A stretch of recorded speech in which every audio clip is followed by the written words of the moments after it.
Welcome to Sleep Audiobooks. If you would like our Better Sleep Quick Guide filled with proven techniques to improve sleep, sign up to our mailing list at sleepaudiobooks.com and we'll send the PDF as a thank you.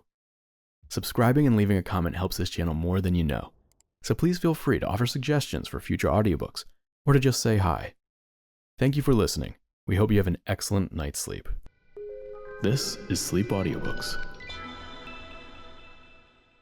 32 Caliber by Donald McGibeny. Read for you today by Dawn Larsen. Chapter 1. Bring Jim Here.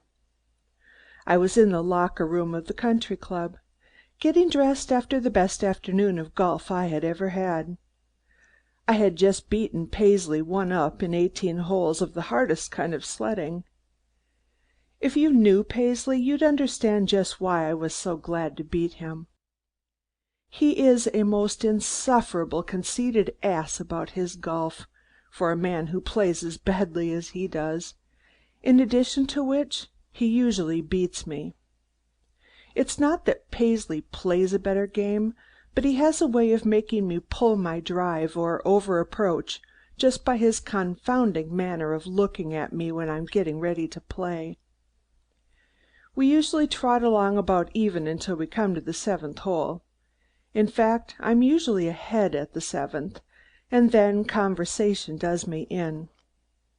You see, the 7th hole can be played two ways. There's a small clay bank that abuts the green, and you can either play around it or over it to the hole, which lies directly behind. The real golfers play over with a good mashie shot that lands them dead on the green, but dubs, like Paisley, play around with two easy mid-iron shots.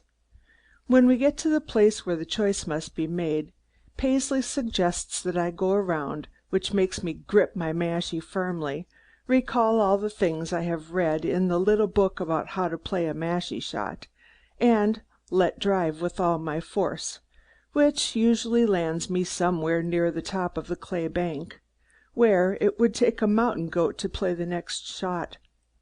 After that, Paisley and I exchange a few hectic observations, and my temperature and score mount to the highest known altitude.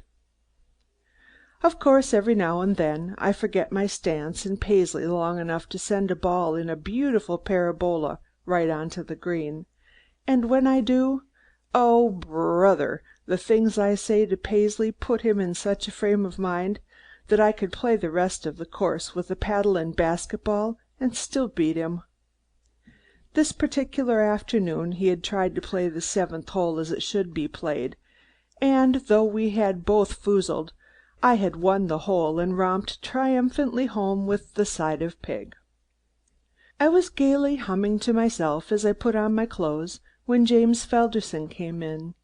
His face was drawn and his mouth was set in a way that was utterly foreign to Jim, whose smile had done more to keep peace in committee meetings and to placate irate members than all other harmonizing agencies in the club put together. There was something unnatural, too, about his eyes, as though he had been drinking. "Have you seen Helen?" he demanded in a thick voice.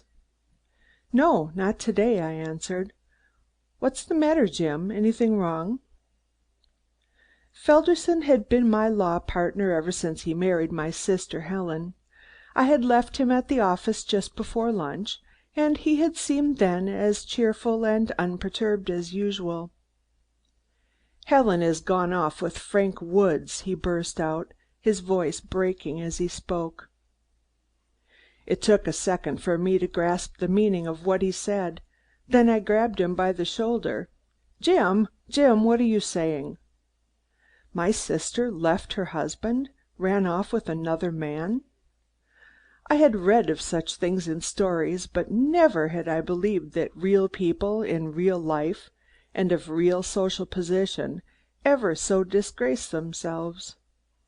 Everyone knew that Frank Woods had been seeing a lot of Helen, and several close friends had asked me if Jim knew the man's reputation. I had even spoken to Helen, only to be laughed at, and assured that it was just idle gossip of scandal-mongers. That she should have left Jim, darling old Jim, for Frank Woods, or any other man, was unthinkable. Jim sank on the bench and turned a face to me that had grown utterly haggard. "It's true, Bupps. I found this on the table when I went home to lunch." He held out a crumpled note written in Helen's rather mannish backhand. "Jim, it is now 10:30. Frank is coming for me at 11. He has made me realize that loving him the way I do, I would be doing you a horrible injustice to keep up the wretched pretense of being your wife. Had you left any other way open, I would have taken it, but you refused a divorce. I hate to hurt you the way I must, but try to understand and forgive me. Helen." I turned toward Jim. His chin was sunk in his hands. Two men came in from the tennis courts and nodded as they went by. "What have you done?" I asked. He raised his head, and on his face was written incalculable misery. "Nothing," he answered, dropping his hands hopelessly. "What can I do except let them go and get a divorce as soon as possible? It's my fault. After we quarreled the other night, she asked me to give her a divorce, and I refused. God, Bupps, if you only knew how much I love her and how hard I've tried to make her love me. And she did love me till Woods came along." I hurried up my dressing, turning over in my mind the details of Jim's married life. In the light of the latest developments, I realized the painful fact that I was partly to blame myself. Helen hadn't really loved Jim when she had married him. Oh, she loved him in the same way she'd loved lots of other men whom she'd been more or less engaged to at one time or another. She had married Jim because it had been the thing to do that year to get married, and she realized that Jim loved her more and could give her more than any of the others. Where I came in was that I had urged her to marry Jim, because he was the best man in the world, and because I wanted him for my brother-in-law. I remembered now how cold Helen had been even during their engagement, trumping up almost any excuse to keep from spending an evening alone with the man who was to be her husband. It made me so hot that I had reproached her even in Jim's presence. My words didn't seem to affect Helen any, but they did affect Jim a lot. He had taken me for a long ride in his car and filled me full of moonshine about how he was unworthy of her and how he would win her love after they were married. I was in such sympathy with him that I tried to believe it true, although I knew Helen as only a younger brother can know a sister. I knew that she had been pampered and petted ever since she was a child, that she had never shown much affection for father and mother, who were her slaves, while toward me, who had insulted her and made fun of her, she was almost effusive. With this in mind, I had urged Jim to neglect her, to treat her rough, but when a man is head over heels in love with a girl, what's the good of advice? To tell him to mistreat her was like telling a Mohammedan to spit in the face of the Prophet. They had been married a little over a year when Frank Woods came to Eastbrook on war business for the French government. He had been in Papa Joffre's army during the mêlée, wore the Croix de Guerre with several palms, and could hold a company of people enthralled with stories of his experiences. Whether he had a right to the decorations, or even to the uniform, no one was quite sure, but it set off every good point of his massive and well-built frame. He would stand in front of the fire and tell of air scraps in such a way that, while he never mentioned the hero by name, it was easy to guess that "hero" and Frank Woods were synonymous.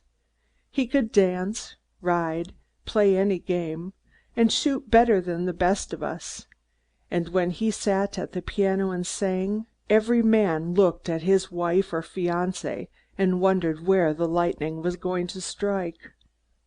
For although he was a very proper young bachelor for months, showing no unseemly interest in women.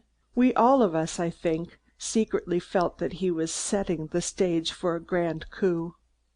If he had singled out Helen from the first, he couldn't have played his game better, for his seeming indifference to her loveliness piqued her almost to madness. During the early months of our entrance in the war, he was called back to France, and every man in Eastbrook breathed a sigh of relief.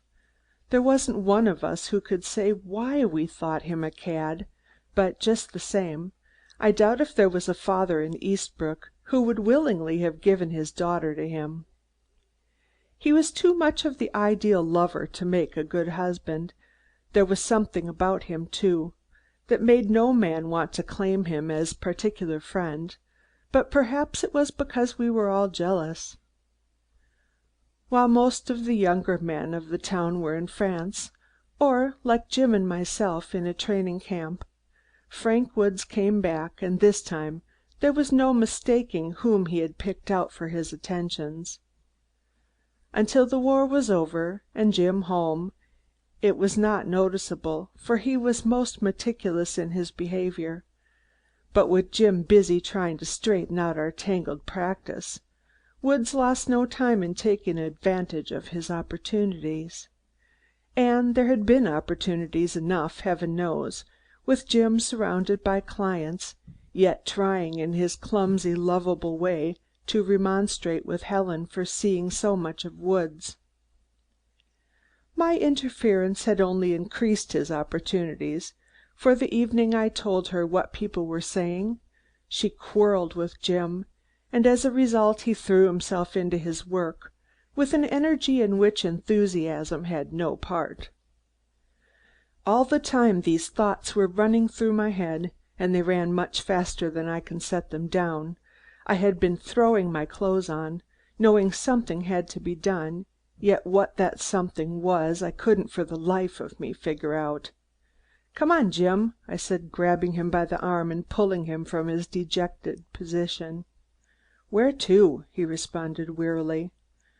"First of all, we're going to shut this thing up. The Sun would like nothing better than to spread it thickly all over the front page of their filthy sheet." "You're right, old boy. I'd forgotten about the newspapers. It would be horrible for Helen to have her name dragged through the mud."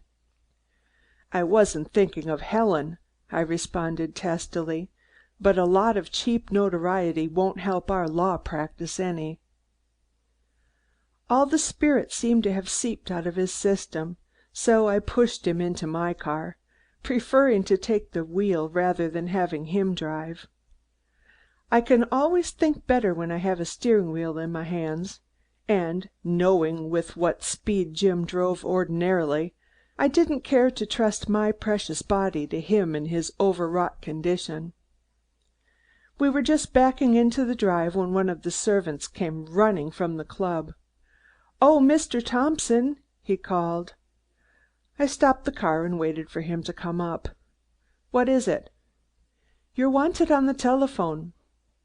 I jumped from the car and started for the club.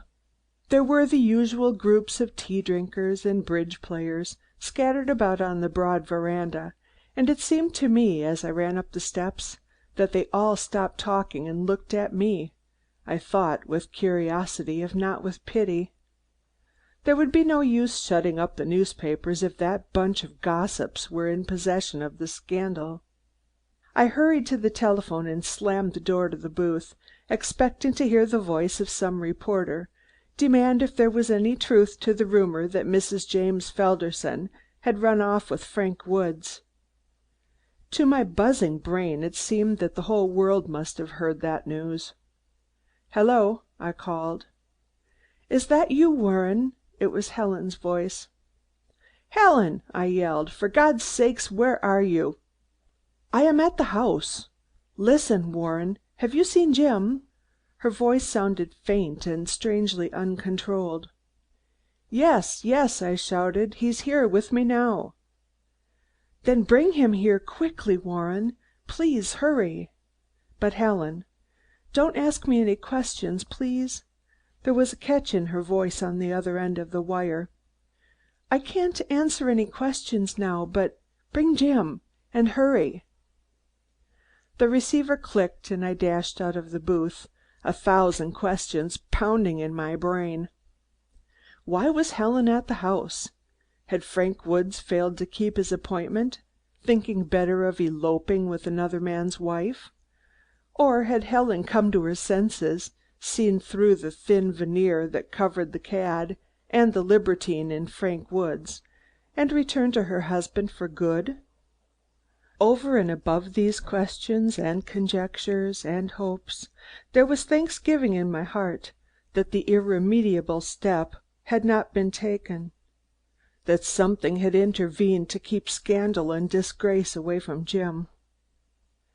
There must have been something in my face that told Jim I had been talking to Helen, for he moved into the driver's seat and greeted me with the single question, "Where is she?"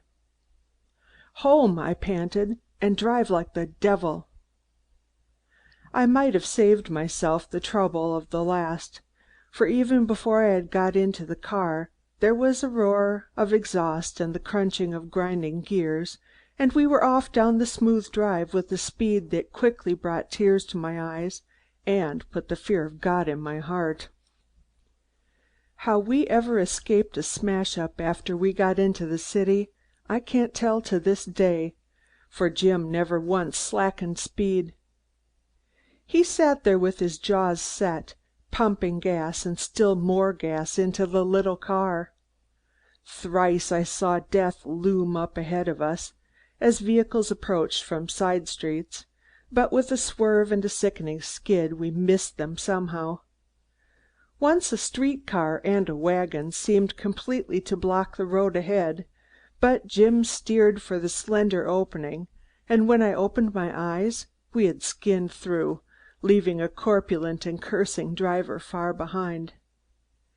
After that I forgot my wretched fear, and the blood surged through my veins at the delicious feel of the air as it whipped by my cheeks. We turned at last into the long approach to Jim's house, and it was then that my heart sank. Frank Woods' car was standing before the door. Chapter 2. 2 Men and a Woman. Had Helen been alone, I would have dropped Jim and gone on, knowing that what they had to say to each other was not for outside ears, but when I saw Frank Woods' car there, I felt that a cool head might be needed. There was an ominous set to Jim's shoulders as he walked toward the steps, a sort of drawing in of his head, as though all the muscles in his big frame were tensed. He hesitated a fraction of a second at the door, either to let me catch up with him or because of the distaste for the prospective meeting, and we entered the cool, dark hall together. Helen was standing at the entrance to the big living room, her tall, proud figure erect, her head proudly poised, one graceful arm upraised, with the hand buried in the velvet hangings. She had on a gray traveling suit, the coat of which lay tossed over the back of a nearby chair. A large patent leather traveling case lay beside it. I had expected from the urgency of the message and the sound of her voice over the telephone to find Helen agitated, but except for the slight traces of recent tears and a high color, she looked as cool and collected as though she had invited us to tea. Jim, on the other hand, was trembling, his face a pasty white, with great beads of perspiration standing on his forehead. She motioned us to enter, and I led the way, gripping Jim's hand in passing. Woods was standing by the window, his back to us, and his whole pose so artificial, so expressive of disdain, that I felt the short hair rising along the back of my neck in antagonism. When he heard us, Woods turned with contemptuous deliberation, but when he caught sight of the dumb misery on Jim's face, his own turned a dull crimson. Helen crossed the room and seated herself on the divan, back of which Woods was standing. The whole performance, the place she chose near him, the look she flashed at him as she sat down, showed so completely which of the men she loved that my heart sank and I lost hope of ever bringing her back to Jim. It was Helen who spoke first. "You received the note I left this morning?" Jim moistened his lips once and said, "Yes," the word barely audible. "Then there is no need to tell you I have made up my mind to go with Frank." Her tone was coldly final. Woods had turned and was again gazing out of the window. Jim looked at Helen with the eyes of a hound dog. My heart ached for him, but there was nothing I could do. "Why did you come back?" Jim almost whispered, keeping his eyes directly on her face. "Because I didn't want a scandal." She glanced down at her lap where she was opening and closing her beaded vanity bag. Evidently she was finding the interview harder than she had expected. I hoped that if I could show you definitely and finally that I don't love you, that I am devoted to Frank, your pride, if nothing else, would induce you to give me the divorce for which I asked. That is the reason we decided to come back, so you might make it possible for us to marry without a scandal." The gross selfishness of the woman! I could hardly think of her as my sister. Her cold cruelty, yes, even her damnable beauty, seemed to go to my head, and something snapped inside. I couldn't bear the sight of Jim standing there helpless while those two turned the knife. "That was very considerate of you," I sneered. "You keep out of this, Warren." "I'm damned if I do," I retorted.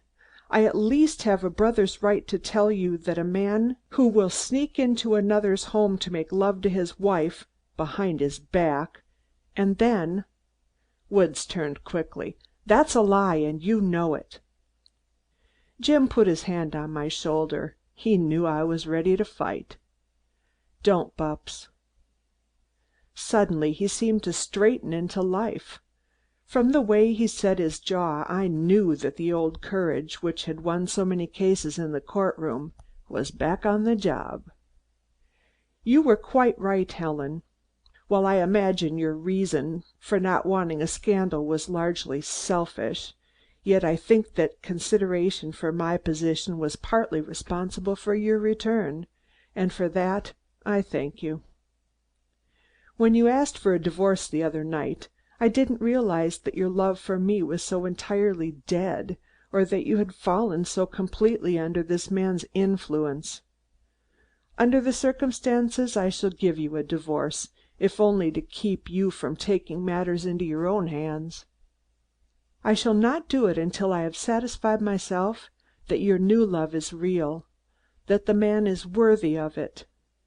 If there is anything in Wood's life that does not bear looking into, I'll find it out. If he has done anything in his past that is likely to hurt you in the future, I shall know it, and you shall know it too before you take this irrevocable step." Woods flushed for a moment when Jim spoke of digging into his past, but laughed easily and said, "You're getting a bit melodramatic, aren't you?" "Better melodrama than tragedy," Jim responded bitterly. "Helen has told you she doesn't love you, and that she does love me. This morning she was ready to face the scandal of leaving her husband to go with me to live, openly, unmarried, until you could get a divorce. That rather answers your first point, doesn't it? It makes me think no better of you that you should have agreed to such a sacrifice." "I never expected to win the husband's love at the same time I won his wife's," Woods responded evenly. Never have I seen murder shine out of a man's eyes as it did out of Jim's at that moment. Each man measured the other across the narrow space, and I longed that the laws of civilization might be swept aside, so that the two might tear at each other's throats for the woman they loved. Both men were powerful, and neither feared the other. "As to looking up my past," Woods continued, "one might think you were the father of the lady, and I a youthful suitor. While I recognize no right of yours to meddle in my affairs, the fact that I was sent to America as the duly accredited agent of the French government should have some weight. They are not accustomed over there to hiring thugs and cutthroats to carry out their business." "This is all beside the point," Helen broke in. "May I ask, Jim, where I am going to stay, and what I am going to do while you are investigating Frank's past?" "You are going to stay here." "Here? But where will you stay?"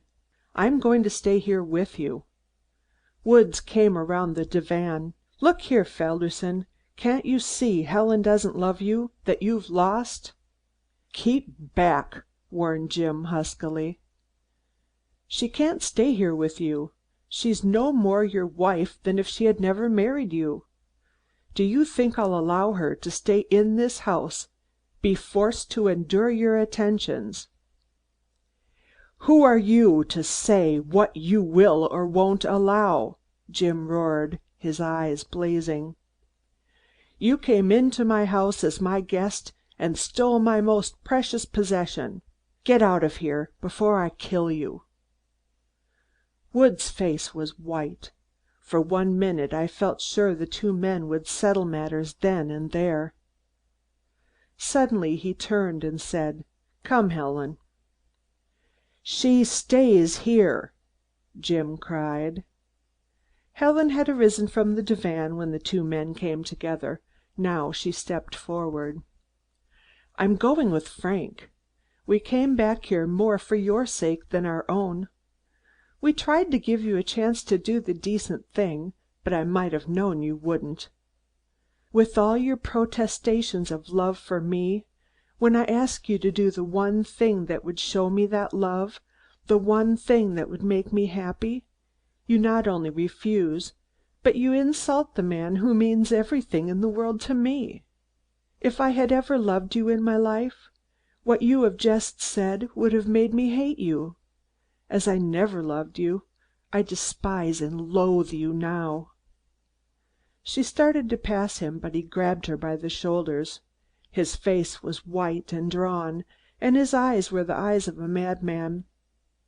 He lifted her up bodily and almost threw her on the divan, crying, "By God, you stay here!" Jim turned just as Woods rushed, and with a mighty swing to the side of the head, sent him crashing into the corner. Dazed as he was, he half struggled to his feet, and when I saw him reach beneath his coat, I sprang on him and wrenched the revolver from his hand. Disheveled and half stupefied, he rose and glared at us like an angry bull. Slowly he straightened his tie and brushed back his hair. He glanced over at Helen, who was sobbing on the sofa. "Two of you, eh? A frame-up?" All the hatred in the world gleamed in his eyes as he looked at Jim. "If you don't let Helen come to me, Felderson, I'll kill you, so help me God, I'll kill you." Then he picked up his coat and hat and walked out of the room. Jim went slowly to the door and into the hall. He looked tired and old. I heard the outer door slam behind Frank Woods and a motor start. Then I went out to Jim. Chapter 3. I could kill him. I was on my way back to Jim's after having gone home to change my clothes. Jim had asked me to stay with him that evening, and, to tell the truth, I was glad to do it, partly because of the threat Woods had made, and partly because of the way Helen had looked at Jim when she passed us in the hall on her way to her bedroom. Being a lawyer, I have naturally made a pretty close study of character, and if I ever saw vindictiveness on the face of any human, it was on Helen's at that moment. I said nothing about the affair to Mother while I was at home, for she has been very frail ever since my father's death, and I thought there was no use in needlessly upsetting her. There would be plenty of time to discuss the matter after Helen left Jim. Again and again I recalled the struggle of the afternoon, and again Helen's face, distorted with anger, reappeared. Finally I decided to drive the car over to Mary Pendleton's and ask her to come spend the night with Helen. In her overwrought hysterical condition, Helen was capable of doing almost anything. Mary had been like a second sister to me. She really cares nothing for me, except in a sisterly way, but we have been together so much so and so long that Eastbrook gossips have given up speculating whether we are engaged. I'd marry her in a minute, or even less, if she'd have me, but Mary insists on treating me like a kid, calls my crude attempts at love making silly tosh and flub-dub, which makes the going rather difficult. She was bridesmaid to Helen, and is the one person besides myself who can influence her in the least, so I felt that her presence would add ballast to our wildly tossing domestic craft. Needless to say, my own lack of self-control during the afternoon had been as unexpected as it was disappointing, but when it came to anything that concerns Jim, I'm not responsible. I rang the bell and Mary herself came to the door, looking radiant as usual. "Hello, Buppkins!" She greeted me with that detestable nickname she has used ever since I wore rompers. "Aren't you trying for a record or something? This is twice you've called me in this month." "Mary, I'm in trouble." "Is the poor 'ittle boy in trouble and comes to Auntie Mary to tell her all about it?" she sing-songed, making a little moo as though she was talking to her pet cat. "Cut it, Mary," I said. "I'm really in trouble." "What is it, Bupps?" "Helen ran off with Frank Woods to-day." "Heavens, Bupps!" She was serious enough now. "Where did they go?" "They went, but they came back. Helen's home with Jim. They tried to force him to give Helen a divorce. There was an awful fight and Woods swore that he would kill Jim unless he let Helen go. But put on your hat and coat and get your things. Helen needs you with her. I'll tell you the rest on the way over." "I'll be with you in a second," she called, running up the stairs. When Mary had snuggled down beside me in the car, and she does snuggle the best of any girl I ever knew, I told her everything, not forgetting the part where I wrenched the gun away from Woods. "Goodness, Bupps, I bet you were scared," she commented, her eyes twinkling. "Frankly, I didn't know what I was doing, or I would never have had the nerve," I laughed. "But Lord, I feel sorry for Jim." Mary's face clouded over. "So do I, Bupps, but anyone could have seen it coming. Jim was too good to her. As much as I like Helen, I will say that the only kind of husband she deserves is a brute who would beat her. That's the only kind she can love. I was with her the night before her wedding, and she confessed that if Jim were only cruel or indifferent to her, just once, that she thought she could love him to death. The only reason Helen cares for you and me was because we never paid any particular attention to her when she acted up and pouted. That is why she's mad about Frank Woods. When he came to Eastbrook he treated her as though she didn't exist." "And if Jim were cruel to her now, do you think she would go back to him?" I asked. Mary shook her head. "No, it's different now. If Jim were cruel to her, she would probably hate him all the more for it." "Proving the incomprehensibility of woman," I jeered. "Proving the flumdability of flapdoodle," Mary responded. "If you men only put one little thought into giving a woman what she wants, instead of giving her what you think she ought to want, if you kept as up to date in your love making as you do in your law practice, women wouldn't be the incomprehensible riddle you always make them out to be." "Well, why don't you tell us what you want?" I asked. "Silly! That would spoil it all, don't you see? Besides, we aren't just sure what we want ourselves." My spirits, which had risen considerably during our conversation, dropped with a thump when Jim's big house loomed up ahead. Already something of the unhappiness within seemed to have added a more somber touch to the outside. Have you noticed how you can tell from the face of a house what kind of life the inhabitants lead? Happiness or misery, health or sickness, riches or poverty, all show as though the walls were saturated from the admixture of life within. I sent Mary upstairs to see Helen, while I went into the drawing room in search of Jim, but there was no one there except Wicks the butler, who was lighting a fire, for though it was only September, the nights were chilly. I snatched up the evening paper to see if by any chance a hint of the scandal had crept into print. I felt sure that, as matters stood, they would not dare to put anything definite, but the Sun had a nasty way of writing all around a scandal, so that while the persons involved are readily recognized, they are quite helpless as far as redress is concerned. I noticed that Wicks had taken an infernally long time to start the fire. Although it was burning merrily, he was still puttering about, brushing up the chips and rearranging the blower and tongs. When Wicks hangs about he usually has a question on his mind that he wants answered, and he takes that means of letting you know it. I decided not to notice him, but to force him to come out in the open and ask, for once, a straightforward question. From the fire he moved to the table and straightened the magazines and books, glancing now and then in my direction, trying to catch my eye, but I buried myself more deeply than ever in the paper. When he finally stepped back of my chair, human nature could stand his puttering no longer, so I laid down the Sun and turned to him. "Well, Wicks, what do you want?" I snapped. Wicks looked at me with the expression of a small boy caught sticky-handed in the jam closet. "Nothin', sir, that is, nothin'." He turned and started from the room. "Come here, Wicks," I called.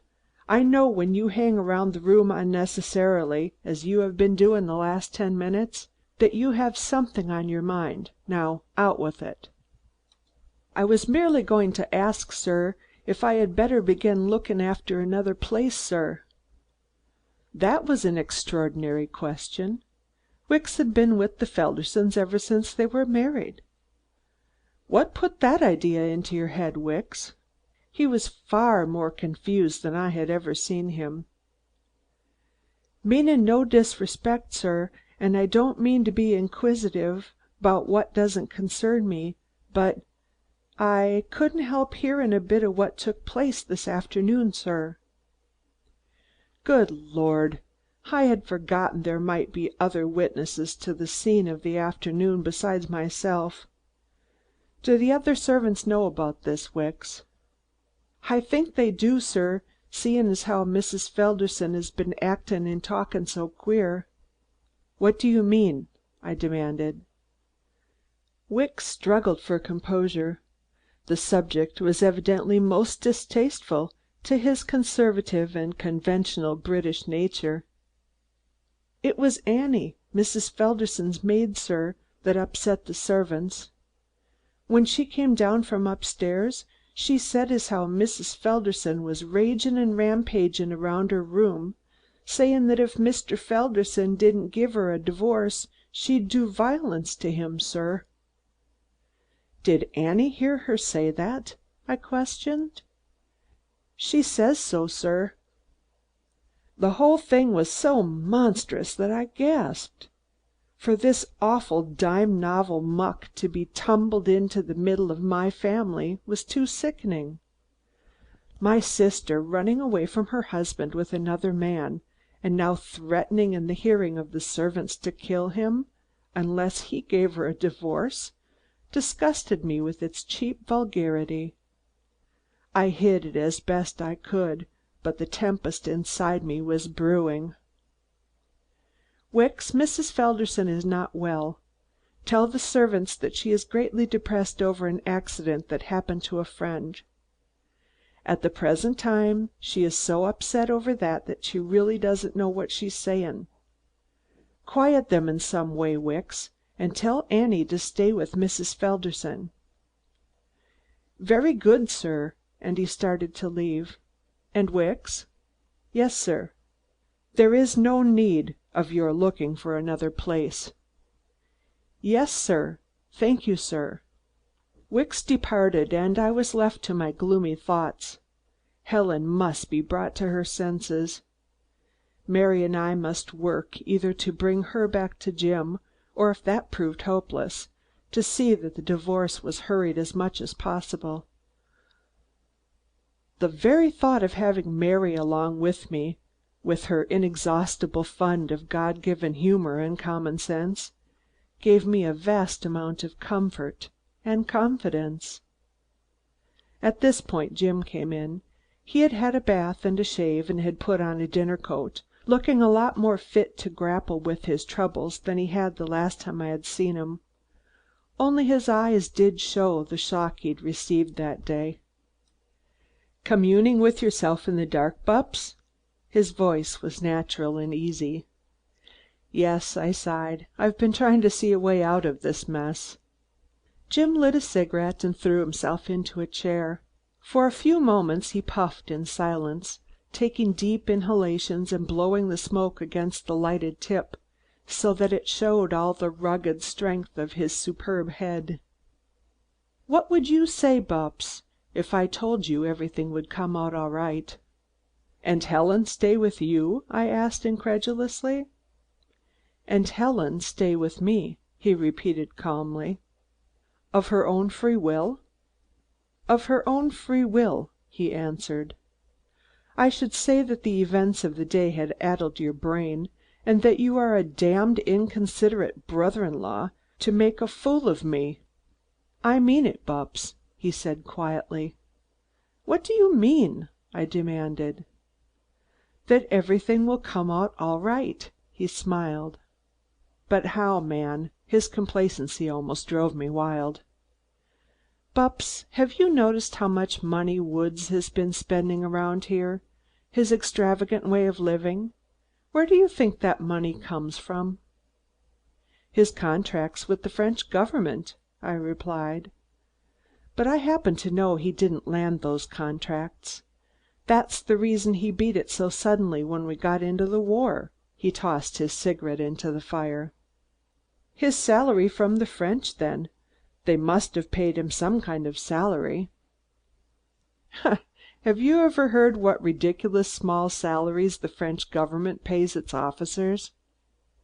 It was true that Woods could never have lived as he did on 10 times the salary of a French captain.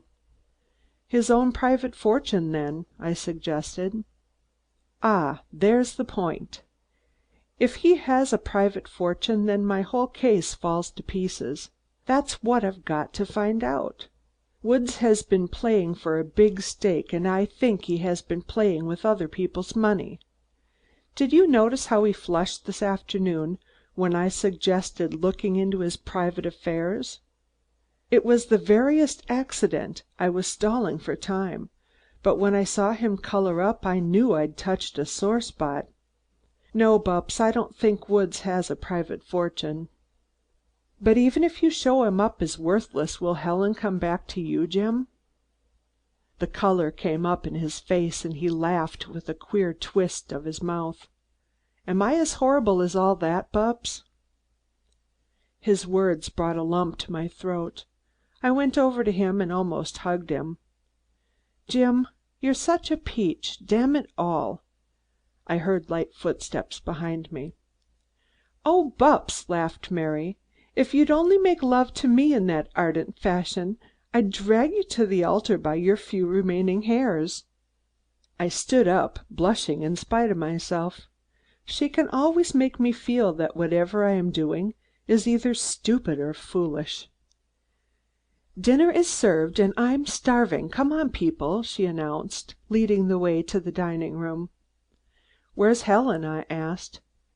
"She's not coming down. She has a slight headache," Mary answered, giving me a warning look. "I am delegated to be the lady of the manor this evening." She looked so adorable as she curtsied to us that I felt an almost uncontrollable impulse to grab her in my arms and smother her with kisses. But remembering what she had done to me once when I had yielded to impulse, I refrained.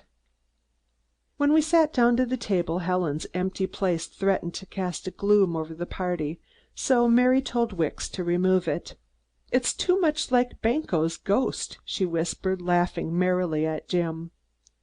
"Speaking of ghosts," said Jim, turning to me, "I heard the labor people are asking the governor to pardon Zalnitch." "A lot of good it will do them," I responded. "If ever a man deserves hanging, he does." "I know, but labor is awfully strong now, and with the unsettled social conditions in the state, a bigger man than Governor Fallon might find it expedient to let Zalnitch off." "Who is Zalnitch? Don't think I've met the gentleman," Mary said. "He's a Russian who was supposed to be the ringleader of the gang that blew up the Yellow Funnel steamship piers in 1915, I explained. "Do you mean to say he hasn't been hanged yet?" "Yes," Jim answered, "and what's more, I'm afraid he's going to be pardoned." "Not really, Jim?" I inquired. "Yes, I'm almost sure of it. Fallon is a machine man before everything else, although he was elected on a pro-American ticket. They are threatening to do all kinds of things to him, just as they threatened me unless Zalnitch goes free, and I think Fallon is afraid of them. Not physically, perhaps, but politically. He wants re-election." Jim had helped the prosecuting attorney convict Zalnitch. In fact, it was Jim's work more than anything else that had sent the Russian to prison. At the time, Jim had received a lot of threatening letters, just as every other American who denounced the Germans before we entered the war had received them. Nothing had come of it, of course, and after we went in, the whole matter dropped from public attention. Zalnitch had been sent to prison, but his friends had worked constantly for commutation of his sentence. With labor's new power, due to the fear of Bolshevism, they were again bringing influence to bear on the governor. Wicks had removed the soup plates and was bringing in the roast when Annie appeared. The girl was both frightened and angry. "Mr. Felderson." Jim looked up. "What is it, Annie?" "Will you come upstairs, please, sir?" Mary pushed back her chair. "I'll go, Jim." "It's Mr. Felderson that's wanted," Annie said with a touch of asperity. "Yes, you two had better stay here and amuse each other," said Jim. "Bupps, you carve." "If Bupps carves, I'm sure to be amused," laughed Mary. Jim left and I went around to his place. If there's one thing I do more badly than any other, it is carving. At home it's done in the kitchen, but Jim takes great pride in the neatness and celerity with which he separates the component parts of fowl, and so insists on having the undissected whole brought to the table.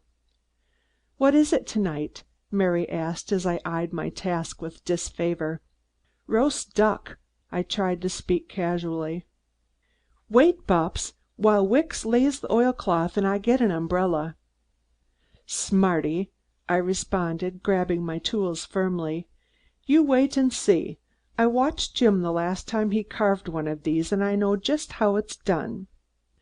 I speared for the duck's back, but the fork skidded down the slippery side of the bird and splattered a drop of gravy in front of me. "I'm waiting and seeing," Mary chided. "Well, you wanted some gravy, didn't you?" "Yes, but on my plate, please." This time I placed the tines of the fork carefully on the exact middle of the duck's breast and gently pushed, giving some aid and comfort with my knife. The little beast eased over on the platter an inch or two. "The thing's still alive!" I exclaimed, getting mad. "If you'll let me have full control, I'll carve it for you," Mary spoke up. "Come on, then," I responded, gladly relinquishing my place. With a deftness and ease that could only be explained by the fact that the duck was ready and willing to be carved by her, She removed the legs and then demolished the bird altogether. There was the sound of voices raised in altercation upstairs, the slamming of a door and the patter of feet rapidly descending the steps. The next moment Helen burst into the room. She was fully dressed for going out, and was pinning her hat with spiteful little jabs. "Will you take me home, Warren?" Mary left me and went over to her. "What has happened, Helen?" "Oh, I can't stay here another minute. It is bad enough to have to stay in the same house with a man you loathe, but when a husband bribes his wife's servants to spy on her and watch over her as though she were a dangerous lunatic." Her eyes were blazing. Mary put her arm around her and tried to quiet her. "Helen, dear, you don't know how ridiculous this is. No one is spying on you." Helen tore herself away. "That's right, stand up for him. You're all against me, I know. The only reason Warren brought you here was to try to talk me into staying with him. Well, I won't, you understand. I won't. I hate him. I could kill him. If you don't take me home, Warren, I'll go alone." She was almost hysterical. "Have you thought what this would do to Mother?" I asked. "She doesn't know you've quarreled with Jim. If she found out you were contemplating divorce, it would kill her. You know how weak she is." I heard Jim's heavy tread coming downstairs. "Can I stay with you, Mary?" Big tears stood in Helen's eyes, and she seemed on the verge of a complete breakdown. "Of course, honey bunch," Mary responded, kissing her and leading her into the drawing room. "You just go in there and lie down while I get my things." As Helen walked from the room, Jim came in. Mary turned toward us, looking us over for the briefest moment, and whispered, "You men are brutes." As she ran upstairs, Jim gazed after her. That same gray look had come back into his face.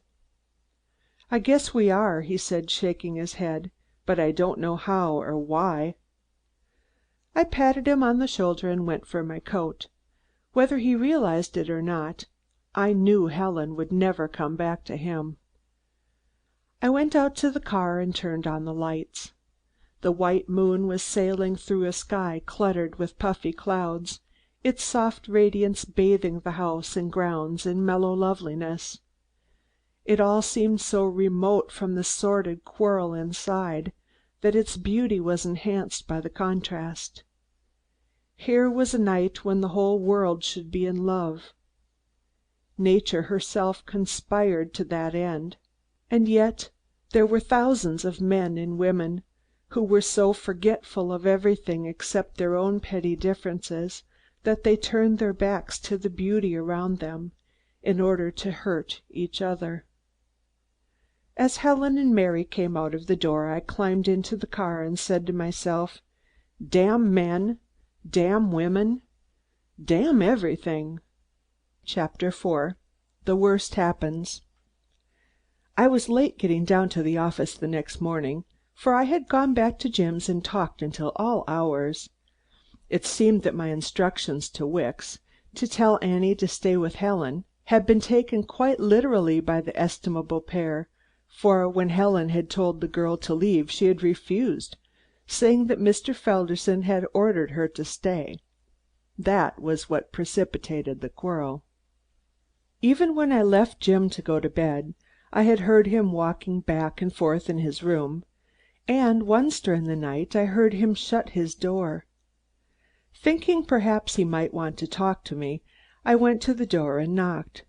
Jim was untying his shoes and explained that, unable to sleep, he had gone out for a walk. The clock on the mantelpiece showed 4:30. In spite of the fact that he had practically no sleep the night before, he was down at his usual hour, 9:00, and when I went into his office to see him, there was no sign of fatigue on his face. "Any news?" I inquired.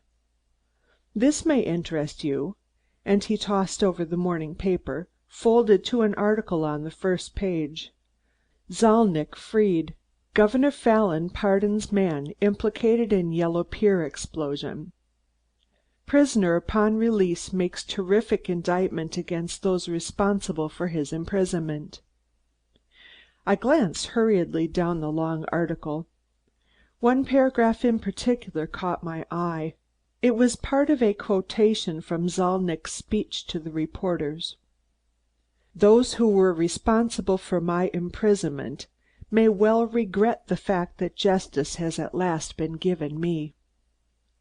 I shall not rest until I lay before the working classes the extent to which the processes of law can be distorted in this state, and rouse them to overthrow and drive out those who have the power of depriving them of their rights and their liberty.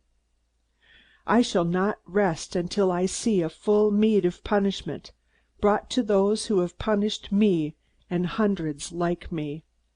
Their money and their high position will not help them to escape a just retribution." "It looks as though our friend was going to have a very restless time," I commented, after reading the passage aloud to Jim.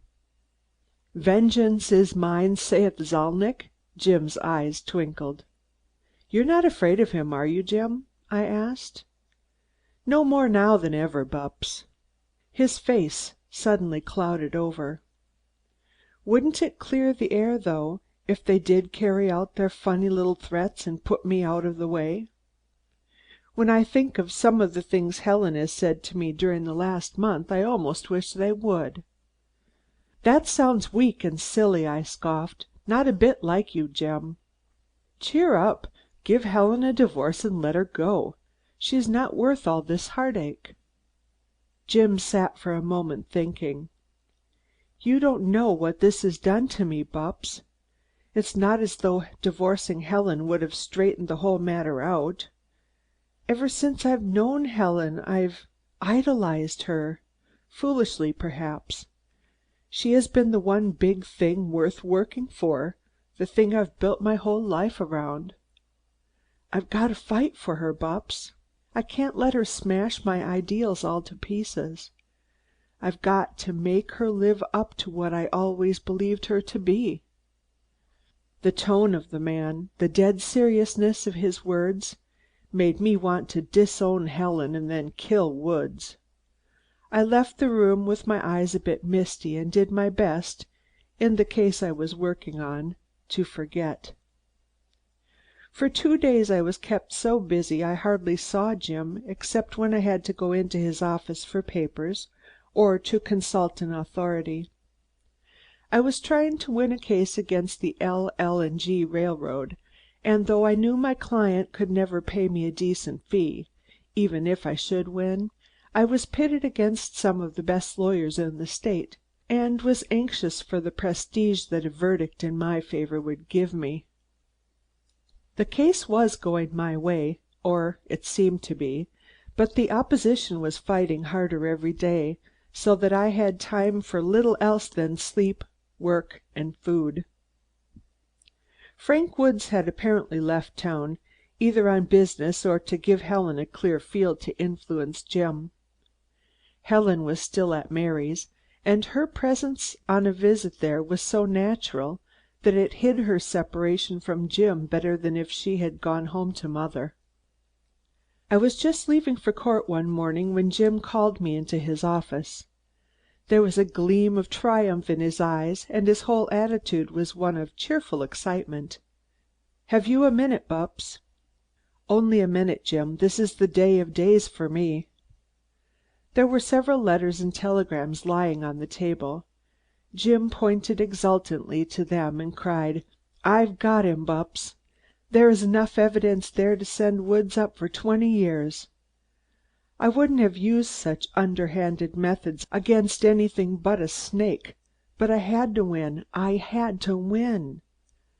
I rushed to the table and rapidly scanned one of the telegrams. "You've started at the wrong end, but it doesn't matter. Frank Woods has used the money entrusted him by the French government to gamble with.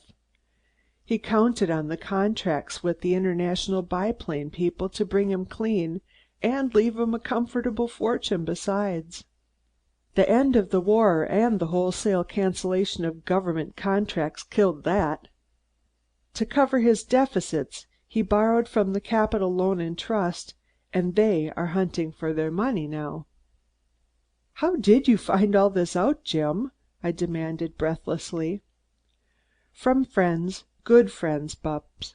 Men who knew that if I asked for this unusual information I had need of it, and that I wouldn't abuse their confidence."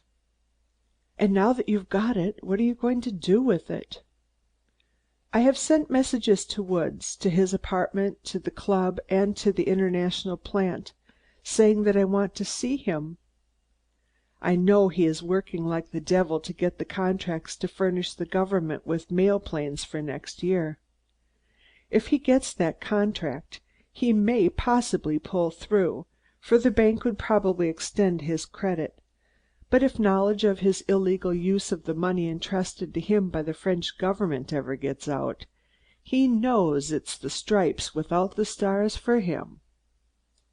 "Be careful when you meet with him, Jim," I warned. "He'll go to the limit, you know, to save himself." "He's all front, Bupps, just like Zalnitch. I'll give him 3 days to straighten out his affairs and get away.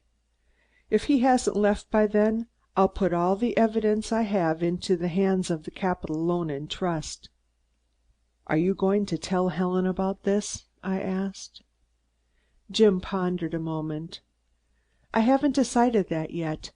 If I was sure Woods would go away without any trouble, I think I'd leave her in ignorance, but he might use her to save himself." "How do you mean?" "I'm not so blind that I can't see that Helen's infatuated with the man. If he is blackguard enough to ask her again to go with him, I think she would go, and that would pretty much effectively tie my hands." "You mean that for Helen's sake you wouldn't prosecute Woods?" I demanded. "That's stupid sentimentality." "It's for Helen's sake that I'm doing all this," Jim insisted. "Don't think for a moment I would stop the prosecution just because she was with him. The reason my hands would be tied is because Helen's money would pay his obligations." "Helen's money?" I laughed. "Helen hasn't as much as I have." Jim flushed. "Helen is quite a wealthy woman, Bupps. When I went into the army I wanted to leave Helen perfectly easy in a financial way while I was gone, so I transferred all my railroad stock to her so that she might draw the interest. I haven't asked her for it since I came home, because in the light of our recent differences I was afraid she might think I didn't trust her." "And do you suppose Woods knows that?" "Of course he knows it," Jim burst out. "She must have told him. Why do you suppose he played around so long before he decided to make love to Helen? Oh, it's all so simple and clear to me now that I wonder at my stupidity." I glanced at my watch. "Good Lord, Jim, you've almost made me lose my case. I have only 3 minutes to get to the courthouse. Hold up the climax till I get back, if you can." I jumped for the elevator and rushed to my appointment, getting there just in time. The news of the morning had so raised my spirits that I was filled with an immense enthusiasm. Everything went my way. My summing up was a masterpiece of logic, if I do say so myself, and my client received a substantial judgment. There is no moment sweeter in a young lawyer's life than when another lawyer of big reputation congratulates him on his conduct of a case. My cup was filled to overflowing, and I must confess I had little thought for Jim's affairs when I lunched that day with Stevenson and McGuire, counsels for the L.L.&G. The prognostications that they made for my future were so exaggerated that a bigger man than I might well have been excused for increased head and chest measurements. At 2:30 I went back to the office to announce the good news to Jim. I had made up my mind before luncheon to spend the afternoon on the links in honor of my victory. But the clouds, which had been heavy during the morning, by 2 o'clock opened up a steady drizzle. Jim was at his desk when I came in, bringing the glad tidings. He got up and gripped my hand. "Good boy, Bupps! I knew you'd do it. Thank the Lord your affairs are going well, anyway." "Has something happened since I've been out?" I asked. "Yes. The First National telephoned about 11 o'clock, saying that Helen wanted to borrow quite a large sum of money on her railroad stock, and asking if I knew about it. They thought the money was probably for me, and they wanted to ask if I'd be willing to wait a few days." "How much was it?" $50,000. "Is the stock worth that much, Jim?" "Yes," said Jim seriously. "The stock is worth twice that. That's why I have to go slow. She could sell that stock for 50,000 at any broker's in 5 minutes." I whistled. "Gee, 50,000! Woods must have asked her for it because he knew you were after him." "It's open warfare now.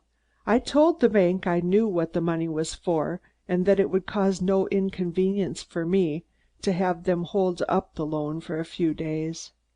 In fact, I asked Sherwood, the cashier, to wait until he saw me before making the loan." Just then the telephone rang. Jim answered it. "Hello? Yes. Woods? Where are you now?" He listened a moment. "I understand. 8:30 promptly? I'll be there. Yes. I understand. I'll be there." He hung up the receiver and looked at me with twinkling eyes. "The shoe is beginning to pinch, Bupps. That was Woods. He asked me to meet him alone this evening at the country club at 8:30 promptly. He says that he wants to see me urgently on business that concerns us both." "Did he ask you to come alone?" "Yes. He distinctly said that I was to come alone and be prompt." "Jim," I argued, "you can't go out there alone to meet that man. It's too infernally dangerous." "There's no danger, Bupps, and I'm not going alone. Helen is going with me." He opened the bottom drawer of his desk and pulled out a leather portfolio, into which he put all of the letters and telegrams that were scattered about his desk. "I'm going to prove to Helen in his presence what kind of a man he is, that he loves her only for the money I can give her and to save his yellow hide. I'm going to tear out of her heart all the affection she ever had for him. I think after that she will not only come back to me, but she will love me all the more for having known Frank Woods. No matter how badly a leg or an arm may be shattered, a quick, clean operation may cause the parts to grow together again, stronger than they were before. I think I win, Bupps." "Still, I believe you ought to carry a gun in case he gets nasty." "I will if you like," he responded, "but I won't use it, no matter what happens." I left the office, vaguely disquieted with the thought of Jim going out to the club to face a man as dangerous and desperate as Frank Woods. When a fellow of his standing sees the penitentiary looming up his foreground, he's capable of anything. Helen herself, in the crazed condition I had seen her the other night, was an added element of danger. I didn't like the looks of the situation, any way I turned it. I climbed into my car and drove slowly through the wet, slippery streets. The windshield was so covered with raindrops that I lowered it to see the better, and the autumn rain beating into my face soon swept away my gloomy forebodings. After all, no man was going to stick his neck into the hangman's noose, no matter how eager he was for revenge. This was the 20th century, in which no man could deliberately flout the law. Frank Woods would never invite Jim to a rendezvous so public as the country club, if he was planning mischief. When he found out how much Jim knew, realizing the game was up, he would leave town quietly. Helen certainly would shake Woods when she learned of his dishonesty and trickery. Surely no woman with Helen's pride could learn how she had been duped without hating the man who duped her. I stopped at the University Union and found the card room well filled with bridge players. The rainy afternoon had driven the golfers to cards, and as one of the men, Terry O'Connell, was on the point of leaving, I took his place. I played till 7 and then started home to dinner. The rain had stopped, and a fresh, chilly wind was rippling the pools in the streets and rapidly drying the sidewalks. The prospect of a cold, blustery evening made me look forward with pleasure to the warm comfort of my study and a good book. I had just finished a solitary dinner, mother being confined to her room, and had settled down in dressing gown and slippers before my cheerful fire when the telephone rang. I put down my book and tried to think of some excuse for staying home, in case it was my bridge-playing friends of the afternoon wanting me to come back to the club. A strange voice called from the other end of the wire. "Mr. Thompson?" "Yes." "There has been an accident to your brother-in-law's car." "What? Where? Who is this talking?" I shouted breathlessly. "This is Captain Wadsworth of the North District Police Station speaking.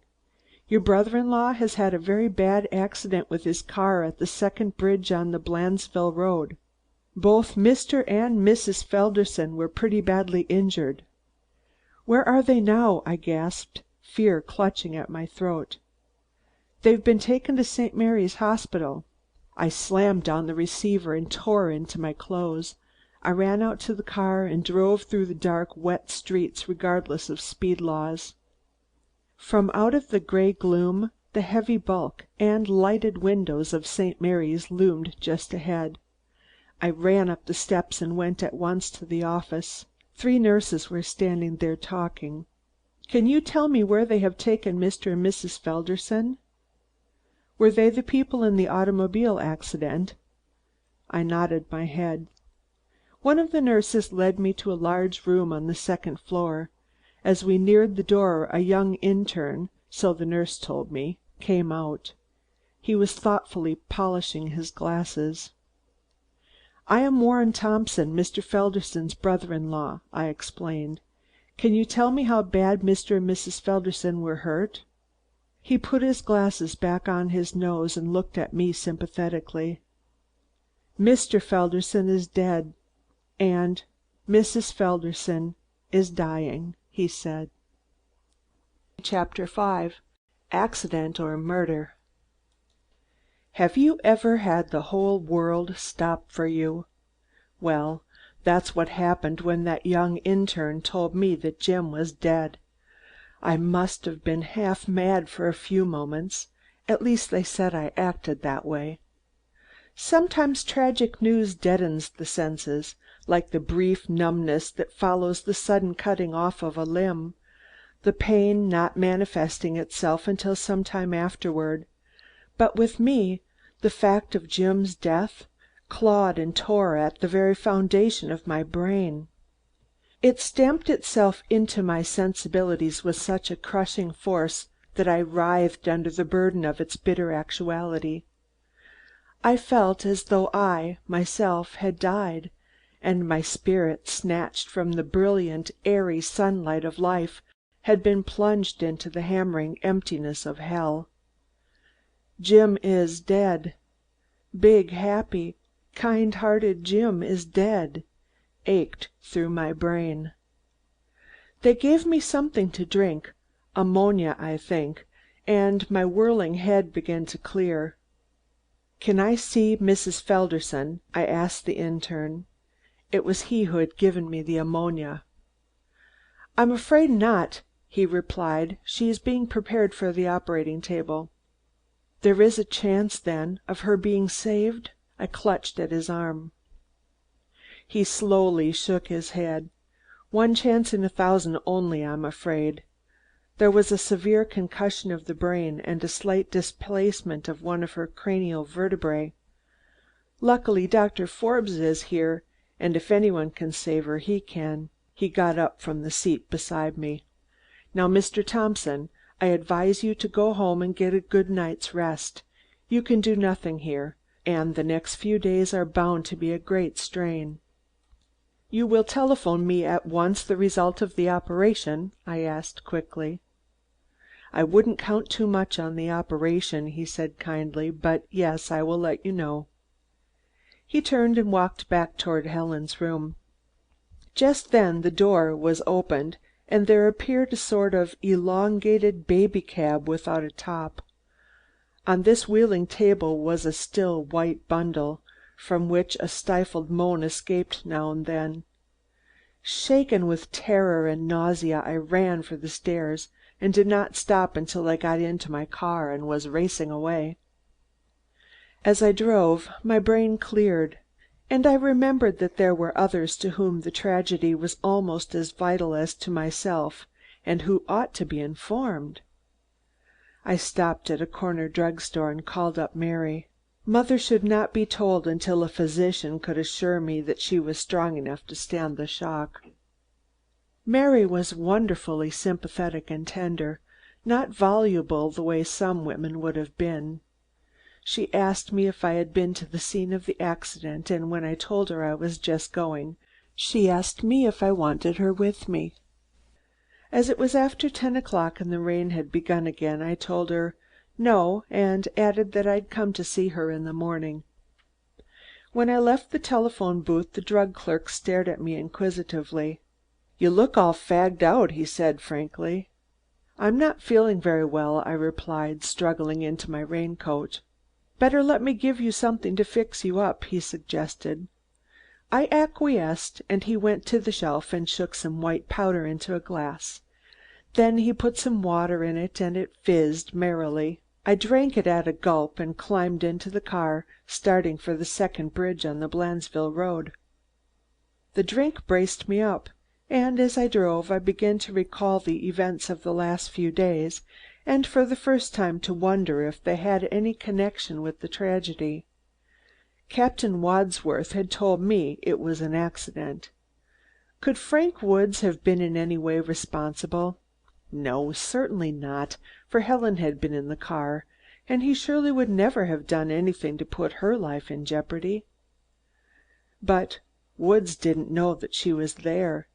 He had told Jim to come out alone, had insisted on it, in fact. It was Jim's idea to bring Helen with him. My heart was doing 100 revolutions to the minute. Now that I had hit on this idea, every fiber of my being cried out that Frank Woods was in some way responsible.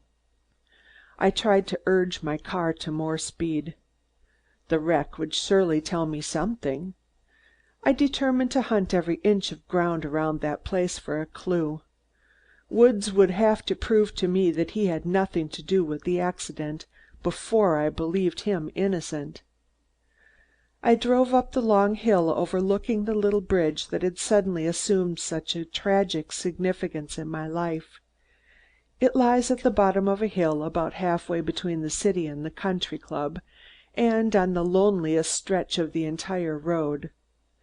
There are no houses about, the city not having grown that far out, and the soil being entirely unusable for farming. In fact, there are only 1 or 2 large trees near by to break the desolate expanse, the vegetation consisting mostly of thorny bushes springing from the rocky soil. There have been several accidents at that bridge, for its narrowness is deceiving and it is impossible for 2 autos to pass. Motorists going to the club usually let their cars out on the long hill, and if another car coming around the bend from the opposite direction reaches the bridge at the same time, only skillful driving and good brakes can avoid a smash-up. The matter has been brought to the attention of the authorities several times, but nothing has ever been done, either to widen that bridge or to warn automobiles of the danger. As I reached the top of the hill, I saw that 2 automobiles had stopped at the bottom, and, noticing that their lights blinked as people passed back and forth in front of them, I was convinced that a small crowd had gathered, probably out of curiosity. I slowed up as I neared the spot and came to a stop at the side of the road. A motorcycle cop walked up to my car. "Inspector Robinson, sir?" "No," I answered. "I am Warren Thompson, brother-in-law of Mr. Felderson, who had the accident." "How did it happen, do you know, Sergeant?" "It was the fault of the bridge again, sir. I told the chief that something ought to be done. This is the third accident in 6 months. We've been trying to find the other car." "What other car?" I asked. "The car that made Mr. Felderson take the ditch," he explained. "He must have been driving fast. He usually did. Many's the time I've had to warn him. And must have seen the other car would meet him at the bridge.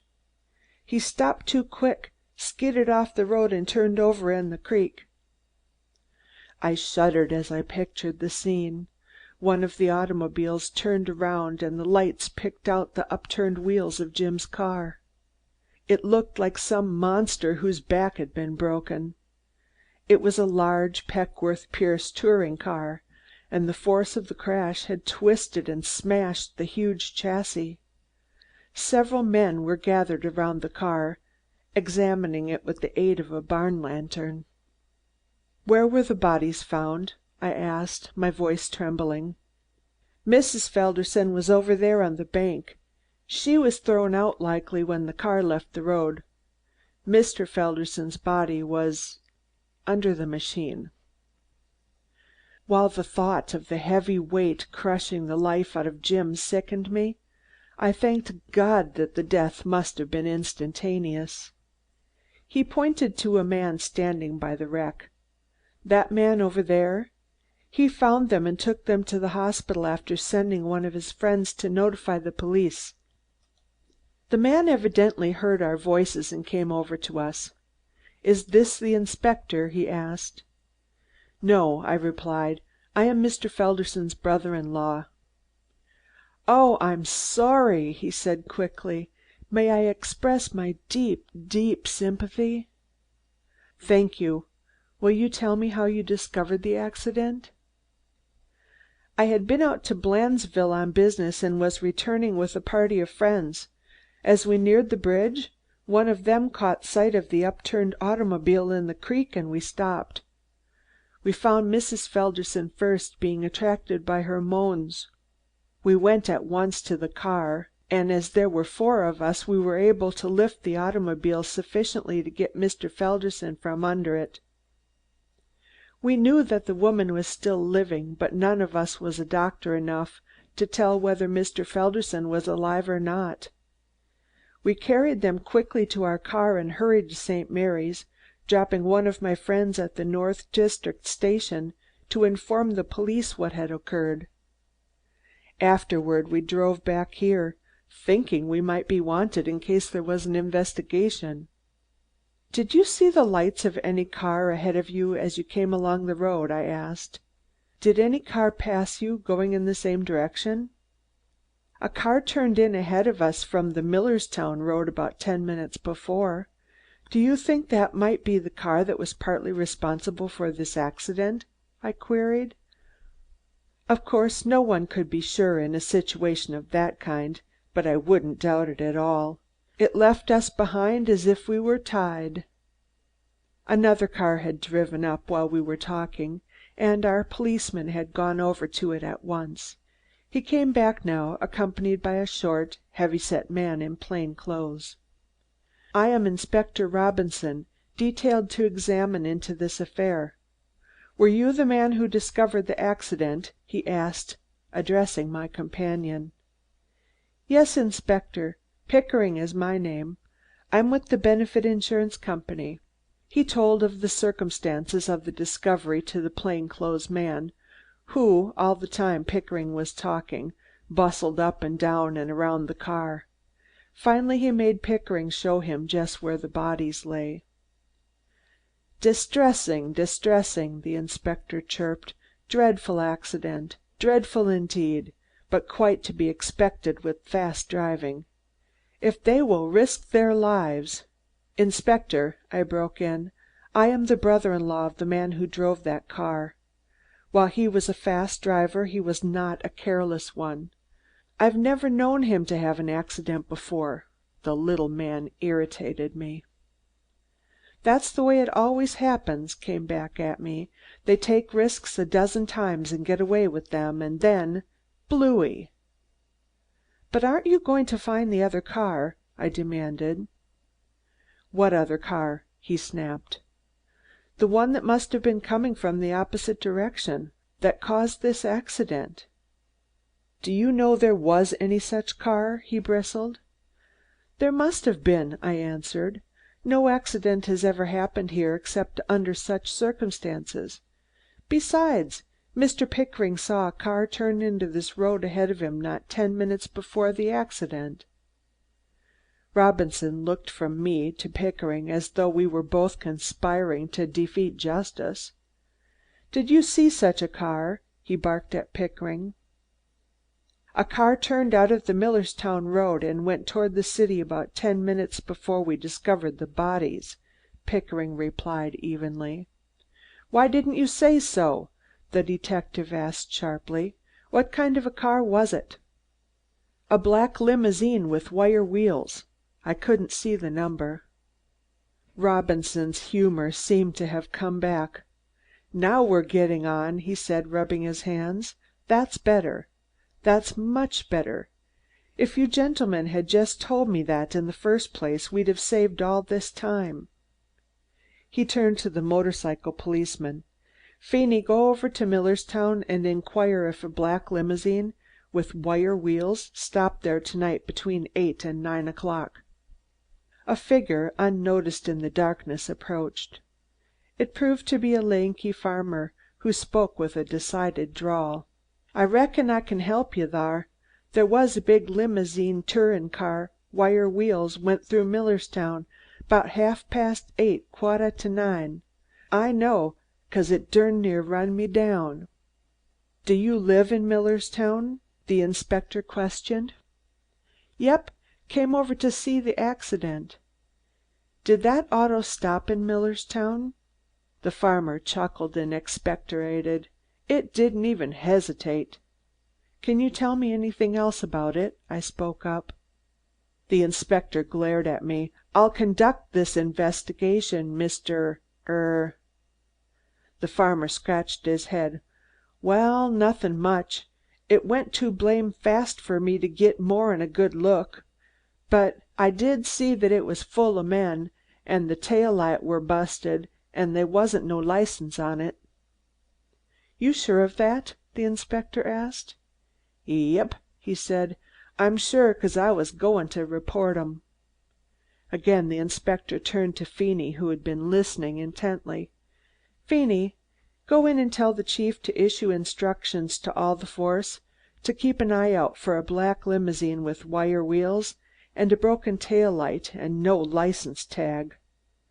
My friend," he said, turning to the farmer, "I thank you for your information. By tomorrow night we'll have that car and the parties concerned. By gad! They had their nerve running away after the accident. The damn rascals, killing people and then running away. I'll grill their toes for them."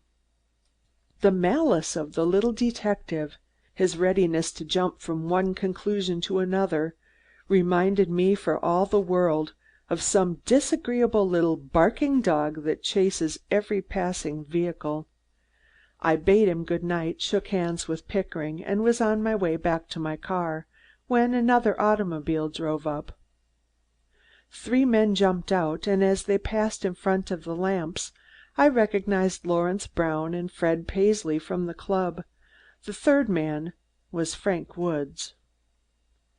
As I caught sight of his well set up figure, all the hatred I had for him seemed to rise in my throat and choke me.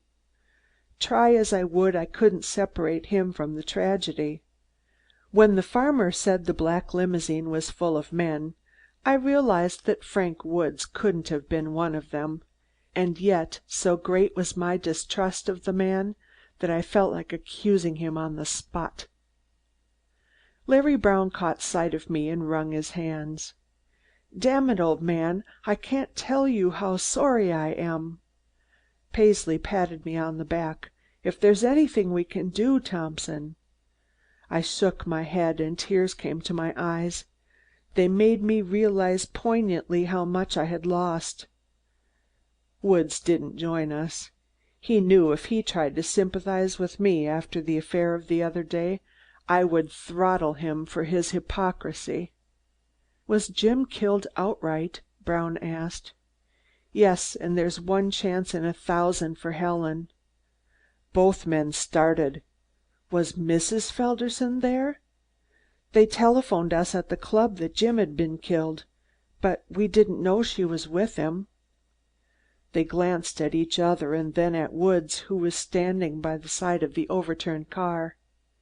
"You'd better tell him, Larry," Paisley muttered. "Doesn't he know?" I asked. "Of course not," replied Brown. "He was out there at the club with us. I'm afraid it will hit him awfully hard." He stepped over to Woods and taking him by the arm they disappeared into the darkness. We heard a choking cry, and the next moment Woods came running toward us. His face was distorted with horror and his eyes were almost starting from his head. "Thompson, for God's sake, tell me he lies! Tell me he lies!" he shrieked. "Helen wasn't in that car." The old suspicions came tumbling back, and 100-fold. I turned cold all over. "It is true," I said. "Mrs. Felderson is in the hospital at the point of death." With a stifled groan, Woods sank to the ground and buried his face in his shaking hands. Chapter 6. A Clue and a Verdict. I drove home with my thoughts in tumult. The look on Woods' face and the vehemence of his words made me sure he was in some way responsible for Jim's death. I walked the floors for hours trying to build up my case against him. He had sworn to kill Jim unless he let Helen go, and he must have known that afternoon that not only was Jim going to keep Helen from him, but that he had the proof with which to ruin him forever. He had planned to have it out with Jim at the country club, knowing it would be a cold, damp night and that few people would be out there. He had emphatically stated that Jim should come alone and should be there promptly at 8:30. All those facts pointed to a man's guilt, and I felt sure that in some way I should be able to unearth the proof. I knew I ought to sleep, but sleep was the last thing I could do. Twice I called up the hospital to inquire after Helen, but they could tell me nothing. Had the operation been successful? Yes, she had come through it. Would she get well? That they could not say. They would let me know if there was any change. I sent a telegram to Jim's uncle in the West, the only relative Jim ever corresponded with, and told him to notify any others to whom the news would be of vital interest. Toward 5 o'clock, when dawn was just graying the windows, I threw myself on the bed. I suddenly realized I was extremely tired, yet my brain was buzzing like a dynamo. Pictures and scenes from the last few days flashed through my mind. The vindictive look in Helen's eyes after the fight with Woods, that table being wheeled out of Helen's room at the hospital, with the moaning white bundle on it, the upturned car pricked out of the darkness by the automobile lamps, and finally Frank Woods' face when he heard that Helen had been in the car. With the realization that I ought to get up and close the window, where the morning breeze was idly flapping the curtain, I fell asleep. I woke with a start, to find the room flooded with golden sunlight. A glance at the clock on the mantel-shelf showed me that it was after 9. My body was cramped and stiff, and I felt stale and musty from having slept in my clothes. It was only after a cold shower and a complete change that I felt refreshed enough to pick up the threads where I had dropped them the night before. Again, like the sudden aching of a tooth, came the heartbreaking realization that Jim was dead. With it came also anxiety for Helen's condition, so I called up the hospital at once. They could only say that she had not recovered consciousness, but she seemed to be resting comfortably. I went down to the office to tell the stenographers they might have a vacation until after the funeral, and to lock up. The first person I found there was Inspector Robinson, who was calmly reading over the correspondence on Jim's desk. With all the sang-froid in the world, he met my infuriated gaze. "Good morning, Mr. Thompson. Thought there might be something here touching on the case." He waved a hand towards Jim's letter basket. "Have you found the black limousine?" I asked. "Certainly, my dear man, certainly. We not only found the car, but we found the people who were in the car, and they know nothing about the accident." My first explanation was the right one, and I knew it would be. Felderson was driving recklessly, saw the bridge, put on the brakes, skidded, and was killed. "But why should he put on the brakes at the bridge?" I queried. "I've thought of that," he smiled. "Perfectly logical. There's a nasty bump at the bridge, and he naturally didn't want to jar Mrs. Felderson. So he turned into the ditch and pitched her out on her head instead," I jeered. "That's all poppycock. I've taken that bridge at full speed 100 times without a jar." "It's immaterial anyway," he snapped, frowning at me. "You can't make any fool mystery out of it. The point is that Mr. Felderson put on his brakes rapidly, perhaps for a dog or a rabbit, and skidded into the ditch." "It's not immaterial," I burst out angrily. "There was a real reason for his putting on the brakes rapidly. He was afraid of hitting something, or of being hit himself. Who was the driver of that other car?" "The son of one of the biggest men in the state, Karl Schreiber." "Karl Schreiber!" I cried. "The son of the German socialist who was put in jail for dodging the draft?" I grabbed him by the arm. "Quick, man! Who were the others with him?" Robinson gazed at me with a stupid frown. "2 reporters from the Sun, a fellow by the name of Pedersen, Otto Metzger, and that Russian Zalnitch who just got out of prison." "Zalnitch!" I yelled exultantly. "Zalnitch, the man Jim had sent to prison, and who had threatened revenge. Metzger, who had been his accomplice all along. Schreiber, who hated Jim and all the virile Americanism that he stood for. Pedersen and the 2 reporters I didn't know, but they were no doubt of the same vile breed. A fine gang of cutthroats who would have liked nothing better than to get rid of Jim. They probably saw his big searchlight that makes his car easily recognizable, and realized their opportunity had come. They had driven toward him as though to smash into him, and made Jim take the ditch to get out of the way. That explained the sudden jamming on of his brakes that had caused him to skid and overturn. All these thoughts passed through my mind as I heard the names of the men in the black limousine. "Inspector," I said, "I'm fully convinced that the men in that black limousine are responsible for my brother-in-law's accident." "What makes you think that?" he demanded, eyeing me narrowly. "Because all of them had a reason to hate and fear my brother-in-law. Zalnitch, since his release, had sworn he would get even with Mr. Felderson for putting him in prison. Metzger felt the same way. As for Schreiber, I'm sure if he could have manipulated that car so as to cause an accident to Mr. Felderson, he would have done it." "You're crazy," Robinson sneered. "This thing's gone to your head. How could they have known it was your brother-in-law's car?" "By the big searchlight on the front. It's the only car in the state with such a searchlight.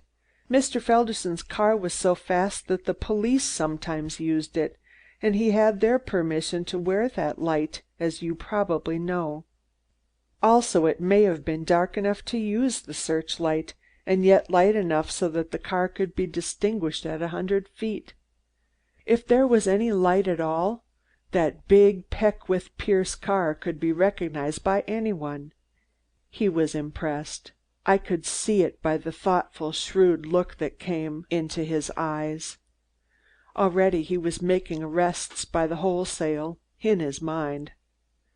But I can't go pulling these men for murder on such slight evidence as that, he exploded. No one wants you to, I said sharply. All I want you to do is help me find out whether those men were present when the accident happened. The idea of helping me didn't please him at all. As soon as I had spoken, I saw my error in not putting it the other way round. Now, Mr. Thompson, you better keep out of this, he advised, getting to his feet. I know that you are anxious to find out if these men had anything to do with Mr. Felderson's death, but the case is in good hands. We're professionals. We can do a lot better when there's no amateurs messing about. You leave it to me. Just as you say, I acquiesced. Get busy, though, and if you find out anything, let me know. Robinson stood a minute, turning his derby hat in his hands. I knew what he was after. By the way, I added, I'll pay all expenses. His face brightened at once. Well now, that's good of you, Mr. Thompson. I wasn't going to suggest anything like that, but it'll help a lot. I handed over several bills which he pocketed with satisfaction. Don't worry a minute, Mr. Thompson. We'll get those birds yet.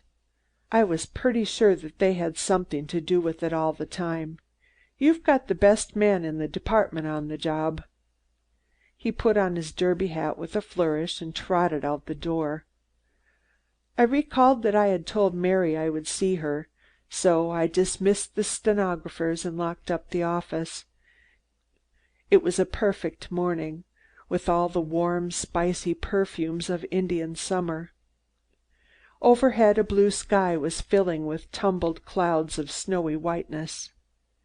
The rain of the night before was still on the grass and the trees, giving a dewy fragrance to the air that was invigorating. Now that I had found a possible solution to the tragedy, I was filled with enthusiasm.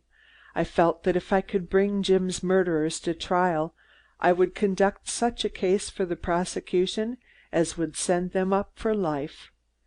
They had succeeded in carrying out their threats, but I would make them pay for it.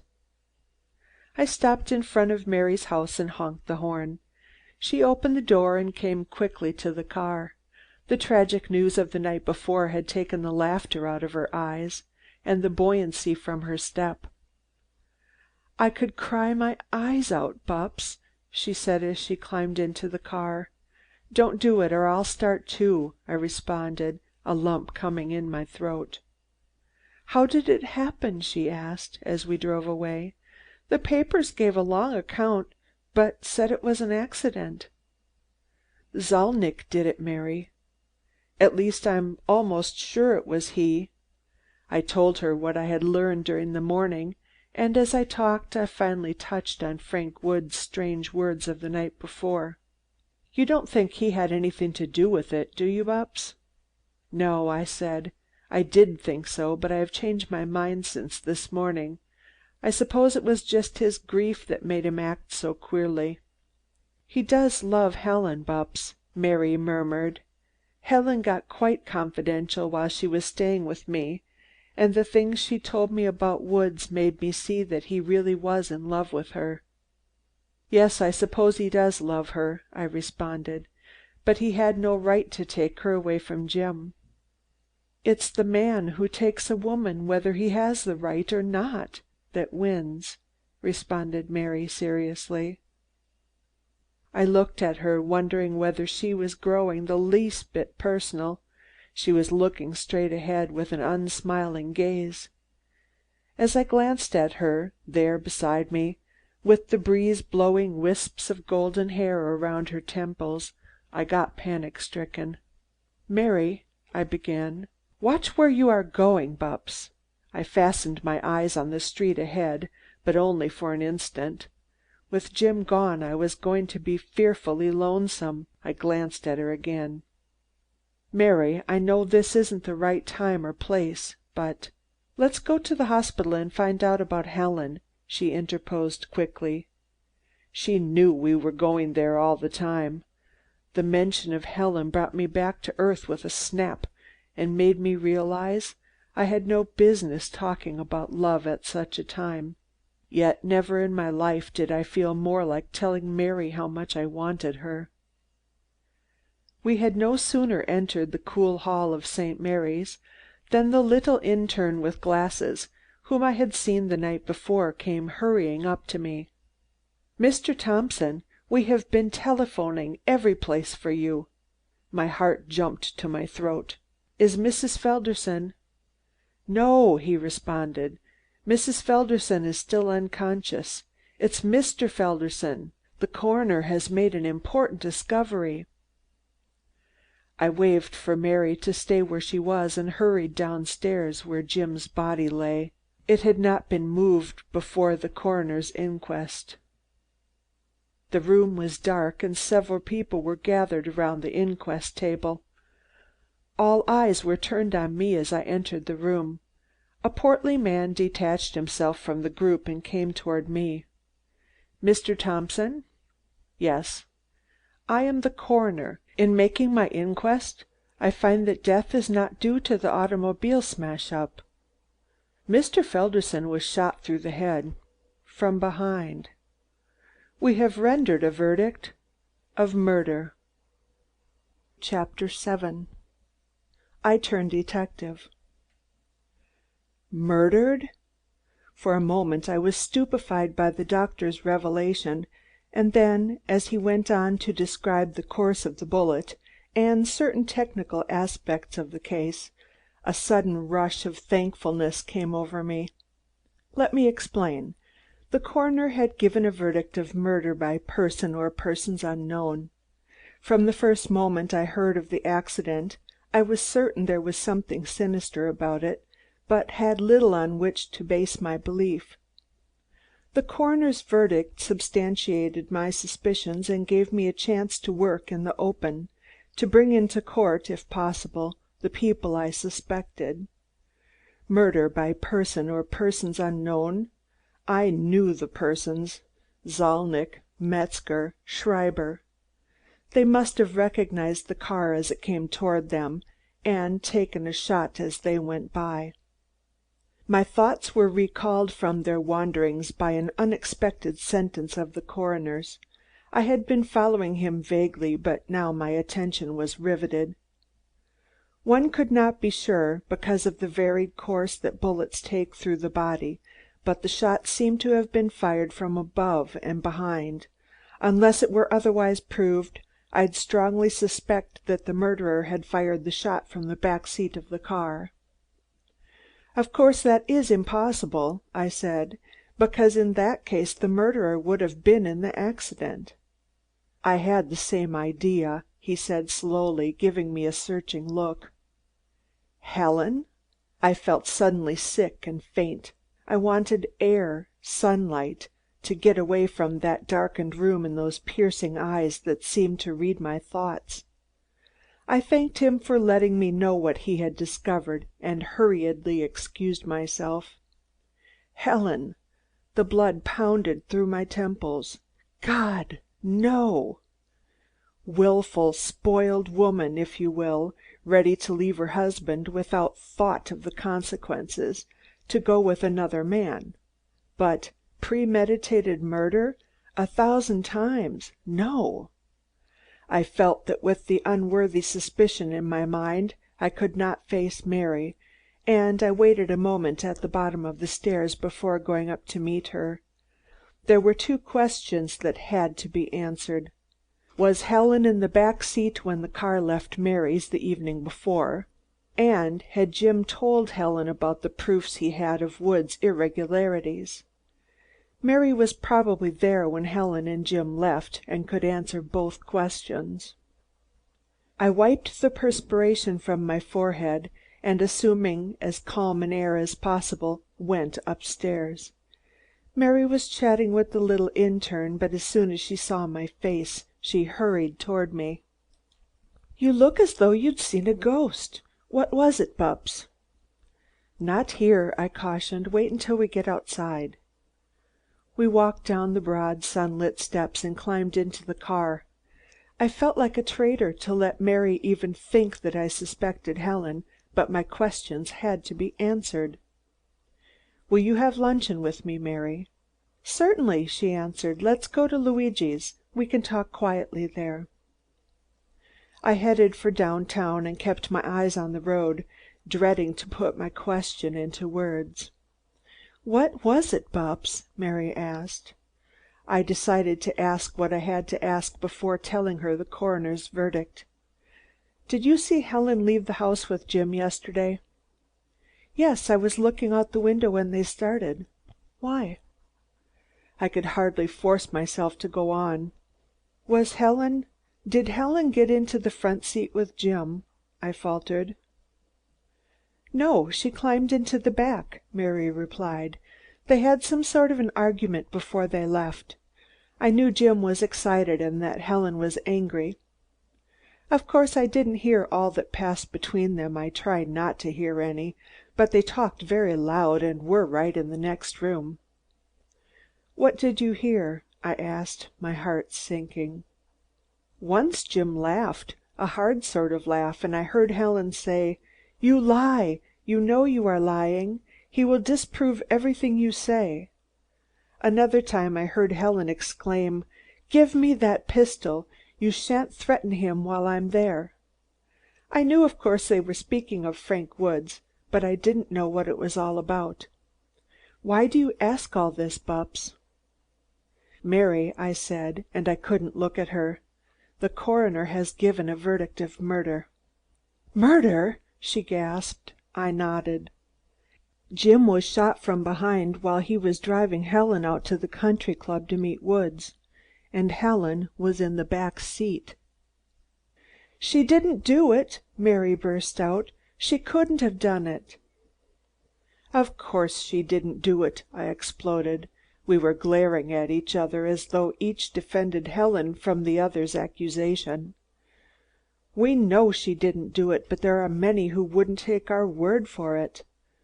I could see by the way the coroner looked at me this morning that he is ready to accuse her of murdering Jim, and it's up to us to save her by finding out who really is guilty."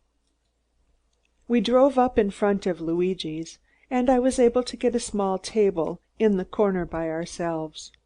Although no one could have overheard us, I sat as near Mary as I could and we talked with our heads close together. Mrs. Webster Pratt came in the door just then with a luncheon party, and noticing how we were engrossed, came bouncing over to the table at once. "Poor Mr. Thompson, my heart bleeds for you, simply bleeds for you." I got to my feet and permitted her to squeeze my hand. She squeezes your hand or pats you at the least opportunity, and this was one unequaled. "Poor dear Mr. Felderson, it is such a loss.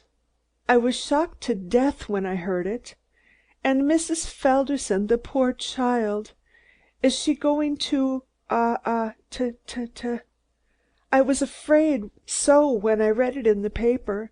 I'm surprised to find you here. How is your poor dear mother?" I knew that the woman would gossip all over the place about my heartlessness unless I explained my presence in a public cafe so soon after Jim's death and my sister's injury. "My mother doesn't know about it yet," I said quietly. "I didn't think her strong enough to stand the shock. I shouldn't have come here, but I had a very important matter to talk over with Miss Pendleton."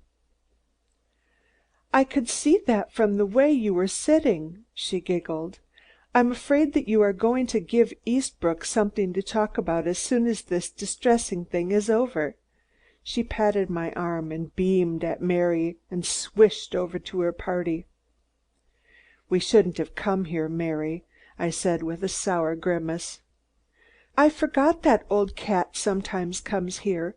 She'll spread it all over town that you were down here making love to me before Jim was decently buried. She'll probably say we were engaged."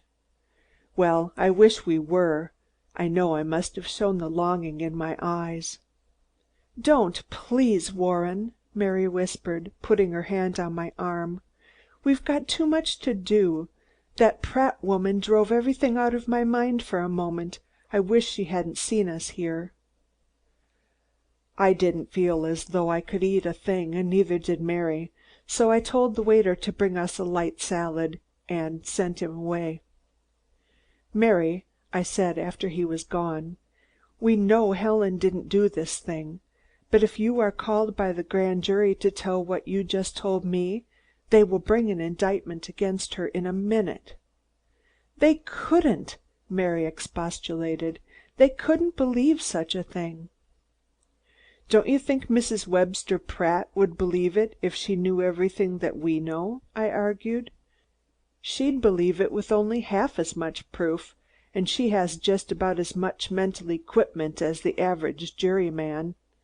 There'll be about 4 of Mrs. Webster Pratts on that jury." "What can we do, Bupps?" Mary begged, with tears in her eyes. "Well," I said, "you've got to see Helen as soon as they let you, and as often as they'll let you, so that the first time she speaks you'll be able to hear what she says." "But suppose she dies, Bupps?" "Even while she is unconscious," I went on, disregarding her query, "she may say something that will give us a clue. I'm going out to the bridge right after lunch." "What for?" Mary asked. "To see if I can find Jim's revolver. If it had been found on Helen, the coroner would have told me this morning, I think." "Of course they may not have taken it at all.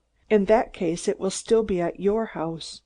If Helen took it with her, it must have fallen out when the car turned over, and if it did, I must get it before anyone else does." The waiter interrupted here with the salad. Mary dabbled with hers a bit, and then said, "Bupps, hadn't I better get out of town?" "No," I replied. "They'd be sure to find you, and when you gave your testimony it would hurt Helen just that much more." "But I can't stand up before them and tell what I heard. I'll lie first." Her lovely little face clouded up as though she were going to cry. "You'll do nothing of the kind," I insisted. "We know Helen didn't do it, don't we?" "Yes." Her tone was not convincing. "Well, then, whatever we say can't hurt her, and we're bound to find out who the guilty persons are." "But, Bupps, who could it have been?" she asked anxiously. "I still think it was Zalnitch and the men who were with him, but it might have been Woods. I'm going to find out everything he did last night. It may throw some light on the case. After all, he is the one who had the most to gain by Jim's death, and his words of last night were mighty queer." I paid the waiter and we left the cafe. On the way to Mary's I stopped at the undertaker's and made arrangements for Jim's burial. The man in charge was the saddest looking person I had ever seen. He had a woebegone look about him that was infectious, made you want to weep for him or with him. He discussed the funeral arrangements in a hushed voice, and finished by whispering, "I sincerely hope what the papers are hinting is not so." "What's that?" I asked. "The noon edition of the Sun says, 'The finger of suspicion points very strongly to Mrs. Felderson.'" I hurried out to the car and jumped in. "Mary, we've got to work fast." "Is Helen suspected?" she asked. "Yes, the Sun is more than hinting." The news seemed to bring out the fight in Mary. "Well, we'll prove her innocent." When we reached the Pendletons', we hurried into the house and went at once to the room where Jim and Helen had their argument. The revolver was not there. Chapter 8. It looks bad for Helen. I drove Mary to the hospital with my spirits at lowest ebb. If the Sun were going to try to convict Helen of the murder, I realized that we had a hard fight ahead of us, for that yellow sheet was most zealous in hounding down anyone who happened to be socially prominent and in demanding punishment. The blacker the scandal, the deeper they dug, and the more details they gave to their gluttonous, filth-loving public. They would be particularly eager here, for they had no love for Jim, due to the stand he took against them during the war. I knew the reporters would be hot on my trail, and that sooner or later they would interview Mary. So I determined that Mary should spend as much time as possible at the hospital, feeling sure the reporters would not be allowed into the room where Helen lay, battered and unconscious. As for me, I wanted to get to the bridge on the Blandesville Road as quickly as possible, and from there to the country club, to inquire what Woods had done the night before. I made up my mind I'd lead the reporters a merry old chase before they ran me to earth, and when they did, I'd tell them nothing. I also wanted to get in touch with Robinson as soon as I could, to find out whether he had discovered anything new of Zalnitch and his confederates, but that could wait until evening. At the hospital they were at first opposed to having anyone in the room with Helen, who still lay in a coma, but with the help of one of the nurses in charge it was at last arranged. As I drove over the road to the club, the bleak barrenness of the country struck me anew. 24 hours before Jim had been alive. 24 hours before we had been standing in our office discussing the proof of Woods' guilt, and Woods had telephoned to Jim, asking him to come to the country club alone. My suspicions of the man stirred afresh, so that when I came to the bridge and I found no one there, I decided to leave my search for the revolver until later, and go straight on to the club. It was still early for the golfers and the bridge players, and there were only a few people there. These, of course, came up to me and pressed my hand with genuine sympathy. I realized how many, many friends Jim had, and what a loss his death was to them all.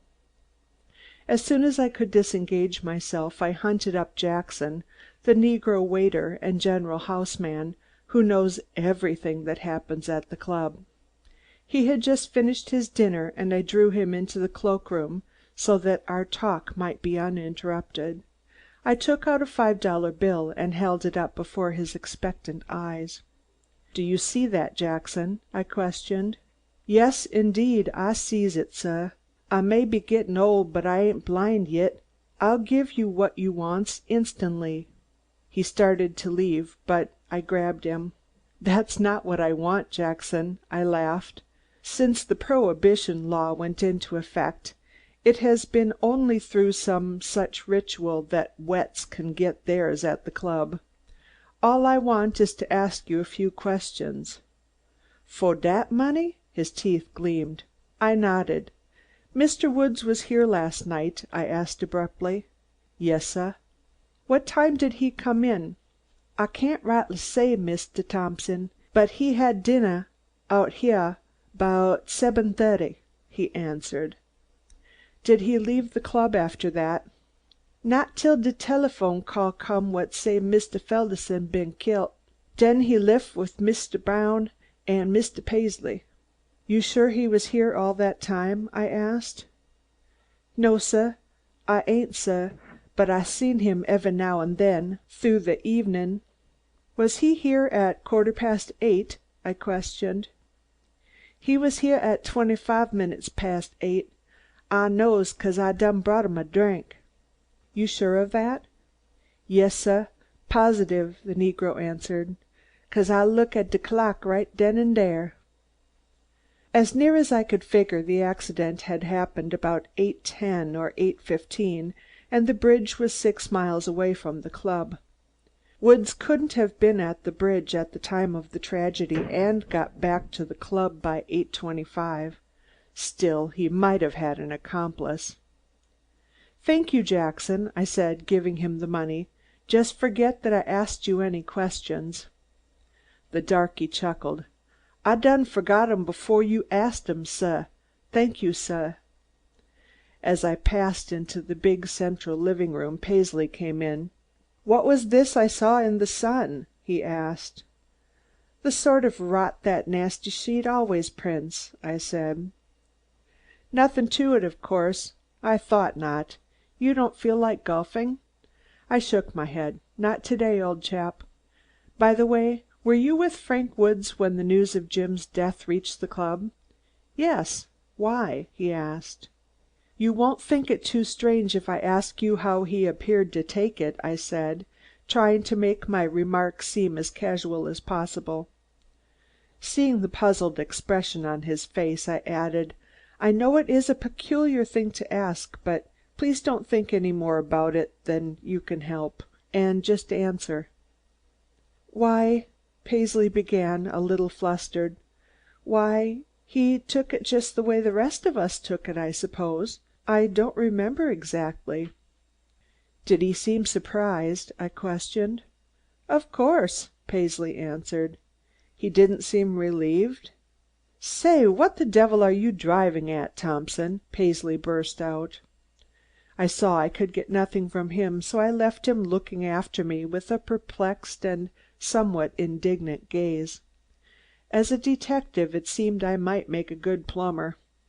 I knew very well he would not repeat my questions, but it would be just like good old Paisley to worry himself to death trying to solve them. I drove back to the bridge, determined to find the revolver if possible, and then hunt up Inspector Robinson to learn what he had to report. Apparently my suspicions of Frank Woods were groundless. He had had dinner at the club and then waited around for Jim to keep his appointment. He had been seen by Jackson at 8:25. Jackson was positive of that fact. 10 or 15 minutes at the most in which to go 6 miles to the bridge and back to the club, put up his car and ask Jackson for a drink. The thing couldn't be done. He had heard of Jim's death with surprise and had heard of Helen's injury with the greatest horror. There seemed to be no doubt of one thing: no matter how much he wished for Jim's death, no matter how much he benefited by the murder, Frank Woods himself didn't do the killing. An automobile was standing at the bridge when I got there, and I cursed the whim that had sent me to the club on a false scent and kept me from having an uninterrupted search for the weapon.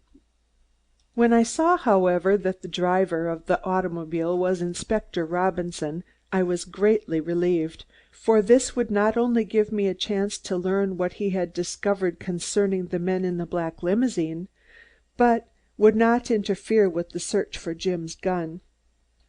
Robinson had his coat off and his sleeves rolled up, and was fishing around the edge of the little creek with his hands.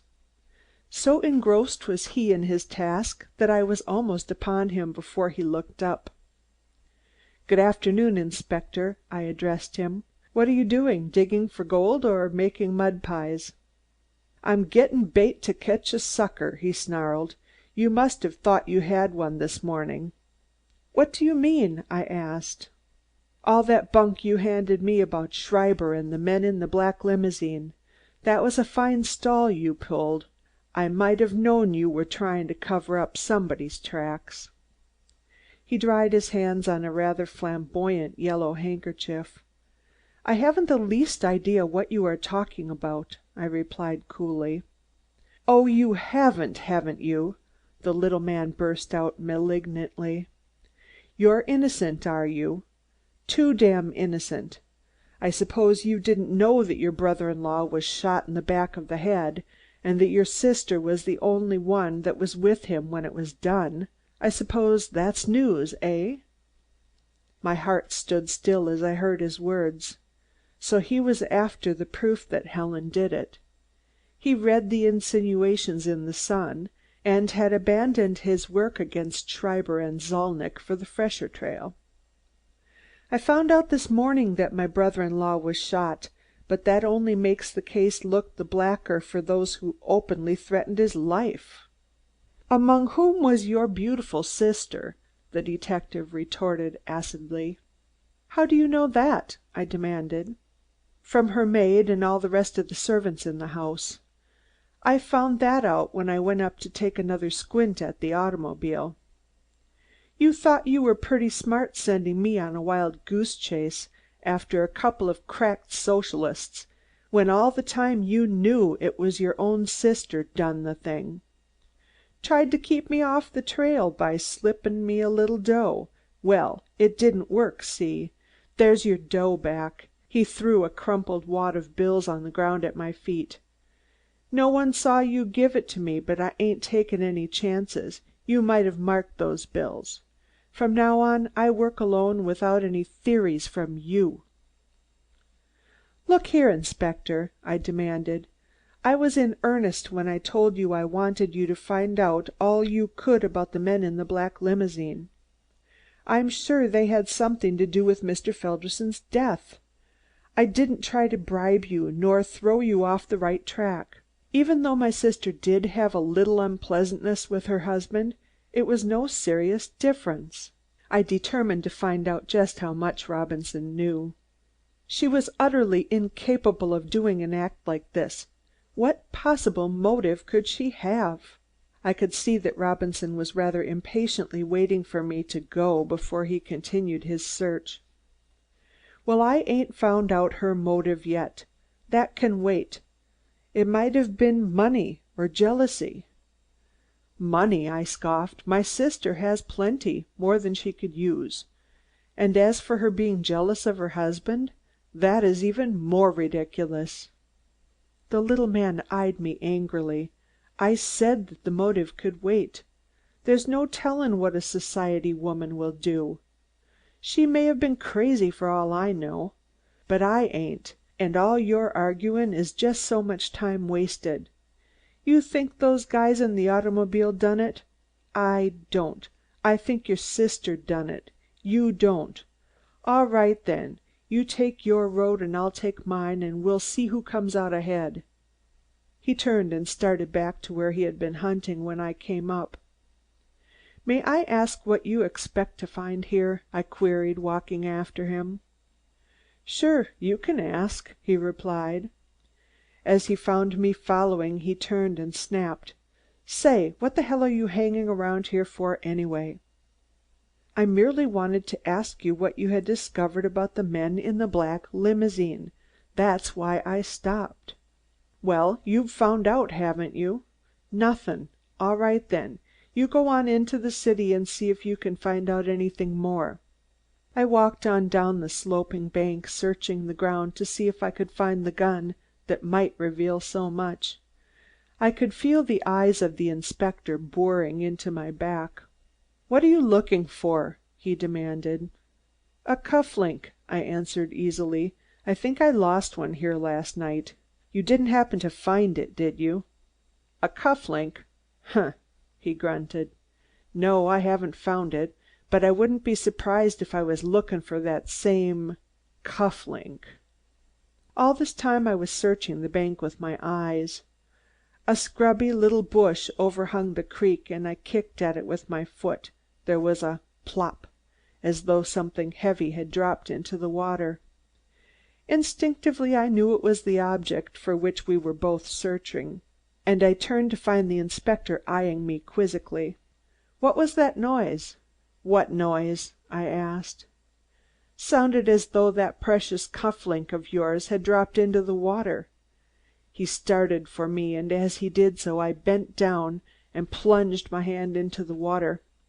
My fingers closed on the revolver just as he came bounding toward me.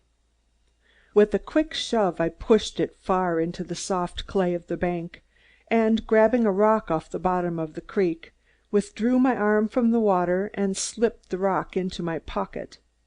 The red-faced little detective was peering over my shoulder as I turned. Rarely have I seen a man so angry. "Give me what you pulled out of that creek!" he almost screamed. "What for, Inspector?" I asked quietly. "Never mind what for. You give me what you found in that creek or I'll—" He grabbed me by the shoulder. "All right," I said. "All right, Inspector. Don't get so excited over nothing. It's yours." I pulled the muddy rock from my coat pocket and gravely handed it to him.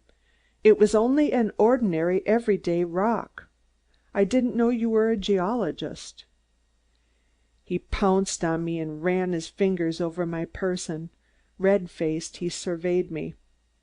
"I ain't a geologist, but I am a criminologist, and just one more of your monkey tricks like that, and I'll put you where you'll have time to study a lot of rocks and do a lot of thinking before being funny again. Now you get out. Get into that car as quick as you can, if you know what's good for you." Hoping I could retrieve the revolver later, and realizing that nothing could be gained by staying there longer, I started toward my car. I had hardly taken 5 steps when I heard a joyful yell and turned to see Robinson struggling to his feet, the muddy revolver in his hand. "Here's your cuff link," he cried. "Before I'm through you'll find that this ain't a cuff link, but a necklace for the neck of that pretty sister of yours. You with your socialists and your cuff buttons, trying to keep me from getting what I go after. Well, it didn't work. It don't usually when I go after something. It didn't work, did it?" "No, it didn't work," I admitted. "Oh, I don't blame you," Robinson went on, mollified by his success and the soft tone of my reply. "I'd have done the same thing in your place if my sister was a murderer." The word murderer acted like an electric shock on me. "She didn't do it, I tell you. She couldn't have done it." "Now, Mr. Thompson," Robinson began in a soothing voice, "these things happen in even the best families sometimes. You mustn't take it too hard." "Will you let me examine that revolver?" I demanded. "Why, no, I can't let you examine it, but I'll examine it when I get ready." "Will you be so good as to do it now?" I asked. "What for?" "Because it may not have been fired at all. That would make things look entirely different, you know." The inspector took out the gaudy handkerchief again and wiped the mud off the barrel and the grip. I had shoved the pistol barrel foremost into the bank so that the muzzle was filled with clay. It was Jim's, a .32 automatic. "It won't be spoilin' any evidence by my cleaning this mud off the outside, because you put that there yourself," the detective said, wiping the pistol carefully. He released the spring and pulled out the clip. I saw a cartridge at the top of the clip and exclaimed, "There, you see? That gun was never fired." The inspector looked at me with a pitying smile. "Now that's where you're wrong, Mr. Thompson. You see, you don't know the inner workings of an automatic. When a gun like this is fired, it discharges the old shell and a new cartridge comes to the top of the clip. There are only 3 cartridges left in this clip." "Do you mean to say that my sister fired more than one shot?" I asked sarcastically. "Not at all, not at all," the little man responded airily. "There were probably only 4 cartridges in the gun in the first place. You're getting all excited over this thing. Of course I don't blame you, Mr. Thompson, for trying to fight against facts, but it certainly looks bad for your sister." I got into my car and started home, my heart dead within me. It certainly did look bad for Helen. Chapter 9. Look out, Jim. A good general realizes when he is beaten and changes his tactics accordingly. Where I had been certain of Zalnitch's guilt before and had planned his prosecution, now, with the sickening certainty that it was my sister herself who was guilty, I began to plan her defense. Yes, I'll admit right now, the gun convinced me. I had been certain that Jim had not been killed through careless driving. That is why I had been so insistent that Inspector Robinson should hunt down those responsible for his death. Now that it was too late, I cursed myself for not having let well enough alone and aided the coroner in giving a verdict of accidental death. My suspicions against Zalnitch had been based on the knowledge that he had hated Jim and would have liked nothing better than to put him out of the way. Coincidence had brought him over the same road that Jim had traveled a few minutes before his death. This had strengthened my suspicions, but the case would have been hard to prove, while the evidence against Helen was too pronounced to be disregarded. Woods, too, had gained my suspicions, and yet he was miles away from the murder. I realized suddenly that I had been refusing to look at the obvious in order that I might place the guilt where I wanted to believe it lay. Yet it did seem the irony of fate that the two men benefiting by Jim's death should have had nothing to do with it. Helen did it. As the awful realization of what that meant came over me, I hoped for a brief second that death would take her and so spare her the consequences of her act. It would be such an easy way out. I felt sure that if she died I could hush the whole thing up. The son could be bought if enough money was offered.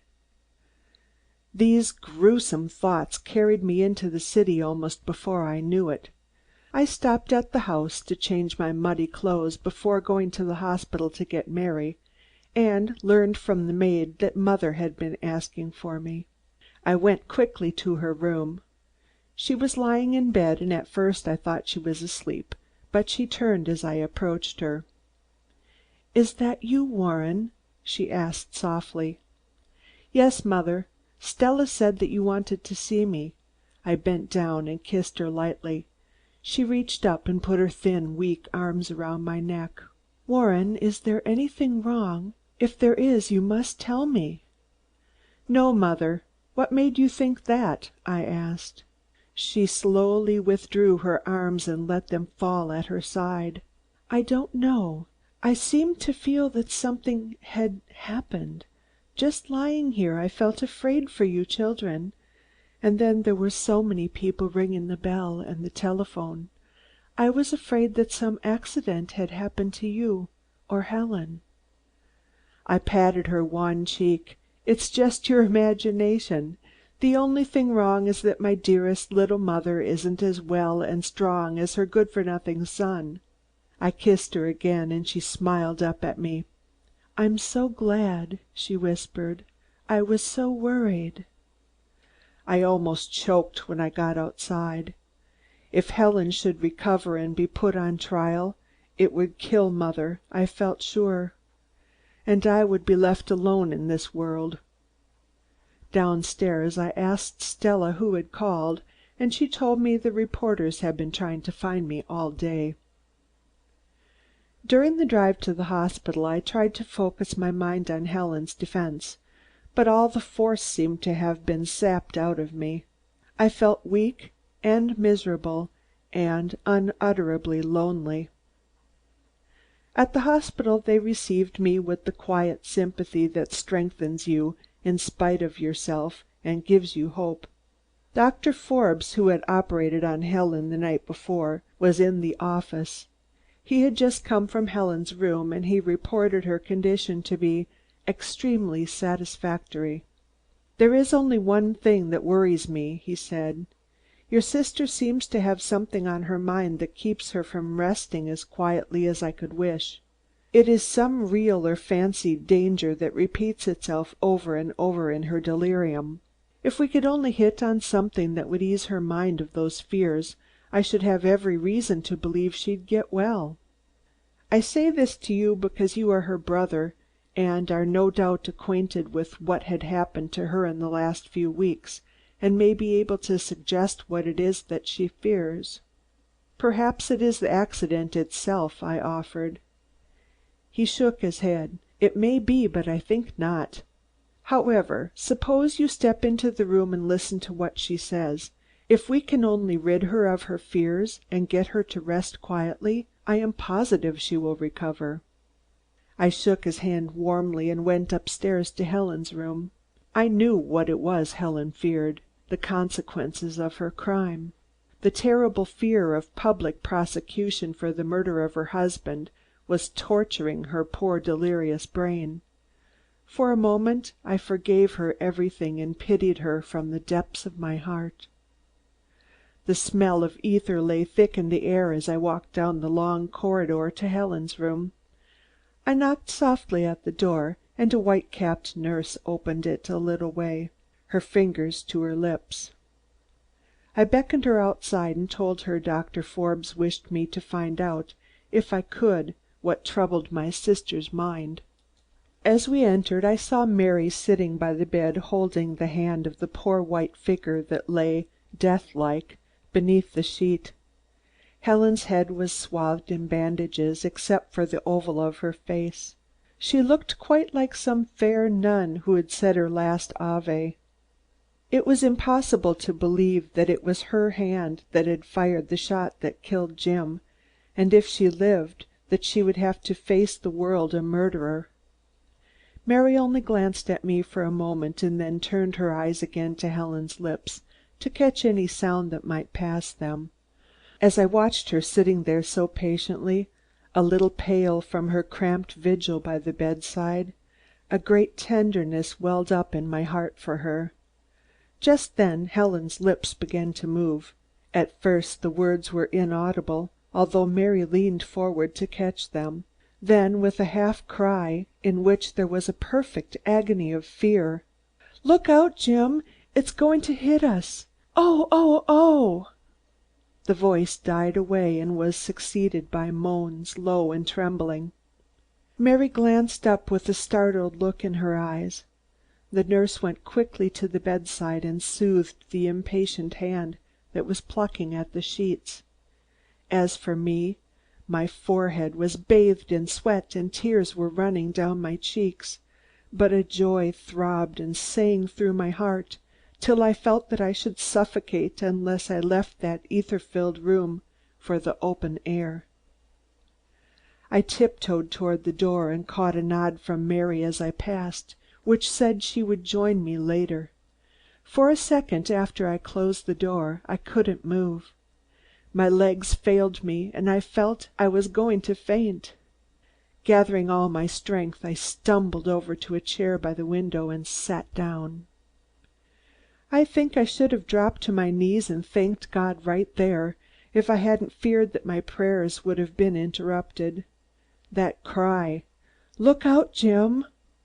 proved not only that Helen had nothing whatever to do with Jim's death, but that she had tried to warn him of his danger.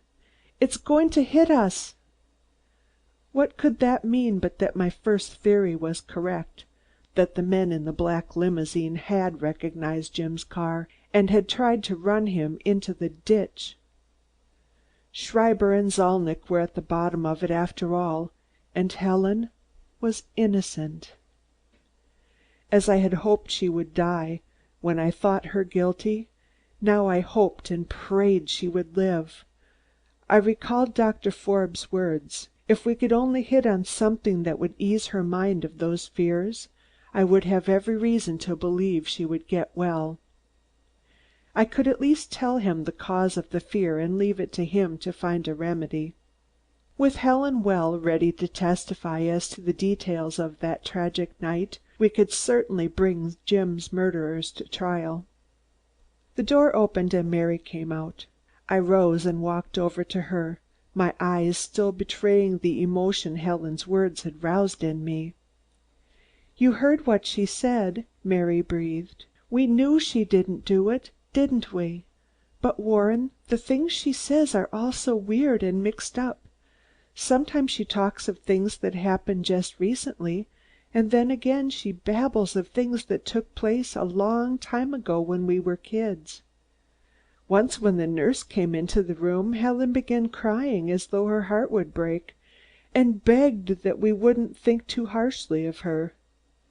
Again she repeated over and over, 'He didn't do it. He didn't do it.' Her other fears, I replied, probably had to do with woods, but that cry to Jim to look out is a real clue and I'm going to sift it to the bottom." "What are you going to do?" "I'm going to accuse Zalnitch of Jim's murder, going to accuse him to his face." "Oh, be careful, Bupps. Nothing must happen to you." The tone she used, her sweet anxiety for my safety, went to my head and I reached out and took her in my arms, but with a little protesting gesture she stopped me. "Please don't be foolish, Warren." Then as she saw my spirits droop, she added, "Not until Helen is well." Chapter 10. I Accuse Zalnitch. "Mr. Zalnitch is busy and can't see you." The girl, evidently a stenographer or secretary, looked coolly competent in her white shirtwaist and well-made skirt. I was surprised to find a young woman of her evident education and refinement in the employ of such a man.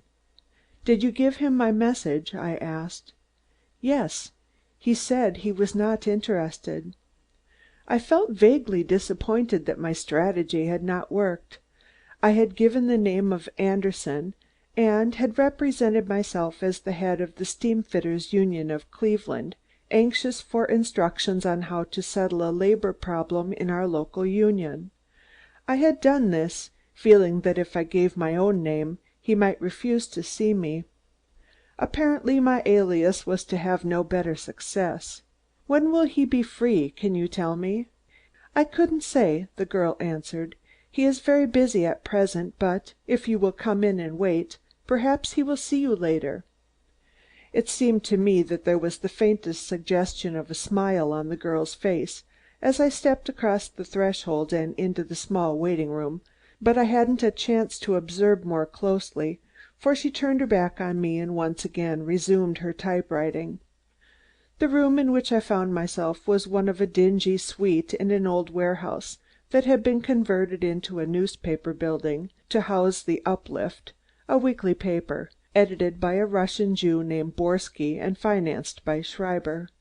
It was a typical anarchistic sheet and had been suppressed for a time during the war. Opposite where I sat was a door from which the paint had peeled in places. This evidently led into Zalnitch's office, for I could hear the murmur of voices behind it. The rooms were ill lighted and unclean, and it made me mad to see as nice a girl as the stenographer working herself to death in such dingy surroundings and for such a man as Zalnitch. I watched her as she worked and marveled that anyone could make her fingers go so rapidly.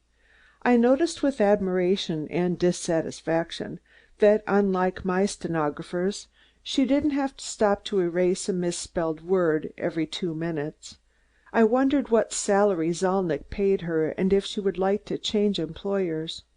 "I hope you will pardon my interrupting your work," I began. "You're not," the girl responded without even glancing up. "May I ask if you are entirely satisfied with your employment here?" "Why do you ask?" she inquired, stopping for a moment and fixing me with clear gray eyes. "I am badly in need of a competent stenographer, and I thought you might prefer working in a place where the surroundings are pleasanter and the pay is probably higher." She studied me a moment, as though card indexing me, then having apparently decided that I was in earnest and not merely trying to flirt, that elusive smile again played about her mouth.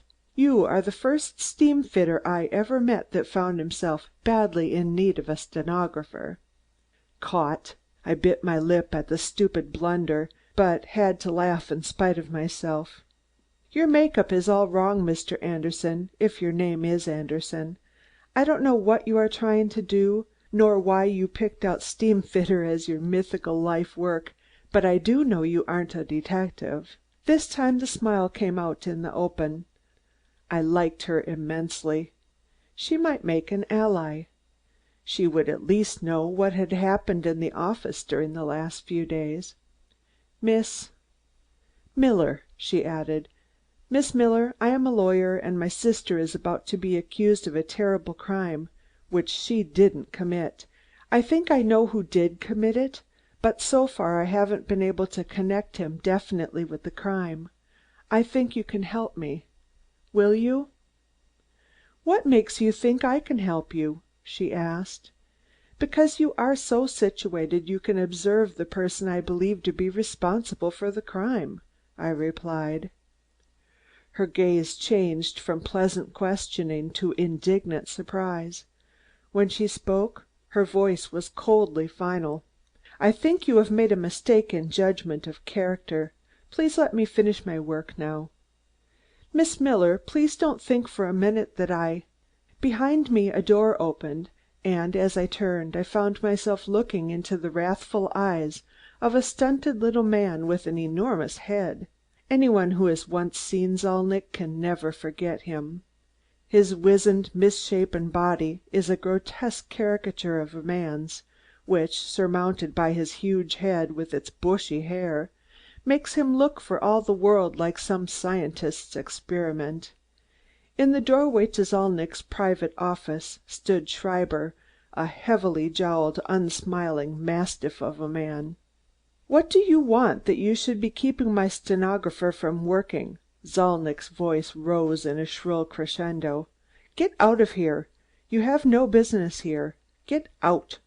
Zalnitch, I came here to speak to you." "Get out!" he screamed. "I won't talk with you. I have no time to waste, even if you have. I know who you are. You're the brother-in-law of Felderson, the blood-sucking millionaire who sent me to jail. I won't talk with you, do you hear?" As he grew more excited, I seemed to grow colder. "Zalnitch, I'm going to swear out a warrant against you for my brother's murder." For a moment the little man blinked at me in amazement. Then he threw back his head and laughed, a shrill giggling squeak. With his fists he pounded his misshapen legs. "You are arresting me for murder? He he! You hear, Schreiber? He is going to arrest me." Suddenly he stopped as quickly as he had started. "Go ahead. Arrest me. Try to send me to prison again. I'll make you sweat blood before you are through. You think I killed him, your brother? I wish I had. I'd be proud to say I killed him. You hear? I wish I had killed him. I wish he were alive so I could kill him myself." The little monstrosity emphasized each of his staccato sentences by stamping a puny foot on the floor. His gloating over Jim's death was more than flesh could stand. "Stop!" I yelled. "If it wasn't you that killed him, it was one of those murderous cutthroats and anarchists that hang with you. If it wasn't you, then it was Schreiber's son, that Prussian jailbird, or one of his friends." Zalnitch's eyes blazed. "You call us anarchists and cutthroats? You, who are a product of the rotten government that has ground down and oppressed people I represent? Because we rebel, you throw us in prison, making a mockery of your boasted liberty. So they did for a time in Russia. You call us cutthroats? It's a good term. I hope to God we earn that title." Finding that the talk was turning into political harangue, I turned my back on Zalnitch and started toward the door. Schreiber followed me. "Just 1 minute." There was heavy menace in his look. "You called my son a jailbird a minute ago. He was in jail because he did right, but that don't matter. You excited because your brother was killed. We don't know nothing about it. We heard about it next day. I don't have nothing against Felderson, but if you do try to put my son Karl in jail again, something will happen to you. I'm telling this to you for your own good." Disappointed at the interview, I closed the door behind me and started down the hall. I don't know just what I had hoped to find out, but I thought Zalnitch would betray himself in some way, must in some way show his guilty knowledge of Jim's death.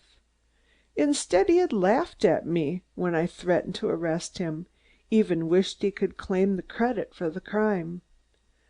I heard the pattering of feet and turned round to find Miss Miller behind me. "Mr. Thompson." "Yes, Miss Miller. A few moments ago you asked me to help you discover who killed your brother-in-law. For some reason you think Mr. Zalnitch had something to do with it, and you wanted me to give you any information I could about him?" "Yes," I responded. "When you made the proposal I was very angry because I resented your thinking I'd spy on my employer. However, your suspicions are so ridiculous, I feel it only fair to tell you that you're wasting your time." "What makes you so sure that Zalnitch had nothing to do with it, Miss Miller?" "Because I know he is utterly incapable of doing anything of that kind," she answered. I half smiled. "Mr. Zalnitch has the reputation of holding life very cheaply, that is, the lives of others who stand in his way. He hated my brother-in-law for that very reason. If he didn't kill him, it wasn't because he didn't want to. For proof of it, you heard what he just said in there." The girl looked me over for a minute. A faraway look had come into her eyes. "Mr. Thompson, Mr. Zalnitch is obsessed by a wonderful idea. You people call him Bolshevist and anarchist because he is trying to overthrow the existing order of things. In working out his great theory, he would stamp out a nation if it interfered with the fulfillment of his plan, and he would not think that he had done anything wrong. In fact, he would think it was the only thing to do. In that much he holds life cheaply. But if you think he would descend to wreaking vengeance on individuals for personal spite, you are all wrong. He is too big a man for that." "Did Zalnitch send you out to say this to me?" I asked suspiciously. The girl flushed angrily. "Really, Mr. Thompson, you make it almost impossible for any one to help you. Instead of being sent, I may be dismissed for having come out here to talk to you. You asked for my assistance, and now that I have tried to give it to you, you make me regret the impulse." She turned and started to leave, but I called her back. "Miss Miller, please forgive me and don't think me ungrateful. Mr. Felderson meant more to me than any person living, and I have made up my mind to bring his murderer to justice if I have to devote the rest of my life to it. I know that I've been jumping to conclusions. I've done a lot of things since Mr. Felderson's death that I can't understand myself, things that were entirely unlike me, but I feel that I would be a traitor to my brother-in-law's memory unless I follow every possible clue. He has only 3 enemies, and one was Zalnitch, who threatened him. Isn't it only natural that I should suspect him?" Her look was entirely sympathetic as she replied, "I know how Mr. Felderson's death must have affected you, Mr. Thompson, and I do want to help you. You say he had 3 enemies? Then I advise you to look for the other 2, for I am positive Mr. Zalnitch had nothing to do with the murder." I thanked her and went down the rickety stairs, believing somehow that she had told me the truth. But if not Zalnitch, then who? I knew that in less than a week, as soon as Helen was well enough to stand the shock, she would be indicted, unless in the meantime I could discover the murderer. Helen had regained consciousness the night before, but was far too weak to undergo any questioning. My impatience at the delay, necessary before she could tell the story of the crime, had driven me, most foolishly I now realize, into trying to force Zalnitch to a guilty admission of complicity. When I got hold of myself, I knew well enough that the only sensible course was to wait until Helen should be able to clear up the mystery, so I went to the office and began the heavy task of putting Jim's effects in order. Chapter 11. A double indictment. Jim was buried on Tuesday. The funeral was very quiet, only Mary and myself, with a few of Jim's most intimate friends attending. I have always had a repugnance to large and ostentatious funerals, and I felt that Jim would have preferred to have the actual ceremony over as quickly and quietly as possible. It affected me too much to allow me to think of anything else but my loss at the time, and I should have left town the day after had I not received a summons to appear before the grand jury. Mary called me up and told me that she, too, had been summoned, so I drove the car around for her.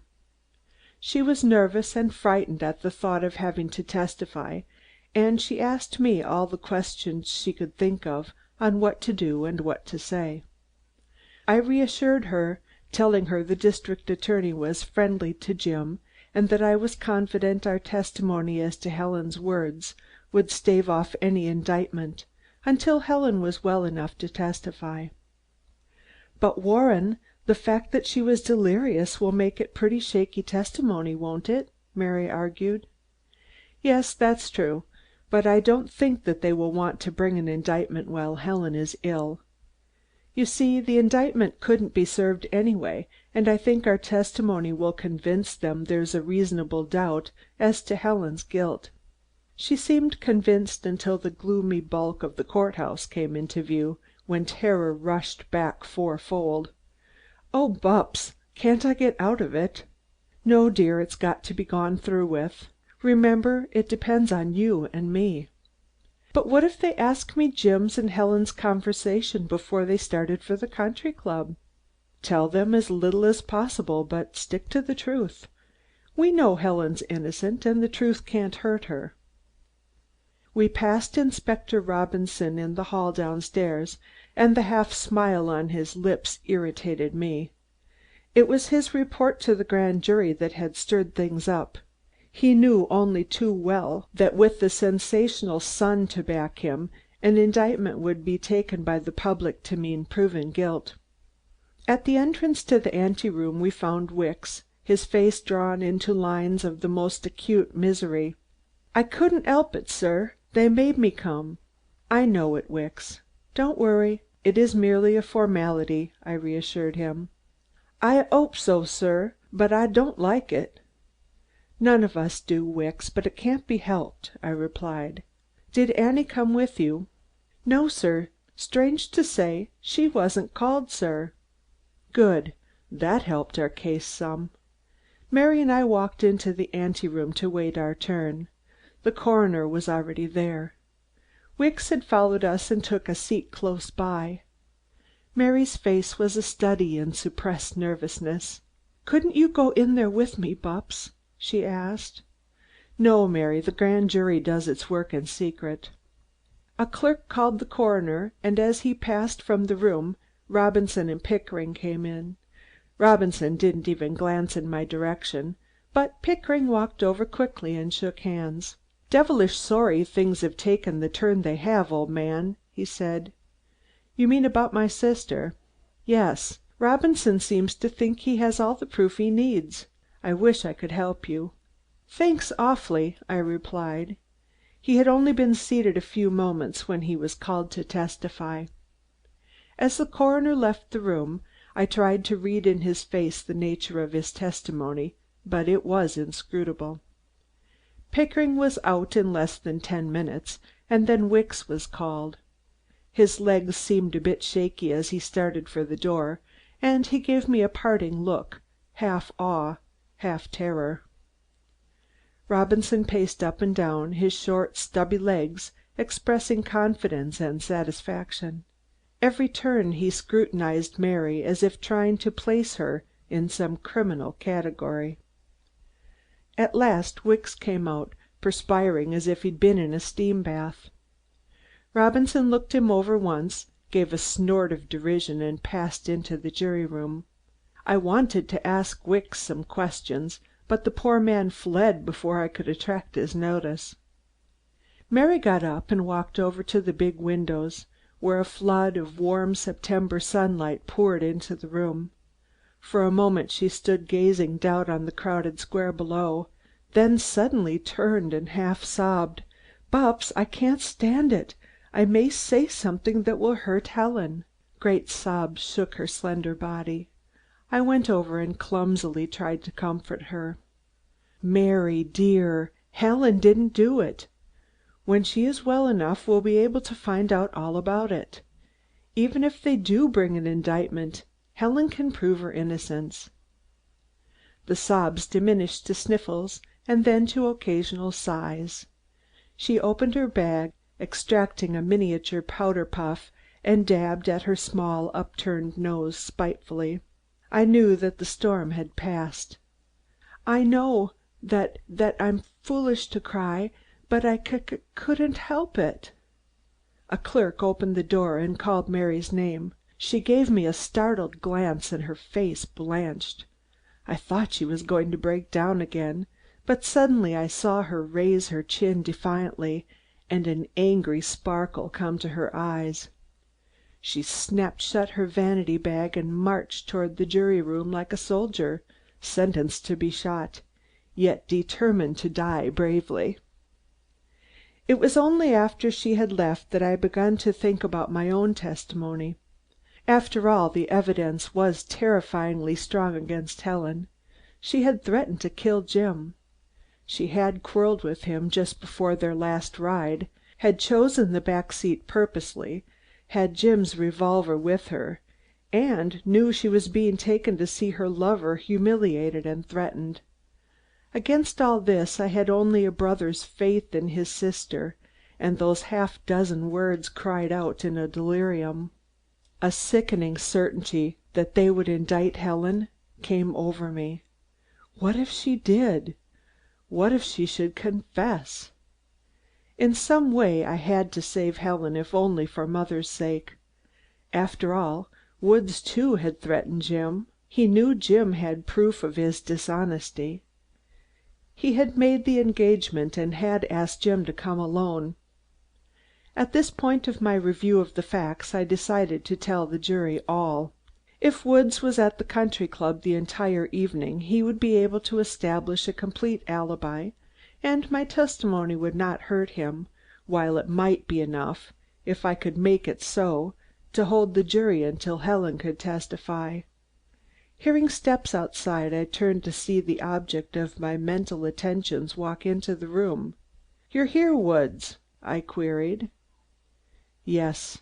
Those admirable servants of your sister's gave the police just enough of the vulgar details of that meeting between Felderson and myself to make them think well, they ordered me to report, and here I am." He looked worried and irritable. For the first time I realized what the man must have gone through during the last few days, with his business troubles and Helen's injury. How he had met his obligations without Helen's money I didn't know. "I should have thought you'd have been glad to testify to save Helen from an indictment." Woods whirled round. "You don't mean to say there's a chance that Thompson Why, she didn't do it. She couldn't have done it. She isn't capable of doing such a thing. It's monstrous. I've read that rot that the Sun has been printing, but I didn't think I can't think anyone would take it seriously." A gray shadow seemed to fall across his face. "Felderson was shot from behind and Helen was the only one with him," I threw out, watching Woods closely to see what effect the words would have on him. The man looked as though he knew more about the crime than I supposed. "I know that. But haven't people sense enough to see that Helen is utterly incapable of such an act? Good God, they must be blind." I was brought back to the business on hand by hearing my name shouted. They must have let Mary out by another door, for when I entered the jury room she was not there. It was hot and stuffy, smelling of stale tobacco and the staler clothing.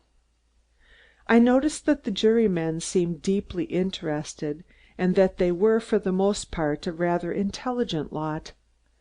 The foreman, a near-sighted, business-looking person, seemed to radiate sympathy through his glasses. The district attorney, Kirkpatrick, knew Jim well, had his help often, and was one of his best friends. "What is your name?" he asked. "Warren Thompson." "Your address?" 1132 Grant Avenue. "Your business?" "I am a lawyer," I responded. The district attorney seated himself at a table and arranged some papers before him. "You were what relation to the deceased?" "The brother-in-law," I replied. "Mr. Thompson," the attorney began, leaning on the table in front of him, "will you please tell the jury if there was any unhappiness in the married life of your sister and brother in law? Until recently Mr. and Mrs. Felderson were happy together. During the last 3 months their happiness has not been quite so pronounced. What was the cause of their disagreement?" I determined to begin my attack on Woods at once. "A man whom Mr. Felderson disliked and did not wish to come to the house." "Can you tell the jury the man's name?" "Frank Woods." The attorney glanced at his notes.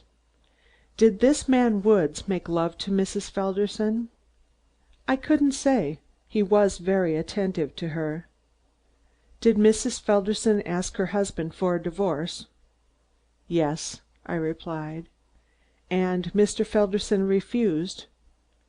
"No, Mr. Felderson consented." "Are you sure of that?" he demanded. "Yes. I was present when he said he would give her a divorce." "Was Woods there at the time?" "Yes." The foreman of the jury interrupted here. "Will you tell the jury just what took place at that meeting?" I told them briefly what happened, not forgetting to mention that Woods had threatened Jim's life in case he did not let Helen go. "Has that man been summoned?" asked the foreman. "Yes, he is waiting to appear now," the clerk responded. "Mr. Thompson, did you hear your sister threaten to kill her husband?" Kirkpatrick asked. "My sister was very excited at the time and said several things." "Please answer my question," fired the district attorney. "I can't remember," I replied. Kirkpatrick again consulted his papers. "A witness says that on the evening of the disagreement between Mr. and Mrs. Felderson, she used the words, 'I could kill him,' referring to her husband. Did you hear her use those words?" "I don't think she realized what she was saying." "I did not ask for your opinions. Did you hear her say she could kill him, or that she would like to kill him?" "Yes." The attorney seemed satisfied, and I noticed the foreman of the jury lean back in his chair. "Now, Mr. Thompson," Kirkpatrick began, "on the evening of the tragedy, did you see Mrs. Felderson leave with Mr. Felderson?" "No," I replied. "Do you know if she was sitting in the back seat or in the front seat of the automobile?" he asked. "I couldn't say." Kirkpatrick took Jim's revolver from the table. "Is this revolver familiar to you?" "I don't know." "Did Mr. Felderson have a revolver like this?" he demanded. "Yes." "Do you know whether he was carrying it at the time of the tragedy?" "I'm not sure," I stated. "Did Mr. Felderson usually carry a gun?" "No." "Did Mrs. Felderson have a revolver?" "No," I replied. "I don't think she even knows how to use one." "Please only answer my questions," Kirkpatrick rebuked me sharply.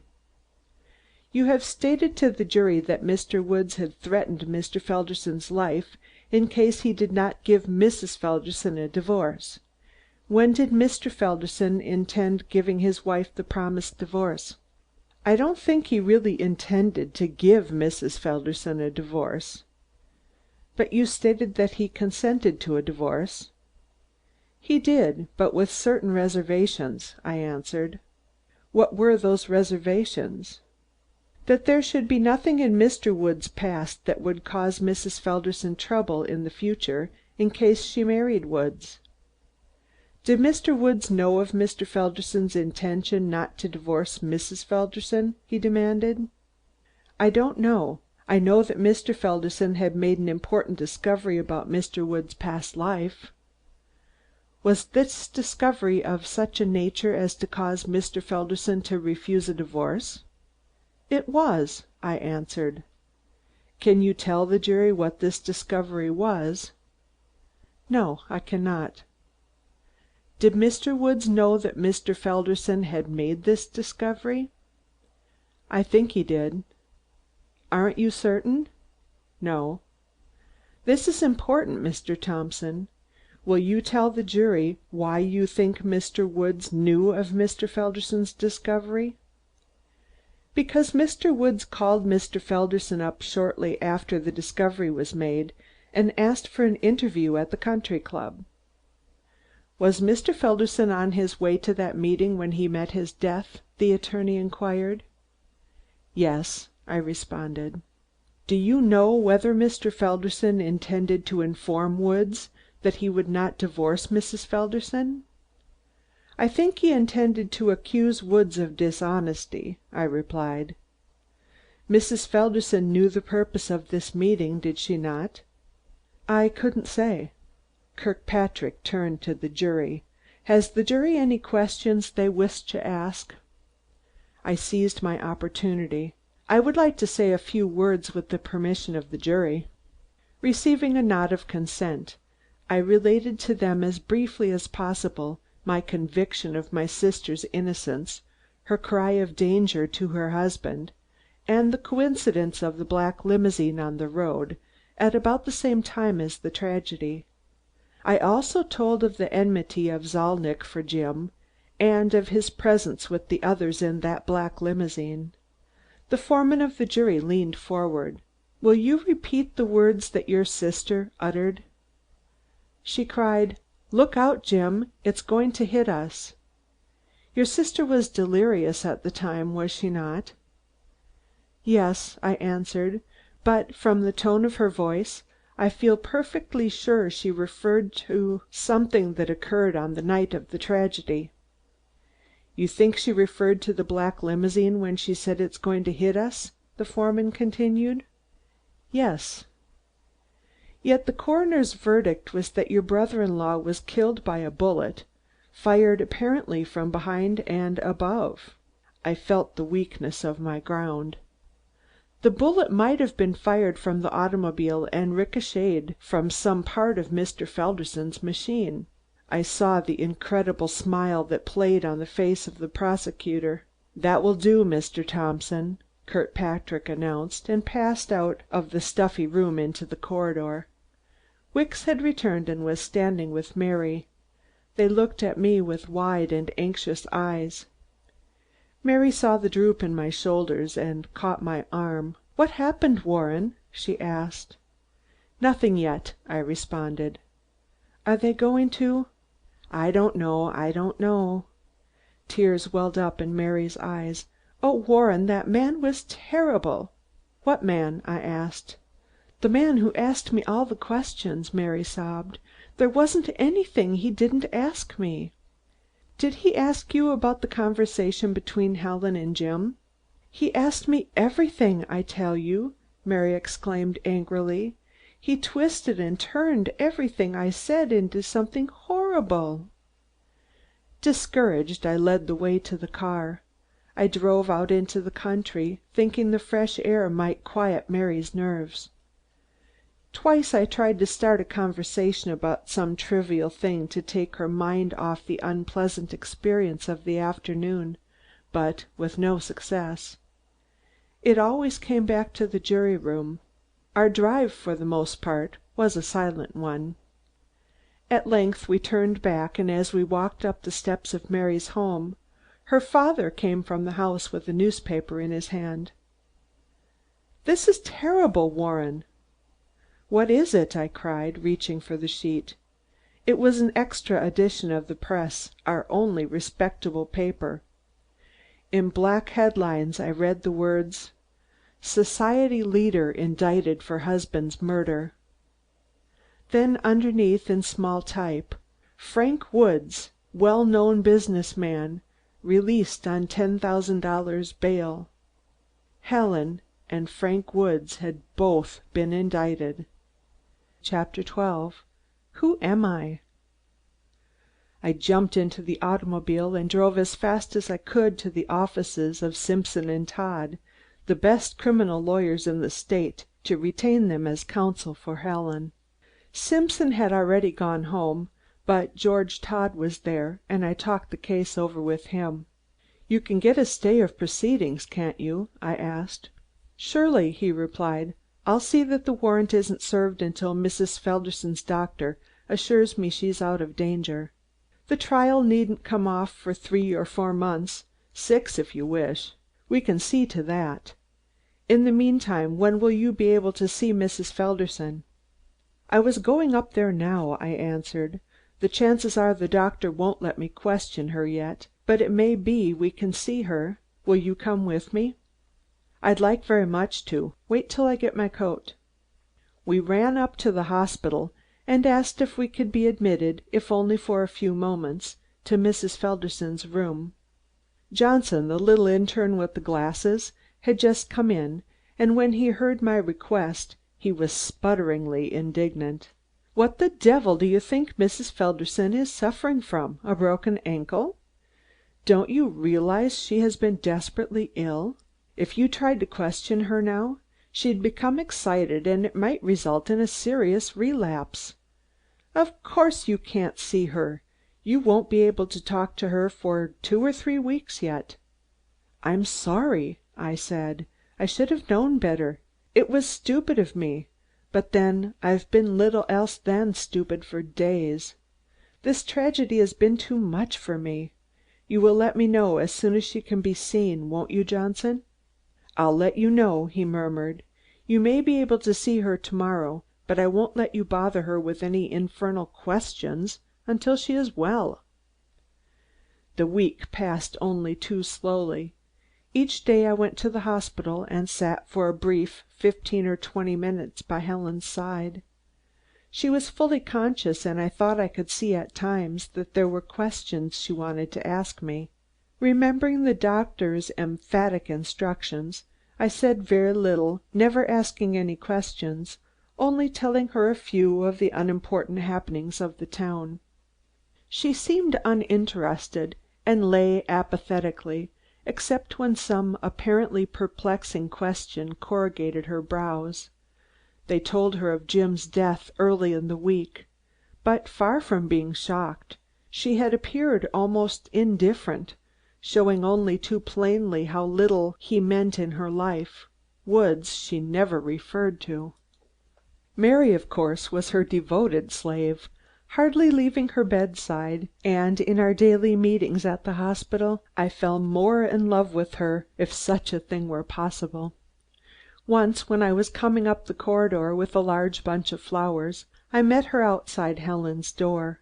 As she took the blooms from me she reached up and patted my cheek. "Bupps, you're a darling to bring these lovely flowers to Helen every day. I think you're quite the nicest brother a girl could have." "If you think that, why won't you have me?" I asked. "I think I will," she answered, smiling, "for a brother." She started to open the door, but I grasped her hand. "Mary, do be serious. You know I love you." She haughtily drew herself up in all the majesty of her 5 feet 3 inches and commanded, "Unhand me, villain. I spurn your tempting offer." Then earnestly, "Let me go, Bupps. I've got to put these flowers away." With a quick wrench she freed herself and was gone, leaving me half sick with love of her. After the first sensational extra, the newspapers had said but little of Helen and Frank's indictment.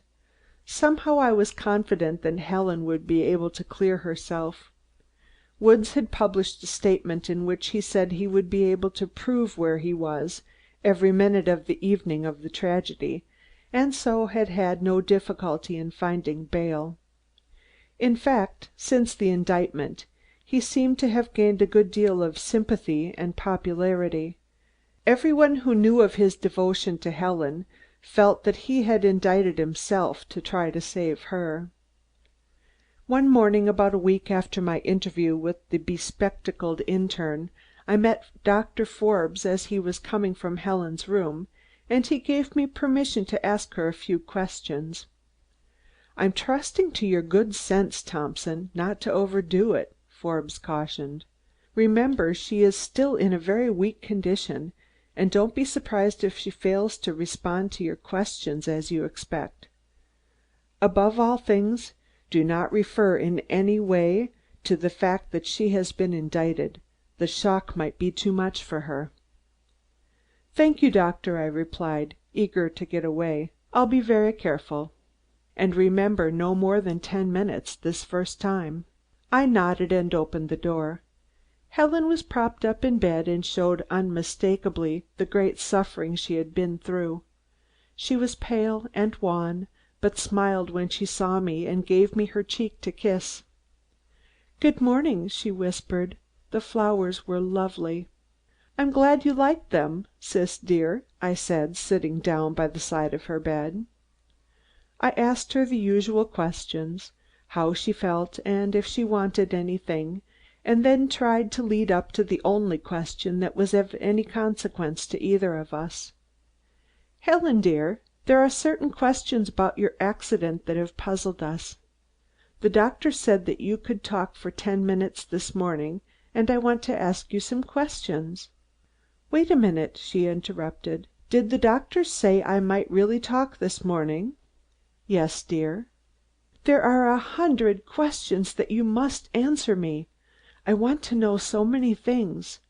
She looked away and passed a thin hand over her forehead. Finally she turned her big brown eyes toward me and said, "First, tell me who I am." For a brief second I felt numb all through. My brain whirled until I thought my head would burst. "Helen dear, what did you say?" My speech was thick as though my tongue was swollen. Still keeping her gaze fixed on me, she continued, "They call me Helen, and I gather that you are my brother? There is a beautiful girl who comes here every day. She and I seem to be great friends, but I don't know her. I have heard them call her Mary. Tell me who she is." If I could have run from that room, I should have done so. A horror gripped me such as I never felt before. Then I saw 2 large tears tremble in Helen's eyes, overflow and course down her cheeks, and I gathered all the strength that I could muster for the task of trying to awaken a memory that had apparently ceased to function. "Helen, dearest little sister, I am your brother. The beautiful girl you speak of is Mary Pendleton, one of the best and truest friends you ever had. She was your bridesmaid, don't you remember?" Helen shook her head weakly. "I have been married then?" she asked. "You were married to James Felderson. Can't you remember him?" I begged. Again she shook her head. "No, it's all gone." She thought hard a minute, and then she asked, "He is dead, my husband?" "Yes," I muttered, trying to keep the tears back. "He was killed in the same accident." "What was he like?" she interrupted. "Helen, think!" I cried, fighting blindly against the terror that was choking me. "Little sister, you must think hard. Jim, don't you remember big, handsome Jim?" I snatched my watch from my pocket and opened the back, where I carried a small picture of Jim, taken years before. I had put it there in boyish admiration when I first knew him. I held it up in front of her eyes. "You must remember him, Helen." She gazed at the picture with eyes in which there were tears and a little fright, but not a spark of recognition. Fearing that I was overexciting her, I sat close to her and drew as best I could a mental picture of Jim. I was only halfway through the recital when the door opened and Dr. Forbes came in. "10 minutes are up, Mr. Thompson." I stooped and kissed Helen. "Promise that you'll come back tomorrow," she whispered. I promised and hurried from the room. Outside the doctor awaited me questioningly. "Her memory is completely gone," I gasped. The doctor patted me on the shoulder sympathetically. "We suspected that day before yesterday. I would have told you before, but thought that your questions might start her memory functioning." I gripped him by both arms. "But, doctor, can nothing be done? Will she have to begin all over again?" "I can't say yet. There may be some pressure there still. We'll have to wait until she is much stronger before we can tell." Chapter 13. We Plan a Defense. Helen's loss of memory was the last straw. The shock of finding her unable to remember the most familiar things was bad enough from a purely physical standpoint, but when I realized how completely it swept away all my plans for Helen's defense, how it fastened the guilt on her poor shoulders, I felt that our case was hopeless indeed.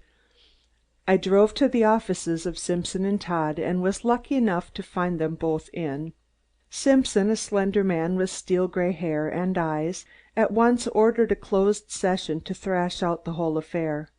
He first made me repeat everything I knew about Jim's murder from the beginning. Several times he interrupted me to ask a question, but for the most part he sat with his back to me, gazing out of the window, the tips of his fingers to his lips. Half the time I thought he wasn't listening, until a quick question would show his interest. Todd, on the contrary, was the picture of attention. He took notes in shorthand most of the time I was talking. When I had finished, Simpson rose and came over to me. "Let's examine this thing from the start. You have three people who had a motive for killing Felderson: Zalnitch, Woods, and Mrs. Felderson. Let's take Zalnitch first, for I think suspicion falls the slightest on him. You say that Felderson helped to convict Zalnitch in the Yellow Pier case, and that he made vague threats against those who put him in prison, after he was released. Good. There's a motive and a threat. He was seen on the same road that Mr. Felderson traveled a short time before the murder. All those facts point to Zalnitch's complicity. But the bullet that killed Felderson was fired from behind and above, according to the coroner's statement. Knowing the average juryman, I should say that we would have to stretch things pretty far to make him believe that a shot fired from one rapidly moving automobile at another rapidly moving automobile would ricochet and kill a man. That's asking a little too much. Also, it is hard to believe that Schreiber, who was driving the car, would risk a smash-up to his own car, and possibly death for himself and party, in order to try to make Felderson go into the ditch. Then, too, if Zalnitch recognized Felderson's car, why didn't he fire point blank at Felderson instead of waiting until he got past? No, the case against Zalnitch falls down. We can strike him off the list. I hated to give up, but I had to admit Simpson's logic was faultless. Now let us take up the case of Woods.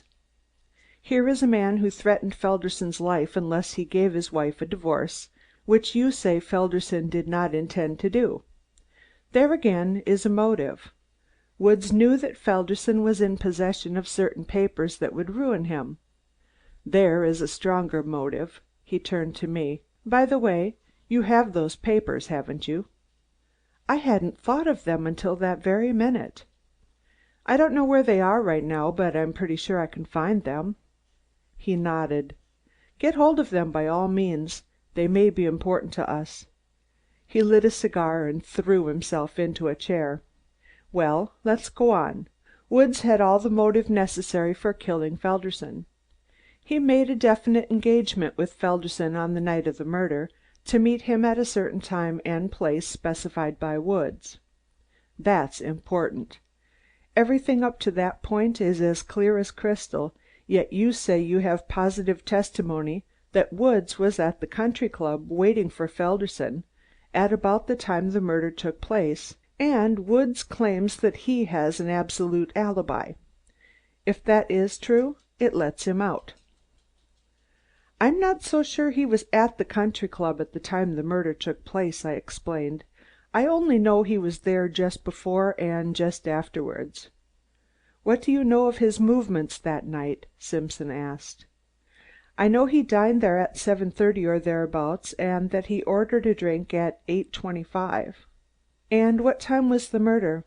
"Probably 8:15. The bodies were found at 5:30, let's say," I answered. Simpson shook his head. "I'm afraid his alibi is good. It's cutting things too fine to think that he could have run 6 miles and back in less than half an hour, and committed a murder in the bargain. It would have taken a speedy automobile.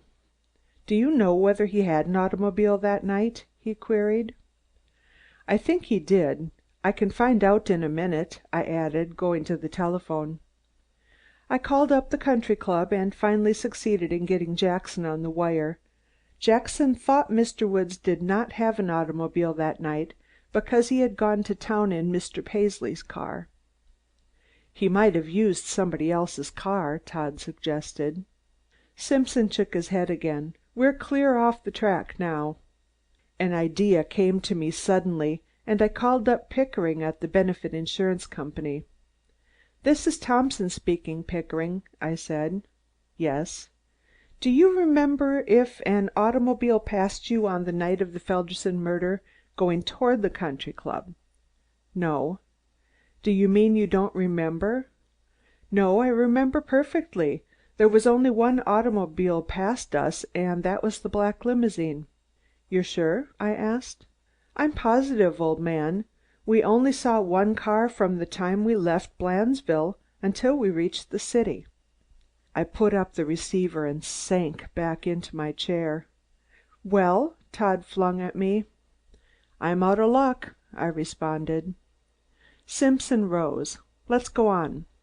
We have crossed off 2 of our suspects from the list. Let's see." "I'd rather not go on," I interrupted, looking out of the window to escape Todd's searching eyes. There was a moment's silence, then Simpson spoke. "We'll do our best, but it will be a hard fight. If Mrs. Felderson could only recall what happened that night and before, we might have a chance. But every woman that has come up for murder during the last few years has worked that lost memory gag." "But my sister really has lost her memory!" I exclaimed. "I know, my dear boy," Simpson soothed. "That is what makes it so difficult. If she were only shamming now, we could But with your sister as helpless as a child, the prosecuting attorney will so confuse her that our case will be lost as soon as she takes the stand." "Why put her on at all?" I asked. "Because we have to if we hope to win our case," he replied. "The one big chance to win your jury comes when your beautiful client testifies." For a few minutes he was silent, obviously thinking, and thinking hard. "Of course our defense will have to be temporary insanity," he declared at last. "Oh, not that!" I begged. "It's our only chance," Simpson argued, "and I don't mind saying that it's a pretty poor chance at that. 3 years ago it might have been all right, because a conviction only meant a few months at a fashionable sanitarium and then freedom. But when that Truesdale woman went free, an awful howl went up all over the country, and I'm afraid the next woman who is found 'guilty but insane' will be sent to a real asylum." A shudder of horror ran through me. For Helen to be sent to an asylum while her mind was in its weak state might well mean permanent insanity. "You talk to your sister as often as you can, and try to help her recover her lost memory. Of course, you'll have the best specialists examine and prescribe for her. In the meantime, we'll investigate both the Woods and the Zalnitch cases to see if they are hole-proof." "You might get those papers on Woods, if you will," Todd reminded me. I thanked them and left, greatly depressed, but ready to fight to the last ditch to save Helen's life. The papers dealing with Woods had not been among Jim's effects when I had looked them over at the office, and I was confident that they had not been picked up on the night of the murder, for they would have been returned to me. Thinking they had probably been left in one of the pockets of the automobile I overlooked when the machine was searched, I decided to run out to the Felderson home the first thing in the morning. Chapter 14. Bulletproof.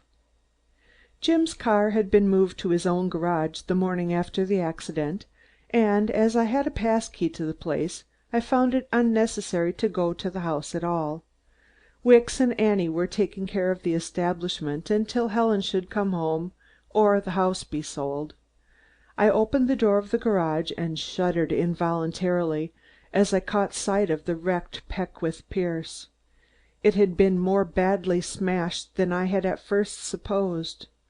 On the night of the murder I saw that the chassis was twisted and the axle broken, but I had not noticed what that jolting crash had done to the body of the car. The steering rod was broken and the cushions were caked with mud. One wheel sagged at a drunken angle like a lop ear, and the windshield was nothing but a mangled frame. One long gash ran the length of the body as though it had scraped against a rock, and this gash ended up in a jagged wound the size of a man's head. In the back were 3 small splinter holes. I examined these with particular interest, wondering what could have caused them. Evidently the police had neglected to examine the machine. The sight of what looked like the end of a nail caused me to drop to my knees and to begin digging frantically at the wood with my penknife. At the end of 5 feverish minutes I held the prize in my hand. It was a misshapen steel .32 rifle bullet. In the floor of the car, near where Jim's feet must have been, I found 2 more splintered holes, apparently made by the same rifle from which the shots had been fired into the back of the car. 2 thoughts flashed through my mind, exuberant assurance that this latest discovery cleared Helen completely. She couldn't have fired the rifle from the rear seat of the automobile, nor could she have put those bullet holes into the back of the car. In my joy that I had found proof of my sister's innocence, I forgot to speculate on who could have committed the murder. My second thought was really a continuation of the first, that I must bring the coroner and Simpson at once to confirm my discovery.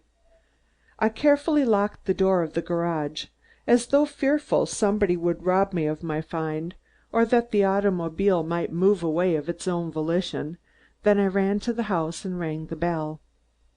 All the curtains were drawn, and I had about decided there was no one at home, when, after what seemed an interminable wait, I heard the sound of footsteps within, and Wicks opened the door. "Who'd you expect to see, Wicks, a policeman?" I asked. "No, sir.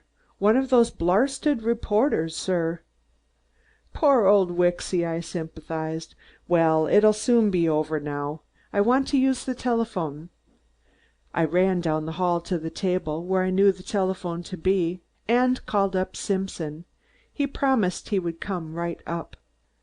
The coroner demurred for a moment, pleading important business, but when he heard I had proof that would clear Mrs. Felderson, he too promised to be with me in a few minutes.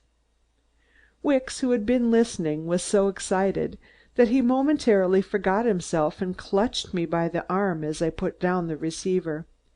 "Is it true, sir, that you can prove Mrs. Felderson had nothing to do with it?" he gasped.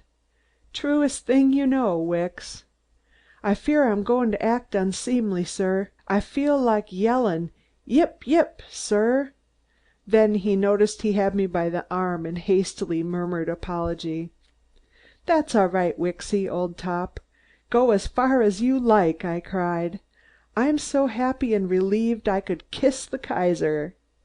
"Surely you wouldn't do that, sir," Wicks reproved.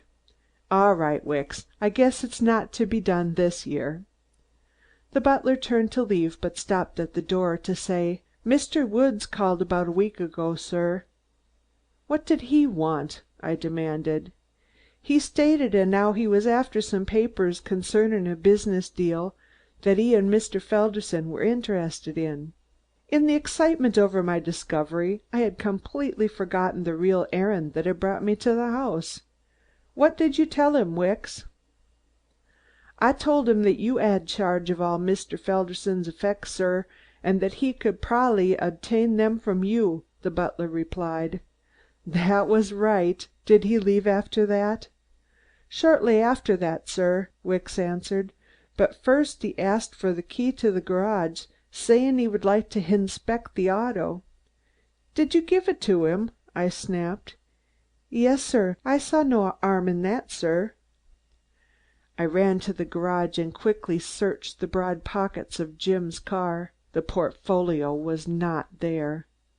I hurried toward the house to ask Wicks if Woods had had any papers with him when he returned the garage key, but slackened my pace before I had gone half way. After all, it made very little difference. The evidence had only been gathered to keep Helen with her husband. Now, since that was no longer an issue, what did it matter if Woods had stolen the proofs of his own dishonesty? True, Simpson and Todd had asked me to get them, but I felt that they had urged the importance of those papers more to give me something to do than for any real need for them. Just then an automobile came up the drive and Simpson jumped out. He was gravely skeptical until I led him to the garage and showed him the bullet holes.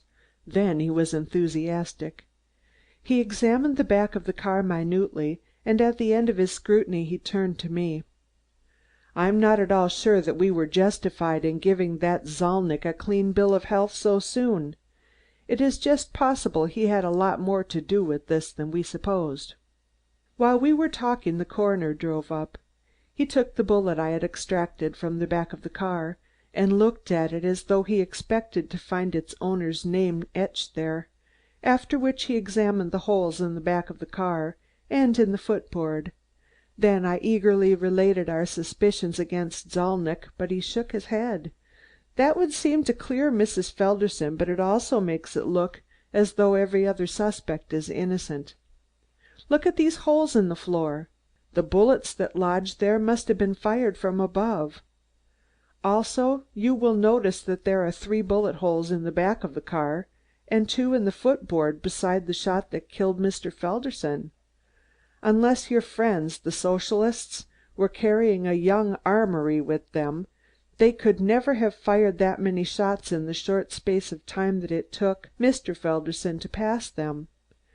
I should say that it would take a man from, 15 to 30 seconds at least, to fire 6 shots at any target, and before that time the automobile would have been out of range." "He might have used an automatic rifle," I interposed. The coroner took off his hat and rubbed the bald spot on the back of his head. "That is possible," he admitted, "but it doesn't explain how those bullet holes got into the floor. There might have been a struggle and the gun discharged into the floor that way." "That doesn't explain the holes in the back of the car," I objected, fearing that they would again go back to the theory that Helen was responsible.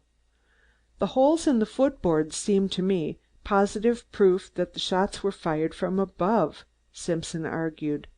"Are there any buildings or trees along that road where the murderer might have stationed himself and waited for Felderson to come along?" "There are no buildings," I replied, "but there might be trees in the vicinity of that stream." "That sounds as though it might bring results," Simpson said. "Thompson, suppose you take the coroner out there and see what you can find. In the meantime, I'll start proceedings to quash that indictment against Mrs. Felderson." The coroner insisted he was due at an inquest that very moment, but would go with me in the afternoon. As we walked toward the cars, Simpson asked me if I had found the papers dealing with Woods' case, and I told him I thought Woods had stolen them and repeated the information Wicks had given me. "I don't think we shall need them, fortunately," Simpson replied. "Todd saw Woods last night. He's making a frantic effort to raise money and came to him, among others. He says that Woods can clear himself of all connection with the crime. Men who were with him that night can testify he didn't leave the club. By the way, Woods hasn't approached you, has he?" "No," I laughed. "He knows I have no money, and if I had I wouldn't give it to him." After they had left, I decided to go out to the Blandesville Bridge and do a little preliminary scouting on my own. Eager for Mary's company, and wishing to tell her the glorious news that was to clear Helen, I drove to the hospital, only to find that Mary had not been there and Helen was asleep, so I drove on to Mary's, hoping to find her home.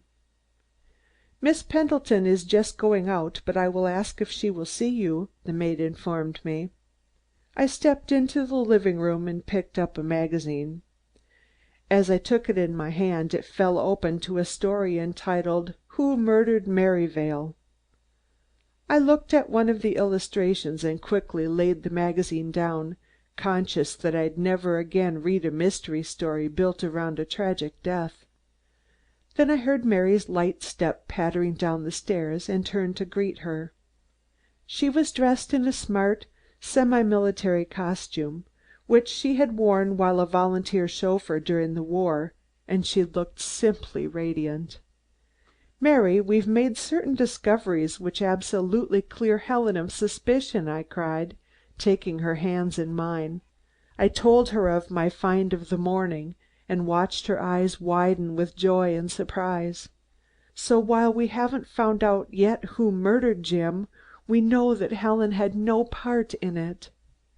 Mary was thinking hard about something, but she recalled herself quickly and said, "Oh, it's simply wonderful, Bupps, simply wonderful. I'm going out to the Blandesville Bridge to do a little sleuthing on my own hook. Can you come with me?" "I'm sorry, but I can't, Warren. I have another engagement," she answered. "Some other man?" I asked, disappointed and a bit jealous. "Yes." "Is it that young Davis?" She shook her head. "It's some one you don't like very well." "That's natural," I replied. "I don't love any of my rivals. Who is it?" "Promise you won't say anything if I tell you who it is?" "Of course I won't say anything," I said a little haughtily. "You have a perfect right to go with any one you care to." "It's Frank Woods." "Mary," I gasped, "do you mean to say you've been seen with that man? After what he did to Jim?" "Now, Bupps, you promised not to say anything." "I know, but this is different. Do you think I'll stand quietly by and see that man make a fool of you as he did of Helen?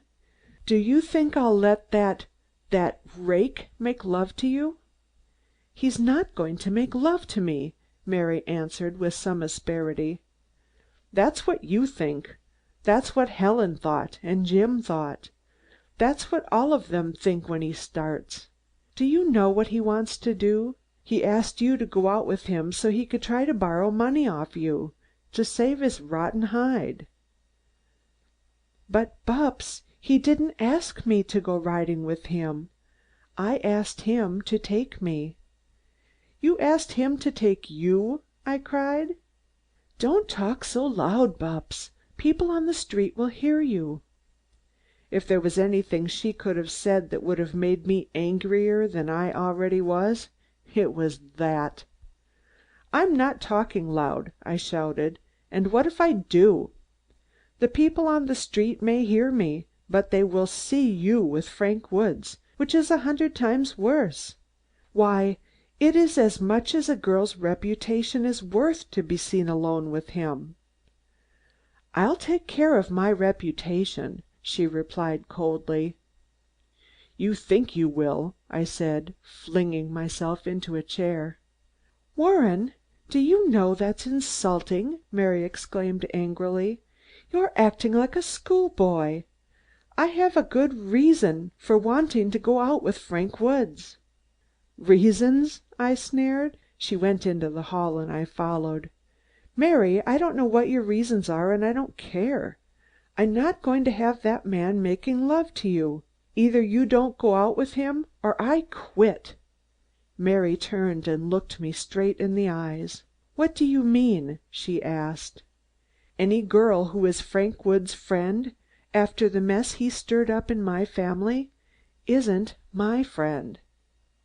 Mary's face was white, but her little chin was set determinedly. "That's just as you wish," she said, and ran upstairs. I picked up my hat and gloves and left the house. Chapter 15. The Answer. The coroner and I drove out to the bridge that afternoon, and I must admit I was mighty poor company. Mary's unreasonableness, her stupid obstinacy when she knew she was wrong and I was right, her willingness to break our friendship at the first opportunity, gave me little room to think of anything else. That she should risk her reputation to run after that man was inexplicable, but it was just like a woman. Show them a place they must not go or a man they must not see, and they will sacrifice life, liberty, and everyone else's happiness to satisfy their curiosity.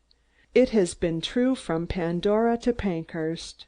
Well, if she could get along without me, I could get along without her.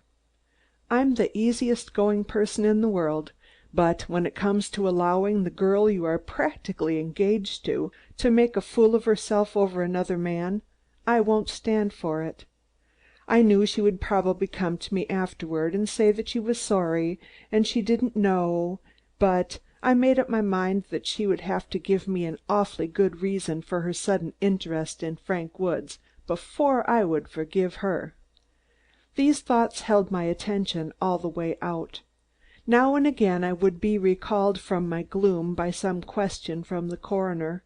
He was trying to solve the problem of who murdered Jim, and I am sure that he must have thought it strange that I was so preoccupied. As we neared the bridge I noticed again how scant the vegetation was on both sides of the road. Anyone wishing to murder Jim would have been able to see him coming for at least a half a mile. On the left side of the road was clay soil, sparsely covered with weeds and shrubs, while a half a mile away could be seen the 13th hole of the country club golf links. When we reached the crest of the hill leading down to the bridge, our eyes at once caught sight of a tall maple tree on the right-hand side of the road, and about 200 yards from it. As he saw it, the coroner gave a grunt of satisfaction. "There's our tree." We stopped the car and scrambled through the thorny bushes that lined the road. The ground was hard clay, with only burdock and weeds growing on it. There was nothing that would lead us to believe that anyone had been there before. When we reached the tree, the coroner examined the ground around it carefully. When he rose, he seemed disappointed. "What did you expect to find here?" I asked. "I didn't know what we might find. If the man who fired those shots used this tree, I thought we might find an empty cartridge or two. There ought to be at least some broken twigs or something to show that he was up there, but I find nothing at all. Still, the fact that the tree is where it is makes the theory plausible." He shook his head. "No, now that I've seen how far we are from the road, I don't think it does. Those bullet holes in the back of the car were fired from above and behind the machine. They slanted down, but not sideways. If the tree had been at the very edge of the road, our theory would have been acceptable. But if the murderer used this tree, 200 yards from the road, he would have started firing before the car came opposite, with the possibility that the holes would have been found in the side of the car. I'm sorry, for when I saw this tree, I thought we'd struck the right track." "There's one thing I can't make out," I stated, "and that is the strange cry of my sister in her delirium. 'Look out, Jim, it's going to hit us,' she called out, and I would be willing to swear it had something to do with the murder." The coroner thought a moment, then turned to me. "What else did she say?" "Nothing that seemed to refer to the accident. All the rest was apparently delirium. She begged forgiveness for some fancied wrong, and repeated that a certain man was not guilty of dishonesty. But her first weird cry had to do with the murder, I'm sure." We walked back toward the road. High overhead we heard the droning of an airplane, and we both stopped to gaze at it. Suddenly the coroner clapped me on the shoulder. "I've got it!" "What do you mean?" I asked, bewildered. "The airplane, man! Who owns an airplane around here?" "I don't know. There are several at the aviation ground. What's that got to do with it?" "Everything! Don't you see? The bullets fired from above and behind. The number of bullets fired. Those 2 bullet holes in the floorboard of the car. Everything points to an airplane. It was done 100, Yes, 1,000 times in the war. While I was over there with my hospital unit, we used to get a lot of cases of motorcycle dispatch riders who had been picked off by German aviators. They machine-gunned moving trains and military automobiles. It is one of the simplest tricks of a pilot's repertoire. Has Woods an airplane? He was a military pilot in the French army, and is the head of an airplane firm, but I don't think he has an airplane here. He could get one easy enough. The clever devil! Look over there. He has the broad sweep of the golf course as a perfect landing ground, and this road hasn't a tree on it for miles. He could have come down within 50 feet of the ground and followed that car, pumping bullets into it all the way. He had absolutely everything in his favor. For a moment I saw red as I pictured Jim, helpless before approaching death. I could imagine Helen's agony as she saw that dim black shape coming closer and closer, and screamed in her terror, "Look out, Jim! It's going to hit us!" "Yes, but how are we going to prove it?" I asked. "That's up to us now. An airplane has such speed that it was easy for Woods to fashion an ingenious alibi to account for every minute of his time on the night of the murder, but there must be some holes in it. There always is in a manufactured alibi. I want you to go over to the country club and check up Mr. Woods' schedule of that night, while I examine the golf links to see if he landed there." We jumped into my car and drove rapidly to the club. I went into the house by the back way to avoid meeting people, and asked for Jackson. "Jackson, what time did Mr. Woods get out here on the evening Mr. Felderson was killed?" "I expect he got here about 6 o'clock, Mr. Thompson," the negro replied. "Did you see him at the time?" "Did I sees him at dat time? Let me see. Why, no, sir, I don't think so. I don't think I did."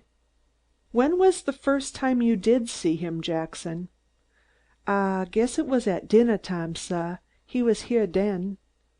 "You sure he was here all through dinner?" I asked. "Yes, sah, he must have been, 'cause he ordered dinner." "What time was he through dinner, do you know?" The darky scratched his head. "I reckon it war just before he ordered me to bring him dat drink." "And was he here all that time?" I demanded. "Yes, sah, he was right here, sah." "Where did he sit?" "Lemme see. I recollect now. He asked me special for dat table over yonder by de winder." "Can you find the boy that waited on the table that night?" The old darky hurried away, but came back presently leading a scared yellow boy by the sleeve. "Now, George Henry, you all quit yo's contrariness. You answer de gentleman's questions, or I 'low I'll whoop you." "George, did you wait on that table over there by the window 2 weeks ago?" Yes, sah. I been waitin' on dat table for more'n a month." "Do you remember waiting on Mr. Frank Woods 2 weeks ago last Thursday night?" I asked. The boy was trembling. He rolled frightened eyes toward Jackson, who was glaring at him. Finally he broke into a wail. "Oh, Pappy Jackson, does all yez knows? He tell me he goin' to de bath, an' effen anybody ask where he go dat night, to sen' him in dere." "Just tell me what you know, George," I said, motioning the angry Jackson away.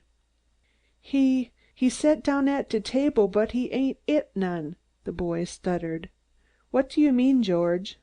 "He sit down an' he look out de winder. I bring him some soup, but he got up powerful sudden like he had called to the telephone, an' he ain't come back."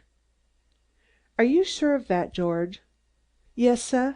I asked him did he want dinner after he come back, but he say he ain't hungry."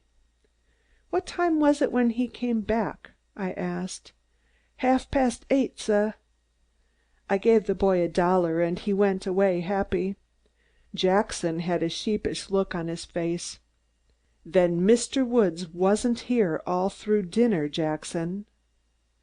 Drat dat boy, he make me out a liah for $1, he grinned. Are you sure, absolutely sure, that you saw Mr. Woods at 8:30? I questioned. Yes, sah. You can't catch me up no mo'. I saw Mr. Woods at 8:25 exactly. I handed him a bill and went into the bar.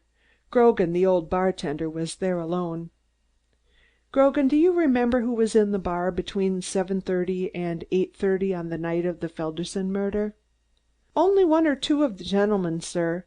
There was Mr. Farnsworth and Mr. Brown and I think Mr. Woods. Are you sure Mr. Woods was in here?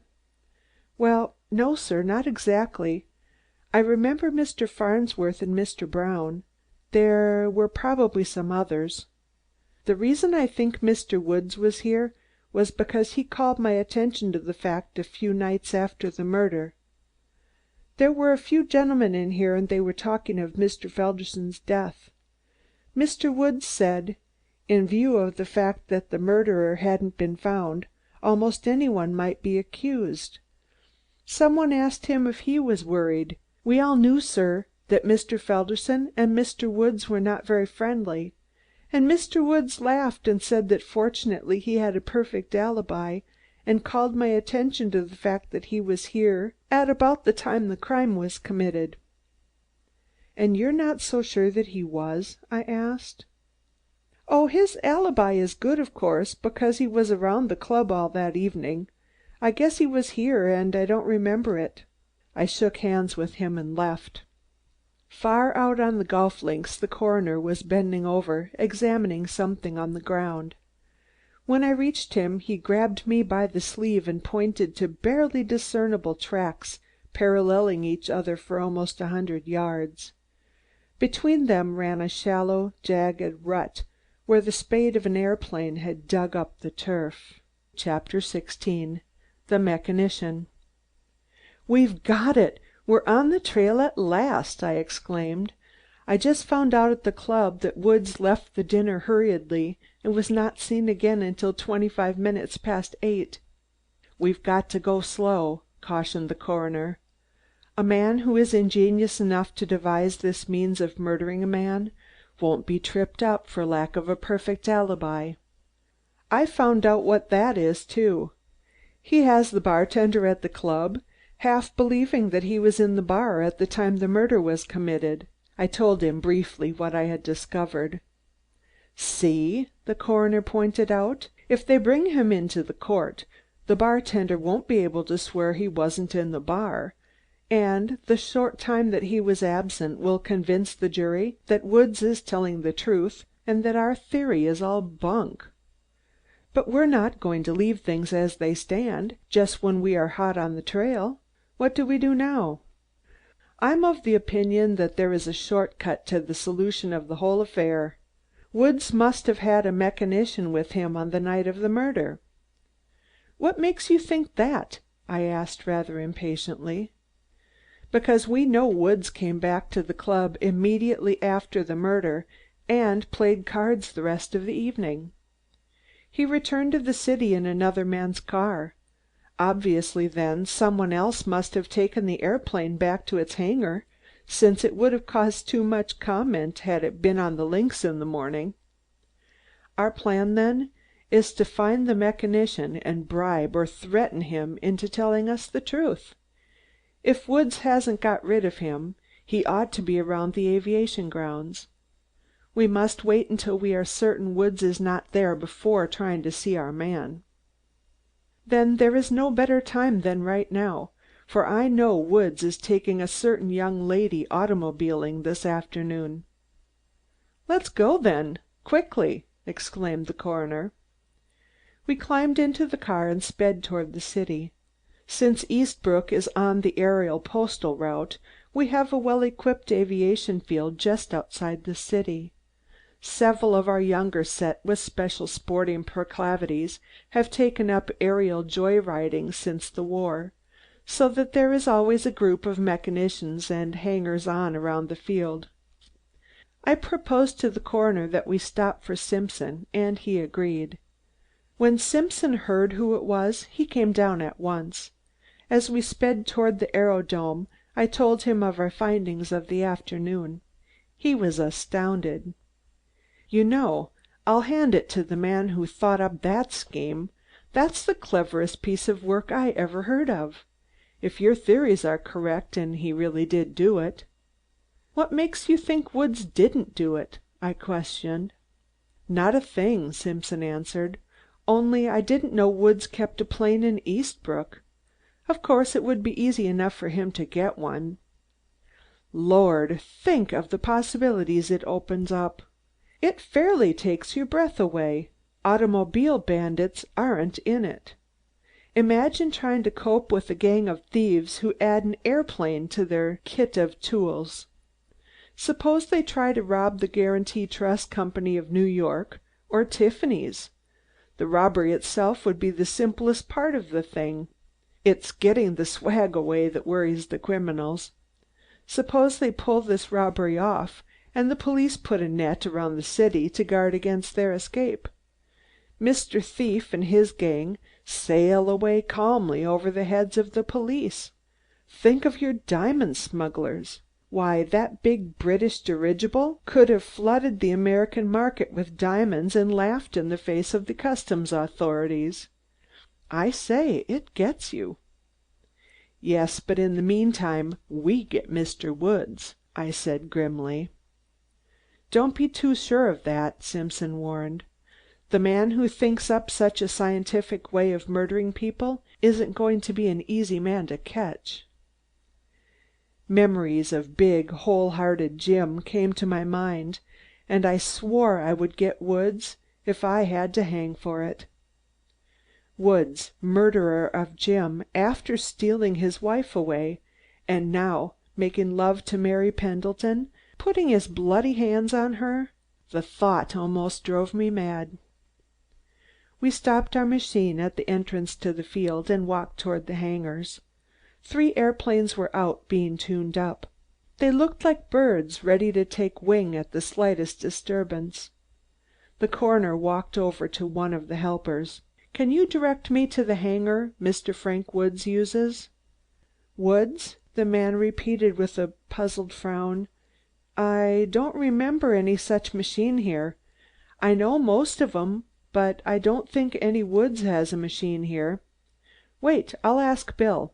He'd know if anyone did." He walked over to a group of mechanicians and returned in a moment. "It's the last one down. He ain't had a machine here only 2 weeks. That's the reason I didn't know the name." We thanked him and started for the other end of the field. A pilot climbed into one of the machines. 2 mechanicians spun the propeller and the engine sputtered and roared. The plane wobbled and swayed drunkenly out onto the field. Then, as the roar increased, it gathered speed and was off. At the door of the Woods hangar, a red-haired mechanic of powerful build was cleaning and oiling some delicate-looking piece of mechanism. He looked up with a questioning frown as we approached, then became engrossed again in his work. "Is this where Mr. Woods keeps his airplane?" the coroner asked. "Uh-huh," grunted the mechanician, continuing with his work. "Mr. Woods isn't here, is he?" "No," was the laconic reply. "Are you Mr. Woods' mechanician?" "One of 'em," the red one responded. "How many has he?" "3." "Are the other 2 about?" continued the coroner. "One of 'em is," said the mechanic, "and he just loves to answer fool questions." The coroner laughed. "Excuse me, my friend, but I am in need of some important information. Will you tell me which one of the mechanicians was with Mr. Woods when he visited the country club 2 weeks ago last Thursday night?" The mechanic scrambled to his feet and advanced toward the coroner, his face twisted with passion. For a moment I thought he was going to attack us, but he stopped a foot in front of the coroner and snarled, "I don't know who you are, nor what you want, but I ain't no information bureau. See? So get the hell out of here if you know what's good for you." With that he turned and disappeared inside the hangar. We looked at one another. The signs seemed propitious. "Would it do any good to try to bribe him?" I asked. "You can try if you want to. I don't care for the job." Simpson smiled. "No," the coroner interposed. "He was with Woods that night, and he won't talk." "Shouldn't we get the police?" suggested Simpson. "That wouldn't do any good," the coroner replied. "Wait a minute, I think I've got it." And with that he went inside. Above us we heard the hum of a plane. We turned to watch it dip and glide and loop in the afternoon sunlight. The sun, catching its wings, made it stand out against the blue sky like some fiery dragonfly. It flew up, turned a somersault, and nose-dived for 1,000 feet, swung around in a wide circle, flew across the field at about 400 feet, circled again, and slid downward. Closer and closer it came to the ground, until the horizon was lost and it seemed to be gliding along the earth itself at a terrific speed. Finally it nosed up, touched the earth, bounced away as though it were a rubber ball, touched again, and at last came to a stop within 100 yards of where we were standing. A girl climbed from it, and with a sickening clutch at my heart, I realized who it was. Mary had been airplaning with Woods instead of automobiling, as I had supposed. At the sight of her, laughing gaily at some witticism that Woods made as they walked across the field towards us, my head spun with hatred and jealousy of that man. I had no time to observe more, for there were angry shouts within the hangar, and the coroner came bounding out, with the red-haired mechanician close behind him. The coroner had in his hand what looked like an iron crowbar, and as the mechanician caught him, this bar became the center of the struggle. We hurried to the coroner's aid, but before we could reach him, the mechanician gave him a vicious kick in the stomach that sent him sprawling and helpless. With a curse, the mechanic picked up the tool they had been struggling for and dashed back into the hangar. The coroner lay writhing where he had fallen and could not speak. His breath was completely knocked out. We pumped his arms until at last he was able to gasp, "Get that! Get that!"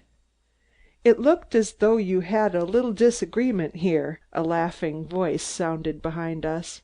"This isn't at all my idea of a hospitable reception for my guests."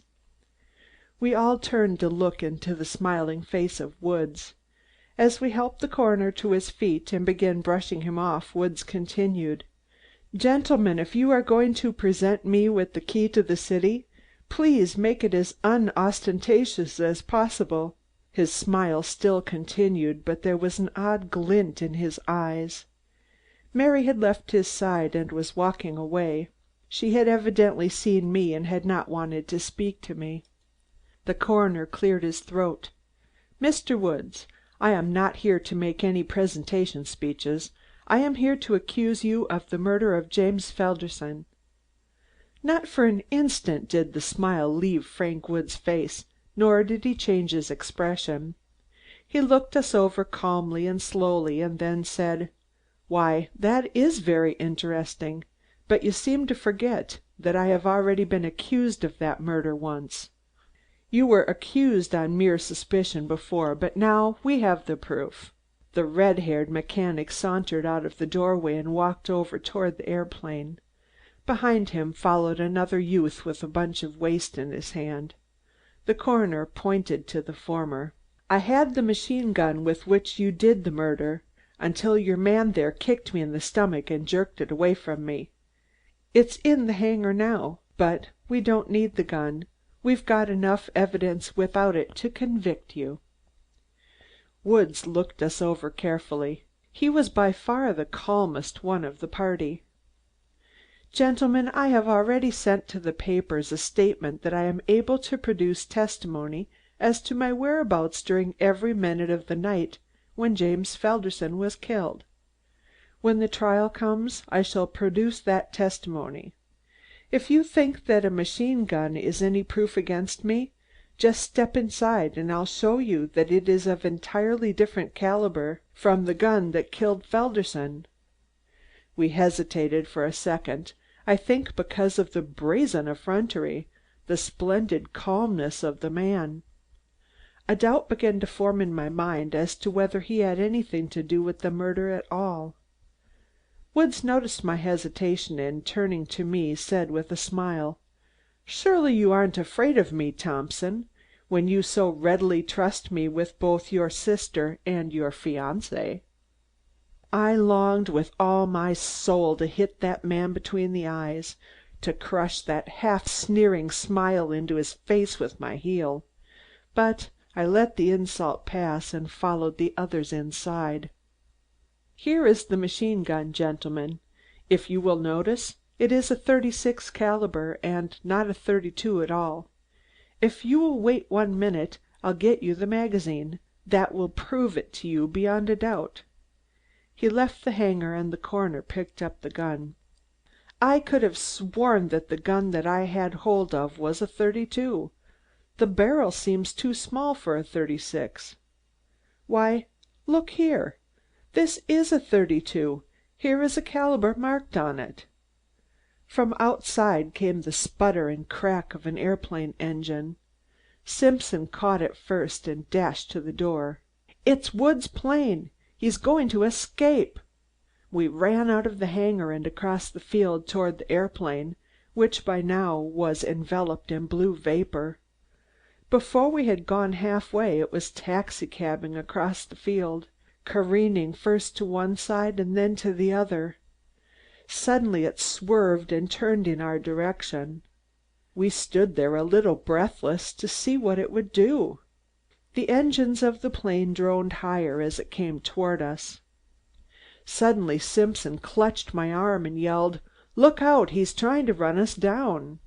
I ran wildly to one side of the field, not daring to look back, but only trying to reach a place of safety.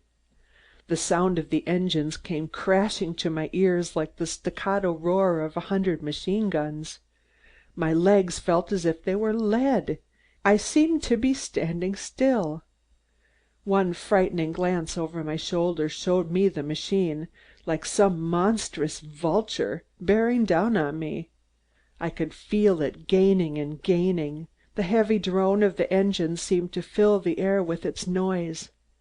A pitiful sense of helplessness gripped me. I knew I was going to die like a rat in the jaws of a fox terrier. I screamed aloud in my terror and pitched headlong onto the turf. With a roar and a rush of wind that almost lifted me from the ground, the airplane passed over me, its wheels no more than 4 feet from my head. I am not sure to this day whether Frank Woods tried to kill me or not. I don't know whether he was cheated of his game when I stumbled and the speed of his motor carried the plane off the ground, or whether he was just trying to put the fear of God in me. I will swear, however, that as the motor passed over my head, I heard Frank Woods' voice raised in a demoniacal laugh.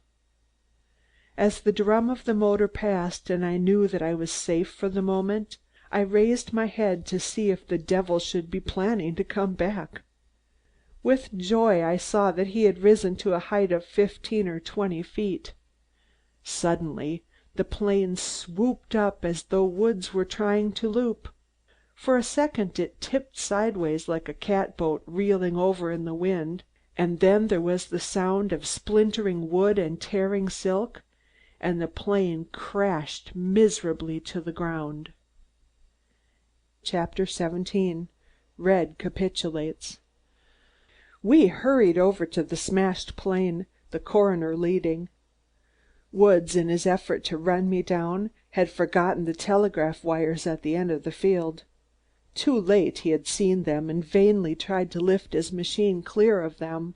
The wires had caught a wing and sent him crashing to the earth. We found him underneath the engine, quite dead, the fall having killed him instantly. We made an improvised litter out of one of the wings and carried him to the nearest hangar. As we placed an overcoat over the shapeless form, I heard a sniffle behind me and found the red-haired mechanician at my side. "You didn't get him, you dirty cops! He got away from you after all." "Yes, he is safe now," I murmured. "Sure, and he would 'a' been always if he hadn't 'a' been daft over women. He never had no luck when he played the women. His takin' that skirt out this afternoon was what give him the hoodoo." The coroner came over to him. "Now that we can't get him, will you tell us about the night Mr. Woods killed Mr. Felderson?" The mechanic showed himself distinctly hostile to the coroner. "Oh, no you don't, you fly cop! Think I'll spill the beans and get meself in Dutch? You can go to hell." "I'll promise you won't be prosecuted if you will tell us what happened that night." He looked us over suspiciously, but apparently reassured, he said, "Well, that's fair enough, especially since I didn't have nothin' to do with the croakin', although I know pretty much how it happened. The boss there came over to the plant, the international plant, you know, about 2 weeks ago, and had me bring that plane out there over here. We always got along together, the boss and me. We wasn't pals or anything like that, but we understood each other. I'd seen for a couple of months that the boss had something on his mind. I knew it wasn't any Jane, because they never worried him none. He worried them a lot, but somehow he just took 'em as they come. He talked with me some. He claimed I was the best mechanician he had over there, and I figured it out at last that what he was worrying about was money. He had spent a lot and was free and easy, and it worried him to figure that he was going to go bust pretty soon. The first day I was here, he brought a woman out, a swell looker. I didn't find out till afterwards that it was Felderson's wife, and he kind of kidded her along about helping him over the rough spots by lending him a little of her dough.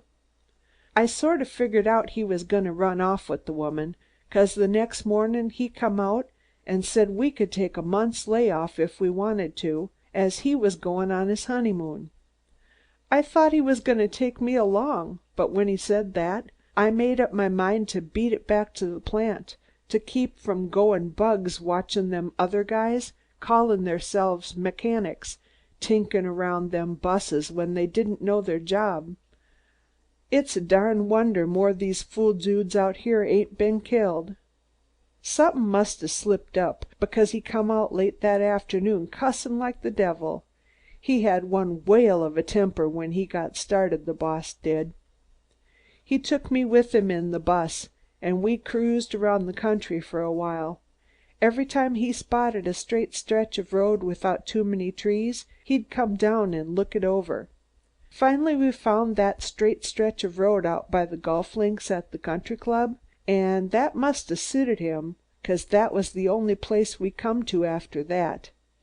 He mounted that machine gun in there on the plane, and it was then I decided he was gonna slip something over on somebody. He didn't take me with him after that, but 2 or 3 times when he come into the field, he'd swoop down on that there square target he made and put over in the corner, and I'd hear that rat-a-tat of the machine gun a-goin'. I asked him what he was going to do with it, and he said, 'We're a-goin' out one of these nights and kill a skunk.' The afternoon of that night we went out to the country club, he come out here kind of excited, but cool, if you know what I mean. You could see they was something on his mind, but just the same he had his head with him every minute. Get me? He told me as soon as it began to get dusk to take the plane out to the country club and land it on the links about a half-mile from the clubhouse, and when I get there to flash me pocket lamp until I see him light a cigarette on the clubhouse porch. I done as he told me, and he come out. He wasn't dressed in a jumper, but just a cap and a raincoat over his clothes. He told me to stay there, and after I started the engine he streaked away. He left about 8 o'clock and was back in 15 minutes. He slipped me a 50 and told me to take the plane back and to forget I'd brought it out. I asked him had he killed his skunk, and he laughed and said I made him pretty sick anyway. I told the boys to have the flares out in the park as I was goin' to test the machine, so I didn't have no trouble in landin'." He stopped and rolled a cigarette.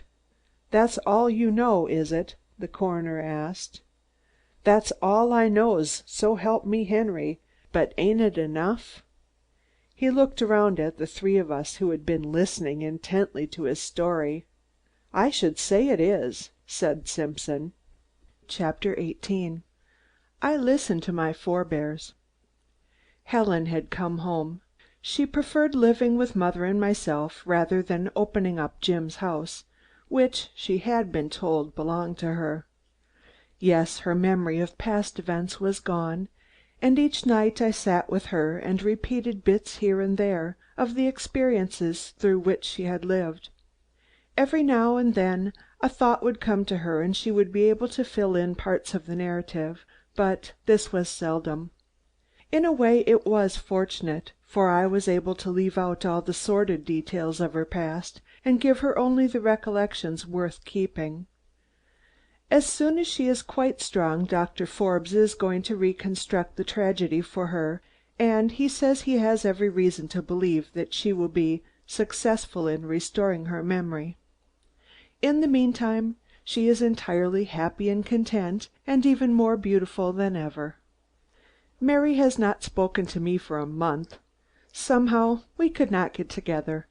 I realized now hasty and peremptory I had been in commanding her not to go with Woods, and I tried 1,000 different ways to make her realize that I was sorry. Whenever I found we were invited to the same dance or supper party, I lay awake half the night before, planning what I would say, how I would approach her. It was a delightful game to play because I always came out the victor.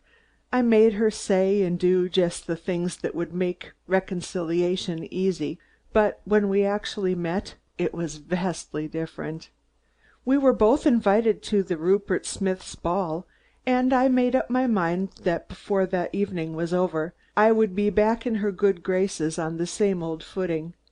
As much as I hated being treated like a younger brother, it was far better than being treated like a stepchild. As soon as I saw her come into the ballroom, I hurried toward her, but at that moment the orchestra began a foxtrot, and she whirled away in the arms of young Davis, smiling into his face as though she adored him. Davis holds a girl so tightly that it is actually indecent, but she seemed to enjoy it. I was by her side almost before the music stopped, but she turned away without looking in my direction, and literally hanging on Davis's arm, made her way from the ballroom. I finally caught her alone while she was waiting for some yokel to get her a glass of punch. "Mary, may I have a dance?" I blurted out. "I'm sorry, Mr. Thompson, but my program is full," she answered sweetly, too sweetly. "But there aren't any programs," I insisted. "Nor have I any dances left for you," she countered. "Mary, I'm awfully sorry." "Oh, there you are, Mr. Steele," she laughed over my shoulder. "I almost thought you had forgotten me." I fled, leaving that ass Steele cooing the most puerile rot about how he couldn't forget her, and so forth. I called up Anne McClintock before the McClintock dinner and begged her as my guardian angel to put me next to Mary. She agreed on the condition that she could put the Stearns woman, the parlor Bolshevik, on the other side of me. I consented, and through the entire dinner Mary talked to old Grandfather McClintock about the labor disputes, although she doesn't know the difference between a strikeout and a lockout. She actually seemed perfectly contented to shout into that old man's ear all evening, though I did everything I could to get her attention, except spill my plate in her lap. Afterwards I heard her telling that Stearns woman what a charming couple we'd make. I tried to call on Mary twice, and both times she was out to me. Finally people began to see that there was a serious difference between us, and they avoided inviting us to small parties together, so that I saw her at only the largest, most formal and most stupid functions. I had told Helen one day that I would be late to dinner on account of an important case. About 3 o'clock in the afternoon, however, I found that a certain book I needed was at the house, so I jumped into the car and went up after it. Mary's electric was out in front. For a moment I contemplated flight, Mary so obviously disliked me, but being determined that no girl in the world could keep me from going where I pleased, I trotted up the steps. The door opened just as I reached the porch, and disclosed Mary hastily saying good-bye to Helen. The sight of her leaving so as to avoid me angered me, and some piratical old forebear of mine came down from above, or came up from below, at that moment, and perched on my right shoulder. "Treat 'em rough," he whispered. I hurried over to the door, walked in, and slammed it after me. Helen laughed and said, "Warren, dear, aren't you getting noisy?" "Helen," I said, "will you please go into the other room?" "Helen, stay here," Mary ordered. "I shall do neither the one nor the other. I shall go upstairs." She turned to leave. "If you go, Helen, I'll go with you," Mary announced. Another ancestral spook with dwarfed hairy body and gorilla arms climbed to my left shoulder, sat down on his hunkers, and whispered in my ear, "Treat 'em rough." "You're going to stay right here," I commanded, grabbing her by the hand. "Let go of my hand," Mary demanded. "I am not going to stay here." The sight of her sweet, indignant face made my heart jump into my throat. Helen laughed and went upstairs. "Mary," I began, my voice softening.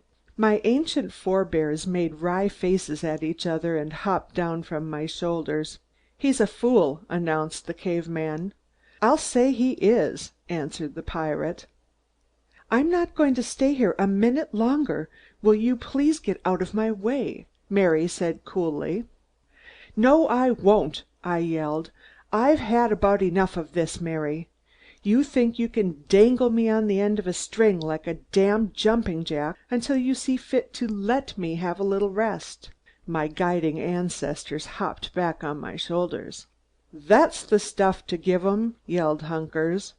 "Treat 'em rough," shouted Captain Kidd. "You know I was right when I objected to your going with Frank Woods. It wasn't a friendly thing to do after the way he messed up things in my family." "Well, if you hadn't been so dictatorial—" "Why shouldn't I be dictatorial?" I shouted, while my ancestors held their sides with laughter. "And this being my house, I'm going to talk to you as loud as I please. If the girl I love, as no man ever loved a girl before, tried to go out with a man I think is wholly unworthy of her, why shouldn't I object? I'll do it again. I want you, and I'm going to have you, if I've got to fight for you, even if I have to fight you for you." Suddenly Mary buried her face in her hands. Her shoulders shook. "Don't cry, Mary. I know I'm not crying. I'm laughing," she gurgled, dropping into a chair. "Bupps, you do look so funny when you get excited." I went over to her and made her make room for me on her chair, and then I put my arm around her. "Mary, darling lover, why did you go out with Frank Woods that day?" "Why, Bupps, I was hunting the same proof that you were. I felt all along that Frank was guilty." "I'm a brute." "You're a foolish boy," she said, twisting one of my few locks of hair. She snuggled closer. "Dearest of dearests, when are you going to stop teasing me?" I asked. "Never, Bupkins," she replied. "I just discovered that it brings out your strong points." "Do you remember what you said when I tried to ask you to marry me?" I whispered. She shook her head. "You told me to wait until Helen was well." You know, Bupps, the first thing I said to Helen this afternoon was—" "What?" "Well, how well you're looking." With her face close to mine, and those lovely lips smiling at me so inviting, there was only one thing to do, so I did it. "The kid's got the stuff in him after all," said Hunkers. "I'll say he has," agreed Captain Kidd. The end of chapter 18. End of 32 caliber by Donald McGibeny. This was read for you by Dawn in Minnesota. Thank you for listening. Hi, I hope you enjoyed tonight's audiobook.